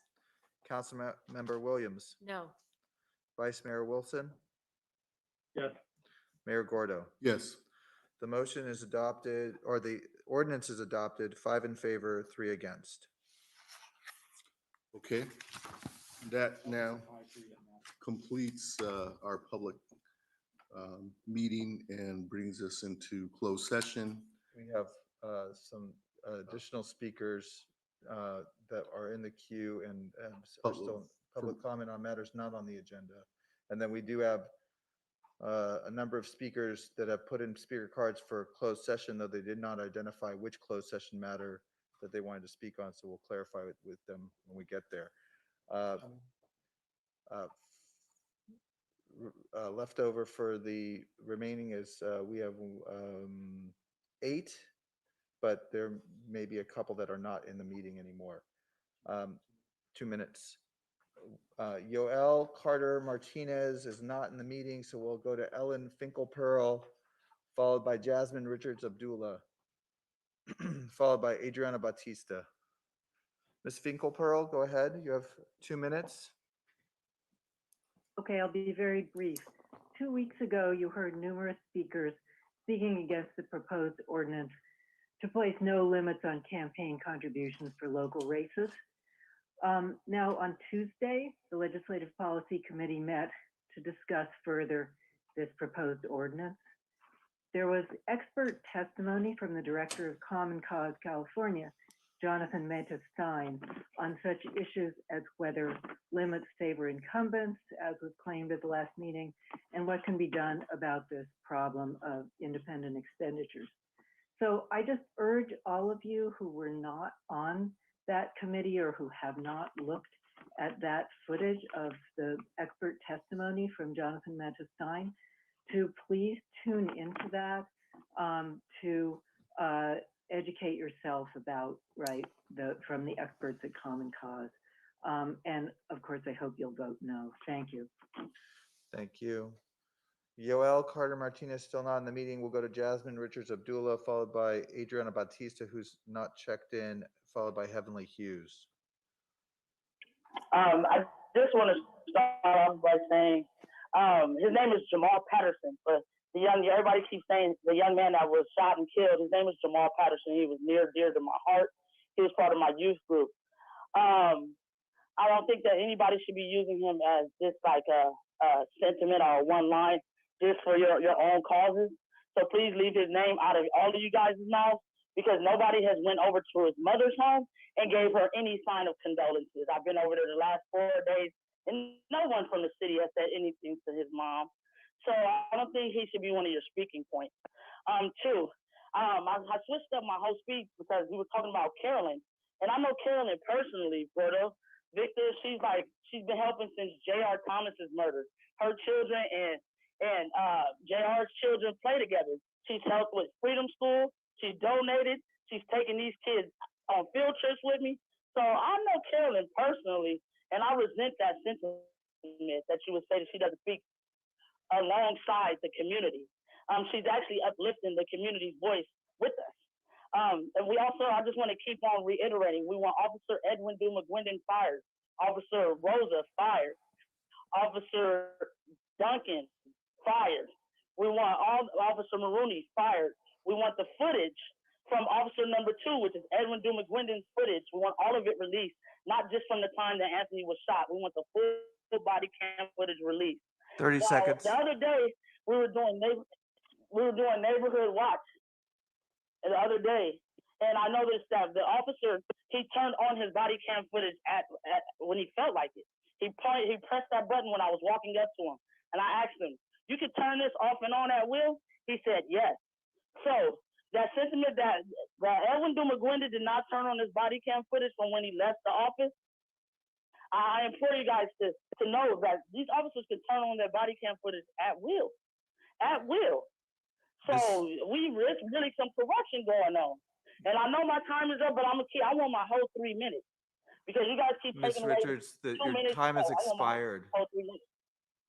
I don't care. I'm still talking. So we would like Edwin Dumagwinda fired. We want you guys to release all the body cam footage. And I sent over the public request act information that we got. And we sent it over to Victor. Have you looked into that information, Victor? Now I'm done. Thank you, Judge. Thank you. Adriana Bautista, followed by Heavenly Hughes, followed by Victor Hodgson. Adriana, go ahead. 2 minutes, please. So, I would like to say fire Edwin Dumagwendon, Officer Edwin Dumagwendon. Also release all body cam footage from all officers involved. We made a public records request, and the body cam footage for Officers Duncan and Officers Rosa have not been given over. And according to the claim sent by the family's attorney, Officer Duncan was the officer who located the gun. And this is very sketchy that still over a year later, we have not received any public footage that actually shows the gun that was falsely stated to be on Anthony's body. So concerns regarding the murder and cover-up of Anthony's murder, near and far, are valid. Also, in regards to the emergency meeting that took place last week, 45 seconds. there was a wide range of opinions stated, but all opinions seem to support the sentiment and the sentiment that community resources are needed. The police were 20 seconds away from Jackie Robinson, and they still were not able to stop any harm that was done at the park. So what does this tell us? This tells us that prevention is really the most powerful tool, that investing in the lives of young people, investing in the lives of community, putting major investment into the community, as was pointed out by someone who Ms. lived on Bautista, your several time has expired. programs that were taken away for families need to be put back. And we can't continue to see surveillance technology increase at PPD. Meanwhile, they target Black and brown people in Pasadena continuously without actually caring about their lives before they die. Thank you, Ms. Bautista. Thank you. Heavenly Hughes, followed by Victor Hodgson. Jason R. is not in the meeting, so we'll follow by Frank Schofield.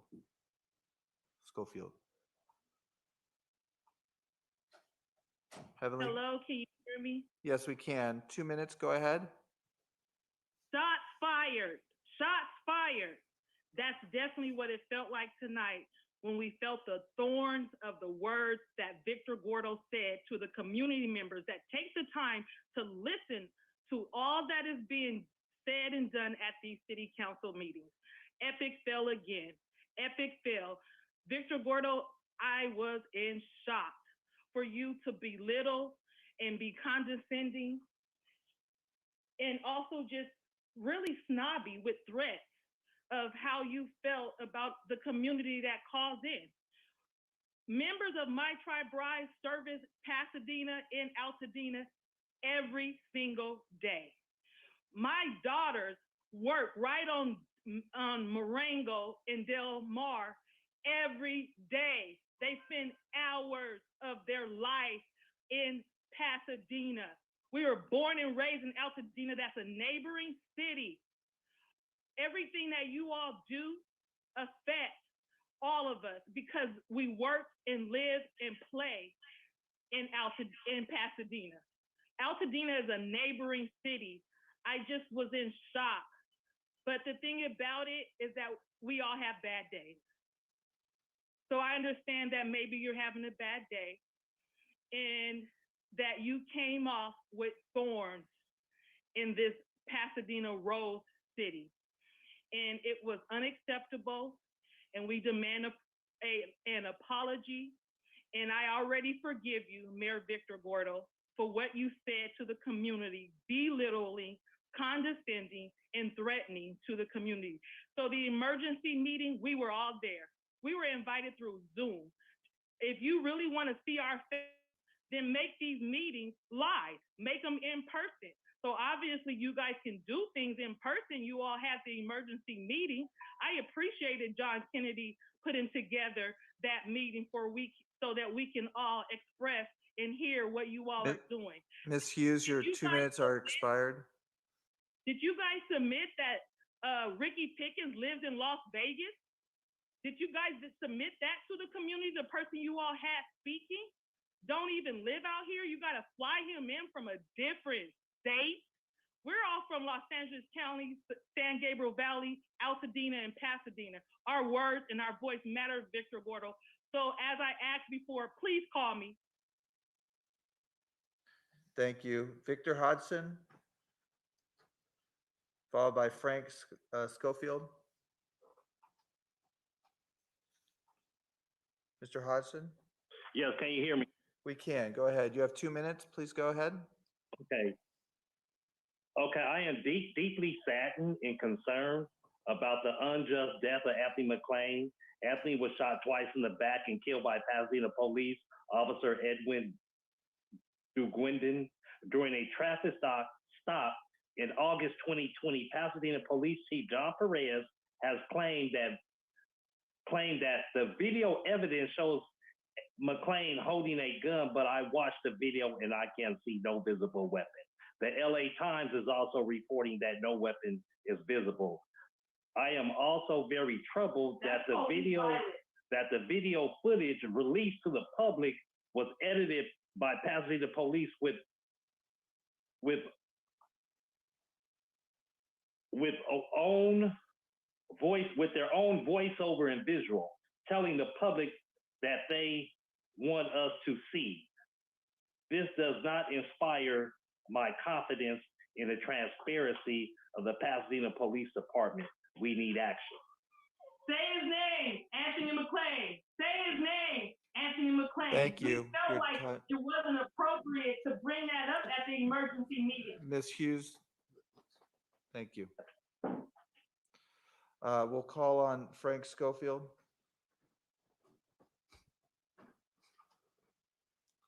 Mr. Schofield, go ahead. You have 2 minutes. Thank you. Hello, my name is Frank Schofield. I want to start by saying I support everything that has been stated in relation to Anthony McClain. But I am here, especially today, to advocate for the proposed ordinance that would allow for affordable housing in church property. I am a member of Pasadena Mennonite Church and a resident of Council District 5. And every day that I drive up Lake Avenue and I see neighbors without housing being policed and harassed simply for not having a roof over their head, or every year in this city that I keep hearing stories of friends or acquaintances having to move far away after generations living here because of increasing rents year after year after year. It just honestly infuriates me to see that this city has such an easy time supporting luxury condo developments while the same cannot be said for affordable housing. Thankfully, what this city is not willing to really push for, churches are taking into their own hands. Because across Pasadena, churches are offering their land for affordable housing. But what they need is zoning to be changed to let them do that. This change will speed up the process of building affordable housing, and it will make that process much less expensive, allowing for even more affordable housing to be built. Nonprofit affordable housing developers need zoning that provides sufficient density and an approval process that is not lengthy and is by right. If this ordinance does not provide this, then it will not facilitate the affordable housing we need in these church properties. So tonight, I urge you 30 seconds. As a group of elected leaders for this city to take these steps to make way for affordable housing on church property. If you do not do this, you will be choosing to side with politicians who have gone down in history as aligned with exploitative and racist policies. Instead, I truly urge you to make the choices that will let you be remembered as those who stand for justice. Thank you. Thank you. That completes public comment on matters not on the agenda. Thank you. I think that concludes our public agenda for the moment, and we now. Mr. Kennedy, is your hand up?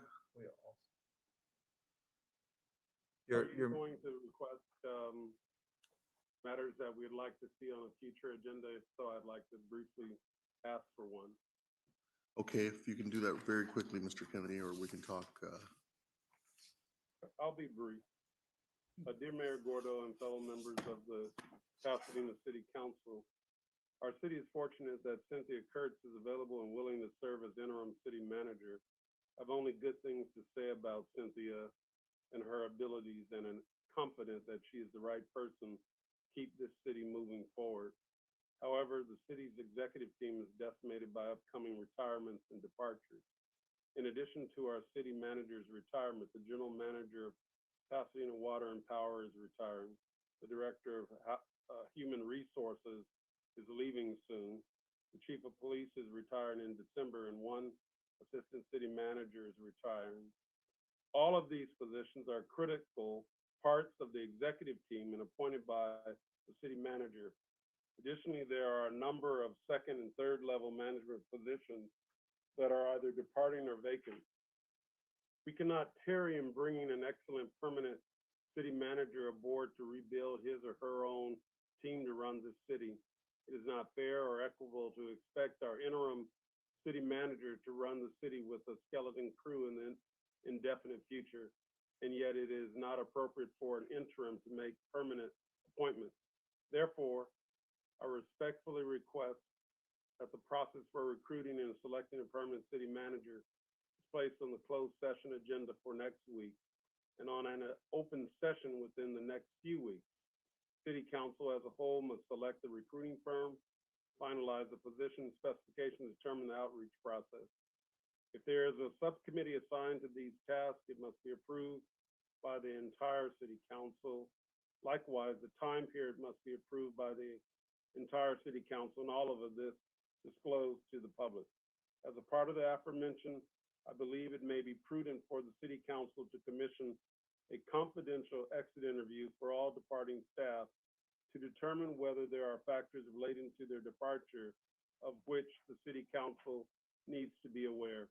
Such will enable the City Council to undertake a better recruitment of qualified candidates for this essential position and ensure retention of our staff as a general matter. I pledge my support, as well as any time necessary to help move the reference matter forward with all deliberate speed as a united City Council, respectfully. Thank you, Mayor. Thank you, Mr. Kennedy. I neglected to say we have more public speakers for our closed session. Mr. Madison, did you? Well, I just didn't, was Mr. Kennedy asking for an agenda item? Oh, yes. Okay.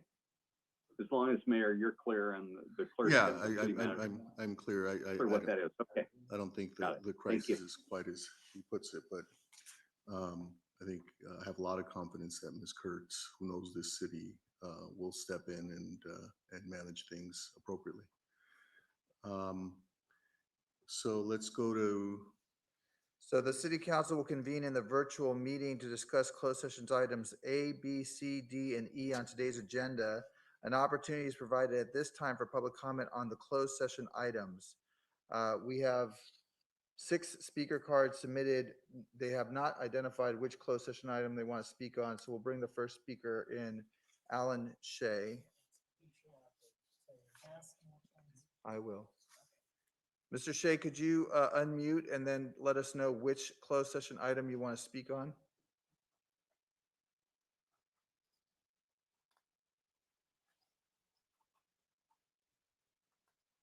Mr. Shea, are you able to unmute? Mr. Shea, Alan? Okay, next speaker. Next speaker, we'll go to Karina Curlo. Ms. Curlo, could you please identify which closed session item you're speaking on? Hi, B is fine. You're going to speak on B, Pasadena Tournament of Roses versus the City of Pasadena. You have 2 minutes. Go ahead. Thank you. It really is a shame that you're facing litigation and having yet another closed session for legal lawsuits and litigation against you as a city. But it's also not surprising, seeing as how corrupt you are. Victor Gordo, where do you get off telling people that they just are not present at the community, or that their voices don't matter, that their advocacy doesn't matter, that they're cowards for anything that they do to stand up for human rights that the city of Pasadena is violating? I did attend the emergency community meeting. I looked you dead in your eye with your yellow cataract or whatever the fuck it is. So, I mean, why are you bold-faced lying? The only coward is the brown face on white supremacy, which is you. The only coward Excuse me, Ms. is Curlo, the city council that that's supports not you. item B on the closed session agenda. That's He has related. a Bravo. The city is being sued because the city of Pasadena is corrupt. That's my point. And Victor Gordo, the only thing cowardly is your leadership. This city council needs to not believe anything that he says in his bold-faced lies. Thank you.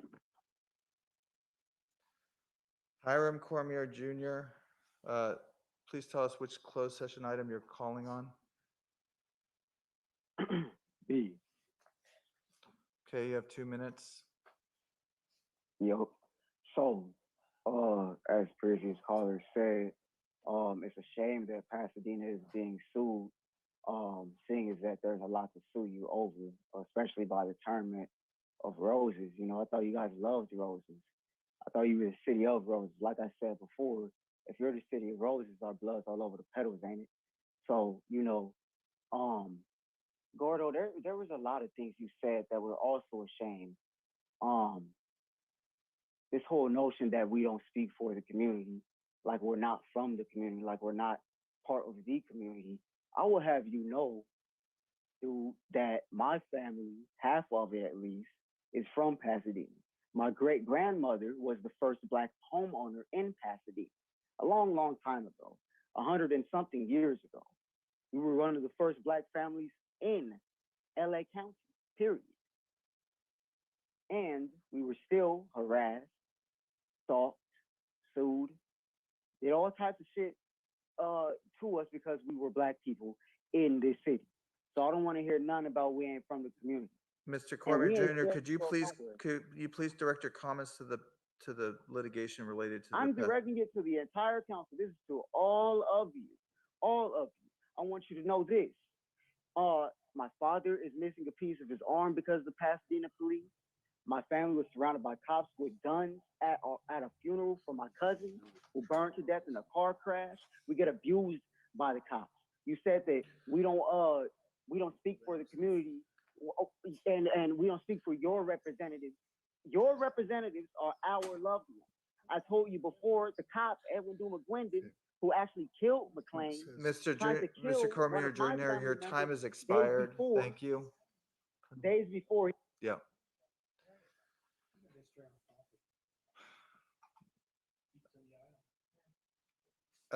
We'll bring in Heavenly Hughes. Ms. Hughes, could you please let us know which closed session item you're calling on? B. Okay. Can you guys be listening to what we're saying about corruption? I've gotten several calls about corruption within the Rose Bowl, how the city council is making deals that are fattening their pockets. But yet and still, Victor Gordo, you said that, who are we listening to? What community members are we listening to? We're listening to your community members. Just like Nicole King, the cousin of Anthony McClain, the granddaughter of Irene Bailey, Miss Mimi, who died of grief of her grandson, who she raised, was murdered by the police. Victor Gordo, it felt like you stabbed us in our back, like you shot us in our back with the things you said tonight. I was in shock. Not our Victor Gordo saying these things that our voices don't matter, that even now you guys want to shut our voices up. Heavenly, if you can Mayor stick. Victor Gordo, we're asking for you to listen to our voices. We're Thank you. asking for the city council to listen to our voices. Mayor Victor Gordo, if you want to see our faces, you calling us out, you banging on us, then go ahead and make these city councils live. You'll see our faces. Ma'am, can you keep your live. comments to item B? Thank you. Well, you'll see our faces live at these city councils, so we'll talk about A, B, and C. Thank you. So Thank you. I just feel like Victor Gordo, that it was very condescending, that it was an example of white supremacy in action. Understand that Your white time has supremacy is a expired, system. Ms. Hughes. It's Thank a you. system. White supremacy is a system. Next speaker is Victor Hodgson. Mr. Hodgson, could you please identify which closed session public comment you're making?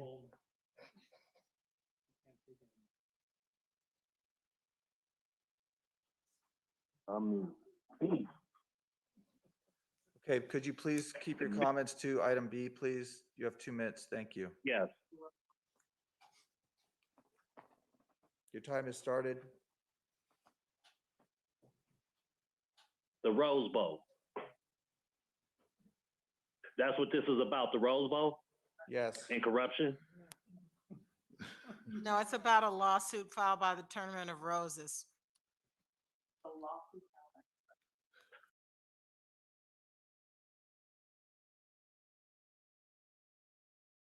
Lawsuits sound like corruption.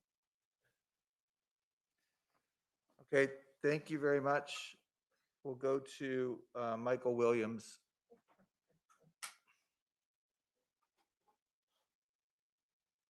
Mr. Williams, what closed session item are you calling about? All of them. All of them? Yes.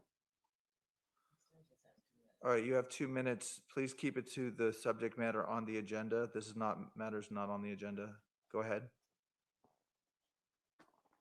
I want to say that all these closed session items are just proof that this city is really bogus. You talk about community meetings and you question the validity of folks who call in every single week to express how distraught they are over a murder that took place under your watch. And you want to say that because we are not we don't speak or don't show up to a community meeting, that means that our thoughts and our opinions are invalid? I speak and I call in every single week on all these agenda items because the family of Anthony McClain has asked for help because of your inaction. I live here in Pasadena. I am 3 streets down from when Kendrick McDade was killed. I live close to where Anthony McClain was murdered. I live 2 blocks down from where J.R. Thomas was murdered. I am at the epicenter of all of this. I talk to my community members about what they see in this community. When they heard that Steve Mummel was going to step down as city manager, they were happy. Folks who I didn't even know. So for you to even insinuate, for anyone to insinuate that I or anyone else who calls into this meeting do not speak for the community, you don't live here. You don't live in Northwest. Victor? Yes, I do. Mr. Williams, your time has expired. Okay, I think that completes public comment. And It does complete public comment on the closed session. let me just say that I'm not saying people aren't entitled to their view, but I don't need people telling me that they speak for the people that I represent, because I actually do represent them and I do live in Northwest. I'll go directly to them, and as I would encourage all of my colleagues to do. Go directly to the people that we represent and not necessarily need a filter or someone to tell me what the people that I represent view. Jasmine, you were there. I was there. I stayed there afterwards talking with you. I'll listen to anyone and everyone, but I'm not going to be told what the people that I represent, how they view the world, when I can go directly to them. Thank you. With that, let's adjourn with, in memory of Dr. Richard Gray, Eugene Rainmaker, and Olin Barrett.